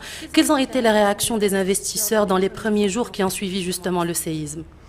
Écoutez, les investisseurs, ce sont soit des Marocains, soit des amis du Maroc. Et dans les deux cas, ils ont réagi le plus naturellement qu'on puisse faire dans ces cas-là, c'est qu'ils ont été solidaires avec notre pays. En particulier, on parle des investisseurs étrangers qui ont tout de suite proposé leur aide, qu'elle soit matérielle, financière ou logistique, également à l'image des investisseurs marocains qui ont tout de suite réagi. Donc on a eu un vrai élan de solidarité aussi avec des participations conséquente au compte 126 de la part d'investisseurs marocains et également étrangers. Il y a eu aussi cette solidarité liée à la présence aujourd'hui de ces investisseurs à Marrakech, dans la mesure où ils continuent leurs projets, ils continuent leurs investissements et ils continuent de regarder le Maroc comme une terre privilégiée des investissements. Donc il n'y a pas eu ni de suspension de projet, Aucune. ni de report, Aucun. Et peut-être même d'autres manifestations, de nouvelles manifestations d'intérêt. Oui, je pense que ça nous a mis encore une fois au cœur de l'actualité mondiale, de par notre résilience, de par la solidarité que nous avons eue et l'élan de solidarité exceptionnel qu'il y a eu au sein du pays et de par l'unité que nous avons eue face, je dirais, aux instructions de Sa Majesté le Roi Mohamed VI, que Dieu l'assiste, pour prendre en charge les victimes et relancer la machine. D'accord. Et justement, on continue sur la séquence investissement et peut-être que, puisqu'on est au cœur des assemblées et qu'il pourrait y avoir énormément d'investisseurs intéressés, je vais troquer en fait ma casquette de journaliste pour celle d'un investisseur et vous demanderai, Monsieur le Ministre, de me convaincre aujourd'hui d'investir au Maroc. Pourquoi est-ce que j'investirai ici au Maroc et pas ailleurs dans une autre région du monde?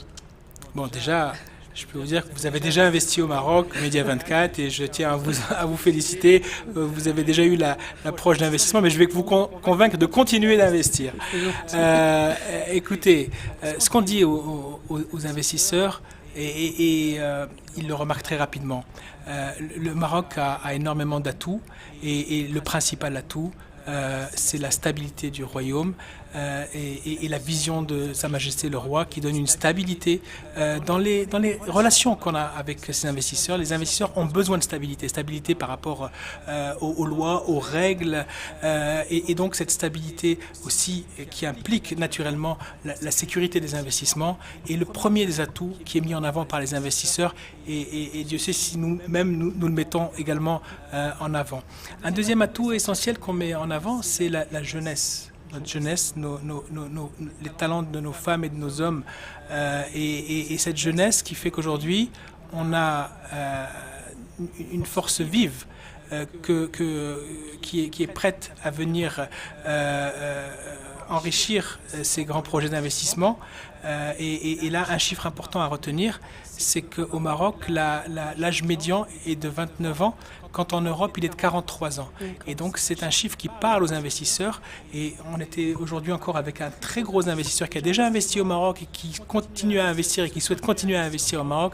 Et il faisait le comparatif entre justement cette jeunesse disponible au Maroc qui cherche à travailler et par exemple, dans certains pays de l'Est, où on a du mal aujourd'hui à trouver de la main-d'œuvre qualifiée. Donc, c'est un atout, un deuxième atout essentiel. Un troisième atout qu'on met en avant, c'est nos énergies vertes, grâce à la vision de précurseur qu'a eu Sa Majesté par rapport aux énergies renouvelables et qui fait qu'aujourd'hui, nous avons des énergies vertes à bas coût disponibles. Et dans un monde qui se décarbone, je crois qu'aujourd'hui, c'est vraiment un atout de taille. Bien sûr, je vous citerai nos infrastructures au niveau de classe mondiale, le port Tangemed, les autoroutes, les différents ports en construction comme Dakhla, Nador, Westmed, le TGV et j'en passe, les zones d'accélération industrielle, toute la logistique qui va autour des infrastructures et qui sont aussi un atout important. Et pour finir, un qui n'est pas des moindres, c'est notre marché. On peut paraître comme un marché d'une quarantaine de millions de consommateurs, mais en fait, on vend un marché de 2,5 milliards de consommateurs grâce à nos accords de libre-échange qui font qu'aujourd'hui, les investisseurs s'intéressent à notre pays. Nous sommes un des rares pays à avoir à la fois un accord de libre-échange avec les États-Unis et avec l'Europe. Si on rajoute à ça la zone de libre-échange continentale africaine, la ZLECAf, eh bien là, ça fait 2,5 milliards, un bassin de 2,5 milliards de consommateurs. C'est important. Et tout ça est aujourd'hui renforcé par cette nouvelle charte de l'investissement qui est entrée en vigueur en mars dernier et qui fait qu'aujourd'hui, nous avons un cadre incitatif qui permet aux investisseurs de retrouver tout ce que je vous disais comme asset, comme atout du Maroc pour les prochaines années. Justement, vous m'avez tendu la perche par rapport à la charte de l'investissement. C'était en fait une annonce majeure parce qu'on l'attendait cette charte et quand elle est venue avec une nouvelle vision, elle était plus claire, plus pragmatique et à ce moment-là, on comprend que l'investisseur, il sait clairement à quoi il peut s'attendre, par rapport à ces incitations. Justement, pour les investisseurs ou les téléspectateurs qui n'ont pas eu vent de cette charte, est-ce que vous pouvez nous rappeler un peu son contenu et ses lignes directrices ? Écoutez, déjà ils peuvent facilement la consulter sur nos sites internet, l'AMDI et du ministère et elle est en toutes les langues, français, arabe, anglais, espagnol, chinois, mais je vais quand même vous donner quelques éléments de principe de cette nouvelle charte de l'investissement qui s'appuie sur 3 grands piliers. Le premier pilier, c'est bien entendu toutes les incitations. Le second, j'y reviendrai, c'est le climat des affaires. Et le troisième, c'est la gouvernance. Sur les incitations, il y a des dispositifs. Il y a un dispositif principal qui donne des primes, qu'elles soient sectorielles ou territoriales ou liées à l'emploi, qui peuvent aller jusqu'à 30% du montant de l'investissement. Ça, c'est le dispositif principal. Il y a également un dispositif qui est lié aux très petites et moyennes entreprises qui ne doivent pas être les laissées pour compte de cette nouvelle charte de l'investissement. Bien au contraire, nous devons les encourager à aller vers l'investissement. Il y aura également un dispositif relatif aux investissements directs marocains à l'étranger pour accompagner nos entrepreneurs marocains qui cherchent à aller conquérir le monde pour mieux se développer au Maroc. Et donc, l'ensemble de ces dispositifs va permettre réellement de booster à travers des primes directes au montant de l'investissement. À côté de ça, je vous le disais, un pilier relatif au climat des affaires. Et là, monsieur le chef du gouvernement a présidé le 15 mars dernier la commission du CNEA, la Commission nationale des environnements et des affaires, qui a permis de délivrer pour la première fois une feuille de route pluriannuelle 2023-2026 qui permet réellement de définir un climat des affaires autour de l'acte d'entreprendre, autour de la compétitivité et autour de la simplification des procédures administratives et de manière générale la facilitation de l'acte d'investir. Donc c'est un sujet essentiel de cette nouvelle charte de l'investissement, au même titre que le troisième pilier, qui est un pilier de gouvernance, sachant que, et vous le savez bien, la gouvernance globale de l'investissement a été revue en créant ce ministère de l'investissement et de la convergence des politiques publiques, en lui rattachant l'Agence marocaine de développement des investissements et des exportations, en mettant sous la responsabilité du chef du gouvernement l'ensemble des centres régionaux d'investissement, et il m'en délègue une partie des responsabilités. Donc tout ça est en train de refondre la gouvernance de l'investissement avec la nouvelle Commission nationale des investissements qui a de nouvelles prérogatives également plus élargies et également une gouvernance qui va permettre la décentralisation de l'acte d'investir, la déconcentration de l'investissement en permettant notamment aux régions, pour la première fois dans l'histoire économique du Royaume, de conclure des conventions d'investissement et d'accompagner les investisseurs jusqu'au bout pour les projets allant jusqu'à 250 millions de dirhams. C'est dire, et ce qui représente l'essentiel des projets d'investissement du Royaume. Donc cette gouvernance aussi décentralisée va permettre réellement aussi de sortir de l'axe classique Casa-Tanger. Et d'ailleurs, la dernière commission des investissements a permis de montrer que nous sommes sortis de l'axe. 9 régions étaient concernées, 70% des primes territoriales étaient dans des provinces A et B. Donc il y a vraiment un effet que l'on ressent. Et pour finir, il y a un effet qui est indiscutable en termes de volume de conventions d'investissement signées. Sur les 2 années de ce gouvernement, nous avons fait 3,5 fois le montant des 2 années précédentes en termes de conventions d'investissement signées et 4,5 fois en termes d'emplois à créer. C'est dire si cette charte fonctionne et que cette nouvelle gouvernance et cette nouvelle dynamique fonctionnent. Nous espérons juste que ça se poursuive sur la durée. Justement, en fait, le Maroc, c'est quand même 2 décennies de développement. Il y a eu des paliers qui ont été, qui sont passés, c'est-à-dire on a pu construire des écosystèmes autour de plusieurs secteurs importants. On peut en citer de nombreux, mais bien sûr l'automobile, c'est le secteur aujourd'hui qui est montré comme exemple. Et aujourd'hui, nous voulons passer à un nouveau palier avec une ambition sur 2 secteurs d'avenir qui sont en fait l'hydrogène et les batteries électriques, parce qu'on en parle souvent ces derniers temps. J'aimerais bien savoir aujourd'hui où est-ce qu'on nous en sommes par rapport à ces 2 domaines stratégiques et par rapport à notre ambition de mettre en place ces 2 écosystèmes. Écoutez, je pense que sur ces 2 sujets, il y a un facteur commun, c'est les énergies renouvelables.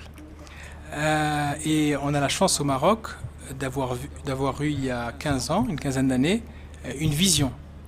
La vision de Sa Majesté le roi Mohammed VI, que Dieu l'assiste, qui a tout de suite cru aux énergies renouvelables pour des raisons écologiques, économiques et sociales.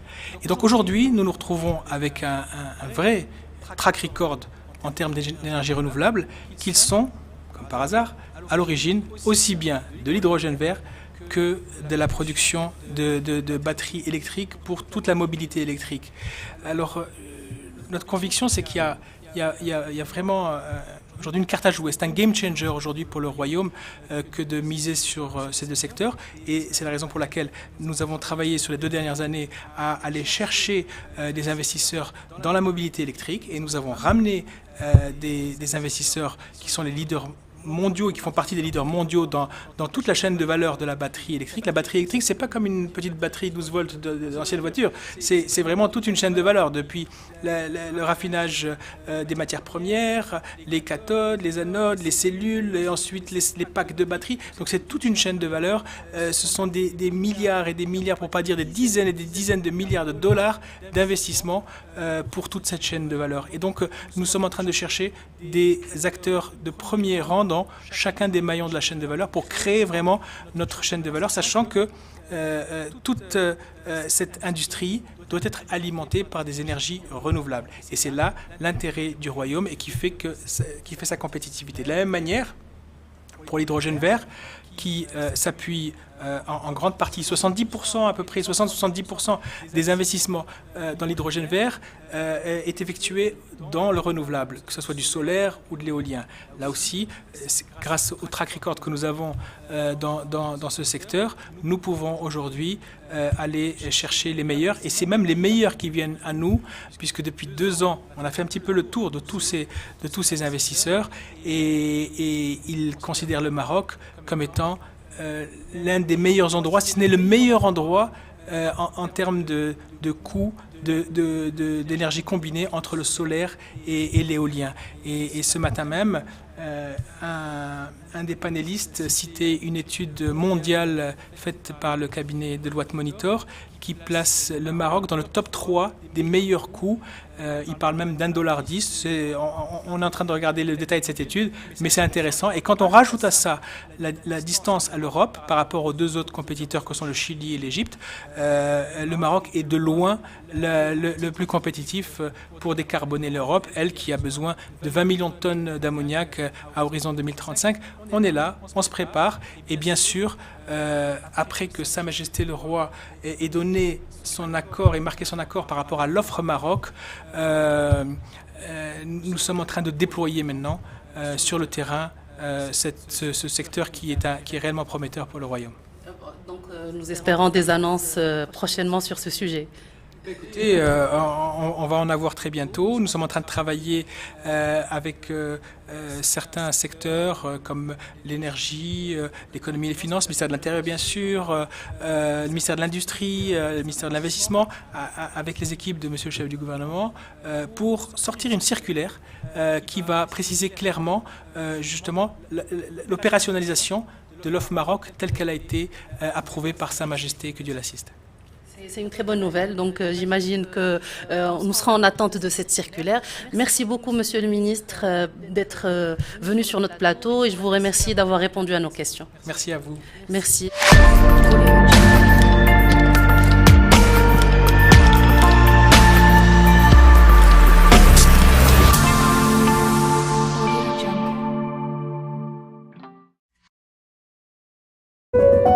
Notre pays, terre de dialogue et d'hospitalité, guidé par une vision éclairée et fier de son africanité, notre pays, qui relève les défis du futur et qui voit en sa jeunesse une force, s'apprête une nouvelle fois à réunir le monde. 189 délégations officielles et plus de 12 000 personnalités. Du 9 au 15 octobre, le Maroc accueille les assemblées annuelles du groupe de la Banque mondiale et du Fonds monétaire international à Marrakech. بلادنا أرض الحوار والضيافة اللي الرؤية السامية منورة طريقها واللي فخورة بأفريقيتها. بلادنا اللي كتشوف التحديات مستقبلها وفي الشباب قوتها، كتستعد مرة أخرى باش تجمع العالم تحت سماها. 189 وفد رسمي وأكثر من 12,000 شخصية. من 9 إلى 15 من أكتوبر يستضيف المغرب الاجتماعات السنوية لمجموعة البنك الدولي وصندوق النقد الدولي في مراكش.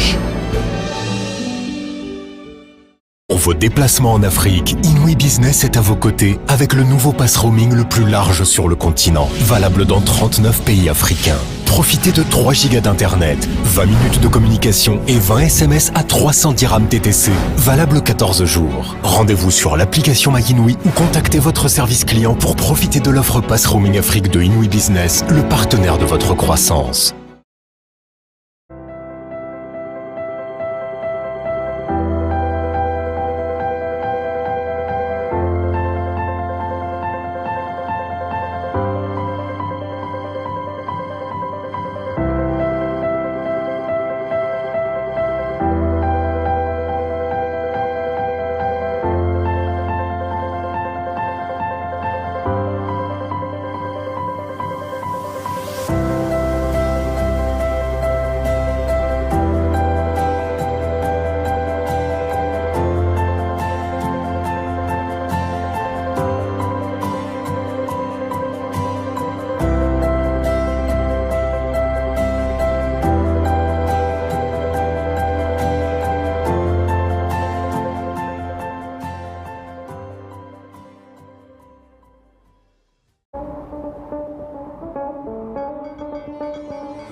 Notre pays, terre de dialogue et d'hospitalité.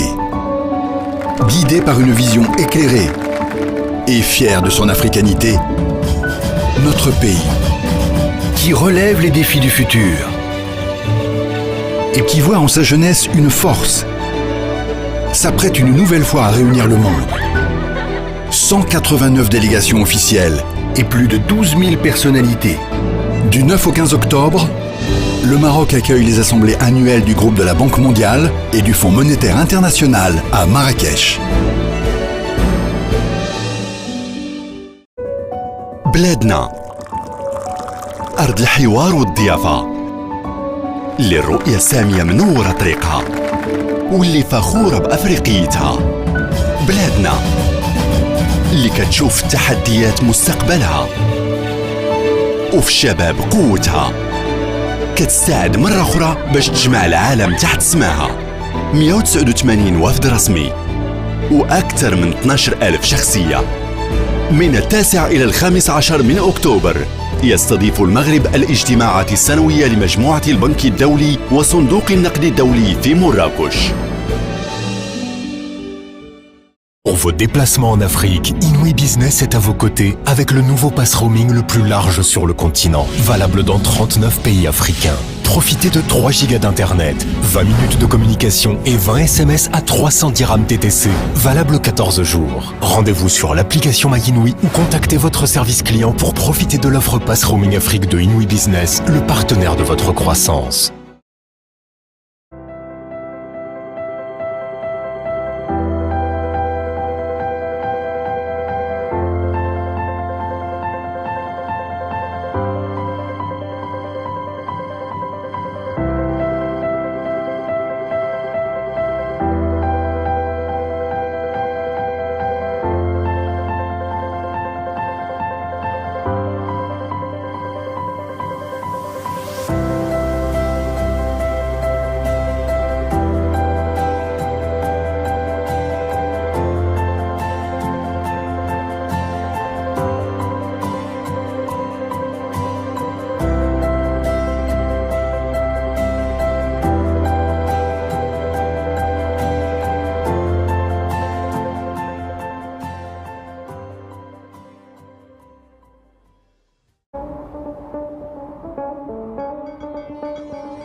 Après notre interview avec le ministre délégué de l'investissement, de la convergence et de l'évaluation des politiques publiques, nous allons vous laisser à présent avec la suite de la réouverture par le ministre de la Culture, Mehdi Ben Saïd, des monuments historiques à Marrakech qui ont été impactés par le séisme du 8 septembre. Le monument qui est concerné par la visite qu'on va diffuser et les tombeaux saadiens. Bonne visite. Alors voilà, nous allons clore notre visite par la visite des tombeaux saadiens, toujours avec le ministre de la Culture qui vient donc voir comment les travaux ont été faits. Ce monument qui reçoit énormément de touristes a rouvert ses portes après quelques légers travaux, comme nous a dit le ministre. Ce n'est pas le monument qui a le plus souffert.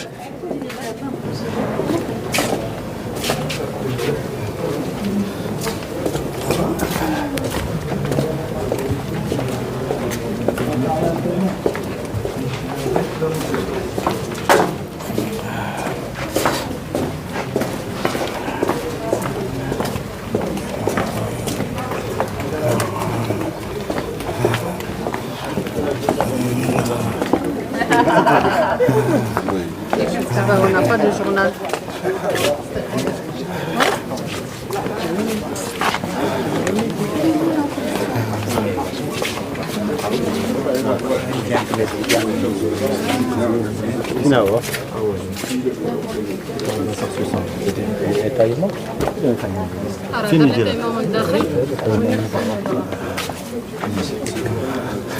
Voilà les fameux tombeaux saadiens.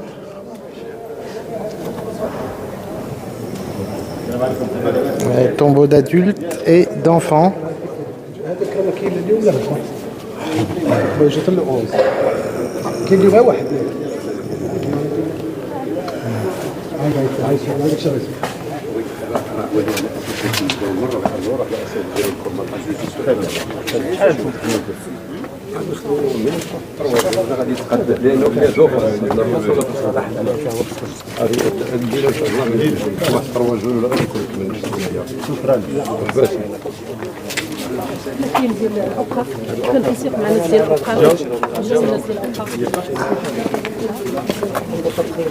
Quelques légères fissures, mais d'après ce que nous avons entendu, c'est l'histoire de quelques jours, elles seront retapées.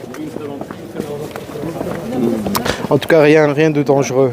Ce monument n'a pas vraiment été touché par le séisme du 8 septembre.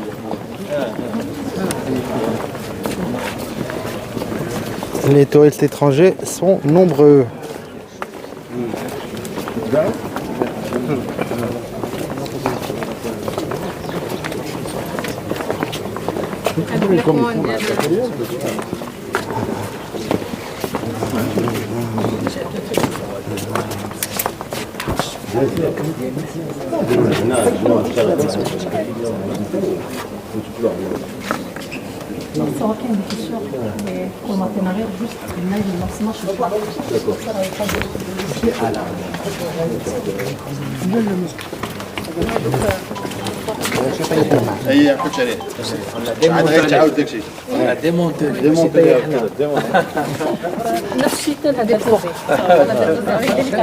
Alors, le mot de la fin pour Monsieur le Ministre, oui. Qu'est-ce qu'on peut dire retour à la vie normale? Oui, comme vous le voyez, l'objectif principal c'était de sécuriser les monuments, comme je l'ai dit tout à l'heure, ce qui est le cas aujourd'hui. Vous le voyez aussi, il y a des touristes qui viennent visiter. Nos monuments sont aujourd'hui visitables à hauteur de entre 70 à 80%, dépendamment des monuments bien sûr. Retour à 100% dans quelques après jours. La restauration, maintenant on a sécurisé, donc maintenant tout est sécurisé, les gens peuvent visiter tranquillement. Restent les endroits qui ont été gravement touchés, qui nécessitent une restauration. Restauration, c'est pas une sécurisation, c'est pas un étalement. Comme la mosquée, fameuse mosquée. Oui, exactement. Donc c'est un peu plus de temps, parce qu'il faut restaurer à l'identique. C'est tout un travail technique qui se fait en place par les artisans, etc. Et donc c'est un travail qui nécessite du temps. C'est ce qu'on va entamer maintenant. C'est la deuxième étape. Vous êtes rassuré? Alhamdoulilah. Aujourd'hui, cette visite justement, c'était pour voir si on a pris la bonne décision en réouvrant ces monuments-là. Je pense que c'est le cas. Absolument. Et puis les gens avaient besoin de sentir que ça avançait et que ça avançait vite. Voilà. Merci. Merci à vous, Monsieur le Ministre. نديرو دابا؟ واخا نمشيو نشوفوا Donc nous allons terminer la visite. Comme vous le voyez, effectivement, les touristes sont de retour et pas qu'un petit peu, en masse. L'impression après cette visite des 3 monuments, Marrakech a repris sa vie normale. Beaucoup de touristes dans la Médina, dans la ville, partout dans les monuments. Donc voilà, le 8 septembre est un lointain souvenir désormais. Merci à vous et à bientôt. Au revoir. Notre pays, terre de dialogue et d'hospitalité. Guidé par une vision éclairée et fier de son africanité, notre pays, qui relève les défis du futur et qui voit en sa jeunesse une force, s'apprête une nouvelle fois à réunir le monde. 189 délégations officielles et plus de 12 000 personnalités. Du 9 au 15 octobre, le Maroc accueille les assemblées annuelles du groupe de la Banque mondiale et du Fonds monétaire international à Marrakech. بلادنا أرض الحوار والضيافة اللي الرؤية السامية منورة طريقها واللي فخورة بأفريقيتها. بلادنا اللي كتشوف التحديات مستقبلها وفي الشباب قوتها، كتساعد مرة أخرى باش تجمع العالم تحت سماها. 189 وفد رسمي وأكثر من 12,000 شخصية. من 9 إلى 15 من أكتوبر يستضيف المغرب الاجتماعات السنوية لمجموعة البنك الدولي وصندوق النقد الدولي في مراكش. Pour vos déplacements en Afrique, Inouï Business est à vos côtés avec le nouveau pass roaming le plus large sur le continent, valable dans 39 pays africains. Profitez de 3 gigas d'internet, 20 minutes de communication et 20 SMS à 300 dirhams TTC, valable 14 jours. Rendez-vous sur l'application MyInouï ou contactez votre service client pour profiter de l'offre pass roaming Afrique de Inouï Business, le partenaire de votre croissance.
notre pays.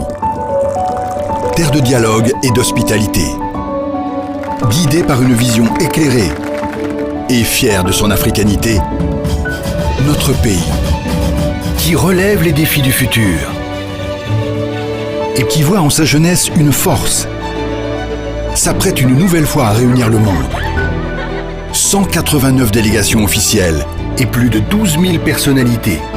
Du 9 au 15 octobre, le Maroc accueille les assemblées annuelles du groupe de la Banque mondiale et du Fonds monétaire international à Marrakech. بلادنا أرض الحوار والضيافة اللي الرؤية السامية منورة طريقها واللي فخورة بأفريقيتها.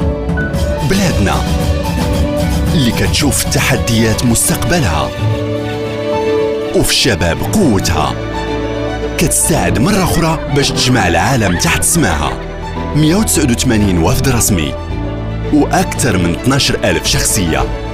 من 9 إلى 15 من أكتوبر يستضيف المغرب الاجتماعات السنوية لمجموعة البنك الدولي وصندوق النقد الدولي في مراكش. Pour vos déplacements en Afrique, Inouï Business est à vos côtés avec le nouveau pass roaming le plus large sur le continent, valable dans 39 pays africains. Profitez de 3 gigas d'internet, 20 minutes de communication et 20 SMS à 300 dirhams TTC, valable 14 jours. Rendez-vous sur l'application MyInouï ou contactez votre service client pour profiter de l'offre pass roaming Afrique de Inouï Business, le partenaire de votre croissance.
Notre pays, terre de dialogue et d'hospitalité.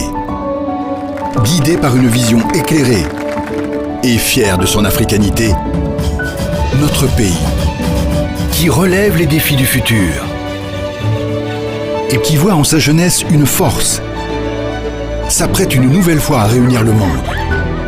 189 délégations officielles et plus de 12 000 personnalités. Du 9 au 15 octobre, le Maroc accueille les assemblées annuelles du groupe de la Banque mondiale et du Fonds monétaire international à Marrakech. بلادنا أرض الحوار والضيافة اللي الرؤية السامية منورة طريقها واللي فخورة بأفريقيتها. بلادنا اللي كتشوف التحديات مستقبلها وفي الشباب قوتها، كتساعد مرة أخرى باش تجمع العالم تحت سماها. 189 وفد رسمي وأكثر من 12,000 شخصية. من 9 إلى 15 من أكتوبر يستضيف المغرب الاجتماعات السنوية لمجموعة البنك الدولي وصندوق النقد الدولي في مراكش. Pour vos déplacements en Afrique, Inouï Business est à vos côtés avec le nouveau pass roaming le plus large sur le continent, valable dans 39 pays africains. Profitez de 3 gigas d'internet, 20 minutes de communication et 20 SMS à 300 dirhams TTC, valable 14 jours. Rendez-vous sur l'application MyInouï ou contactez votre service client pour profiter de l'offre pass roaming Afrique de Inouï Business, le partenaire de votre croissance.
Nous clôturons cette première journée des assemblées annuelles du Fonds monétaire international et de la Banque mondiale avec la diffusion d'une visite guidée en avant-première du pavillon Maroc.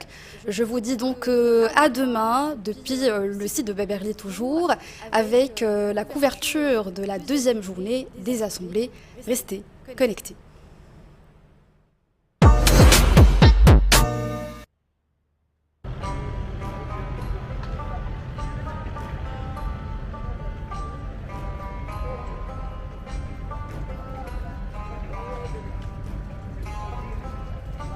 Média 24 vous emmène au sein du pavillon marocain aux assemblées annuelles de la Banque mondiale et du Fonds monétaire international qui se tiennent du 9 au 15 octobre à Marrakech.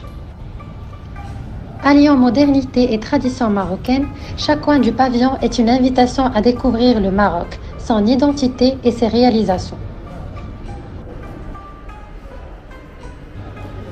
Le pavillon marocain est composé de 3 espaces. L'espace terre de confluence, c'est ici que l'on ressent profondément l'essence du Maroc, son ADN. C'est une célébration de ce qui façonne l'identité du royaume, des racines anciennes aux aspirations contemporaines.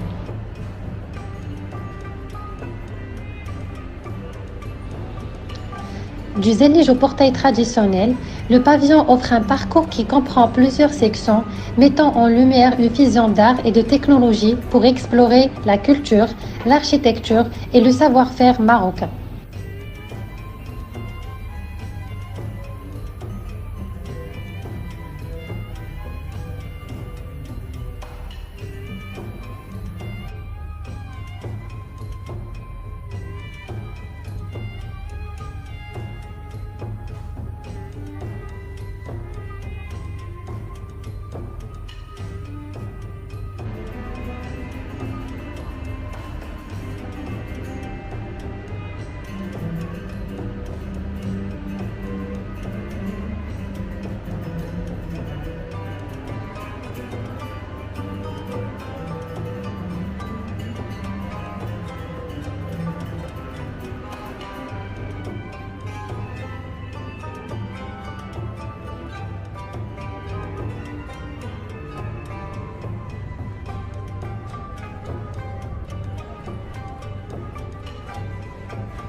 L'espace terre de lumière, une ode à la marocaine, à son art de vivre unique. C'est un voyage à travers les sons, les couleurs et les saveurs qui définissent le savoir-vivre marocain.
Enfin, l'espace terre d'opportunités.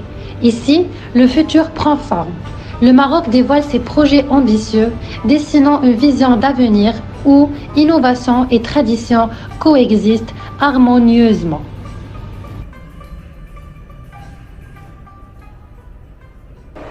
Ces assemblées annuelles du FMI et de la Banque mondiale sont une extraordinaire opportunité de promouvoir le Maroc à l'international. Nous accueillons pendant une semaine plus de 14 000 décideurs du monde entier, du globe, et qui vont être chez nous à Marrakech au Maroc. Et c'est pour nous une occasion de rêve de pouvoir partager avec eux le Maroc dans toute sa diversité. Et le concept que nous avons décliné à travers ce pavillon, c'est d'abord le Maroc est une terre de confluence. On leur raconte notre ADN, qui nous sommes. Par la suite, on partage avec eux notre âme, qui nous sommes aujourd'hui, notre savoir-vivre, notre architecture, notre culture, notre tourisme, tous ces éléments-là dans une section qu'on a nommée Maroc Terre de Lumière, et on passe à la troisième section qui est Maroc Terre d'Opportunité, et là on met en place tous les atouts du Maroc et on partage avec eux la vision éclairée de Sa Majesté le roi Mohamed VI sur le développement et sur le pays. Et c'est une occasion à travers ce parcours-là, d'avoir les plus grands investisseurs et les plus grands décideurs du monde, d'avoir une connaissance assez pointue sur le Maroc et de partager qui nous sommes à la base, d'où nous venons, une terre, une civilisation, un État, un peuple, à qui nous sommes aujourd'hui, notre savoir-vivre, qu'est-ce que nous partageons avec le monde et qu'est-ce qu'on offre comme opportunité demain.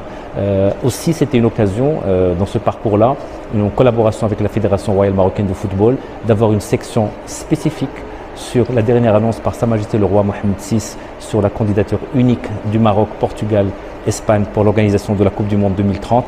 C'était aussi l'occasion de revenir sur l'exploit de l'équipe nationale, sur le Maroc terre de football, et c'est un parmi les grands projets que le Maroc projette dans les années à venir.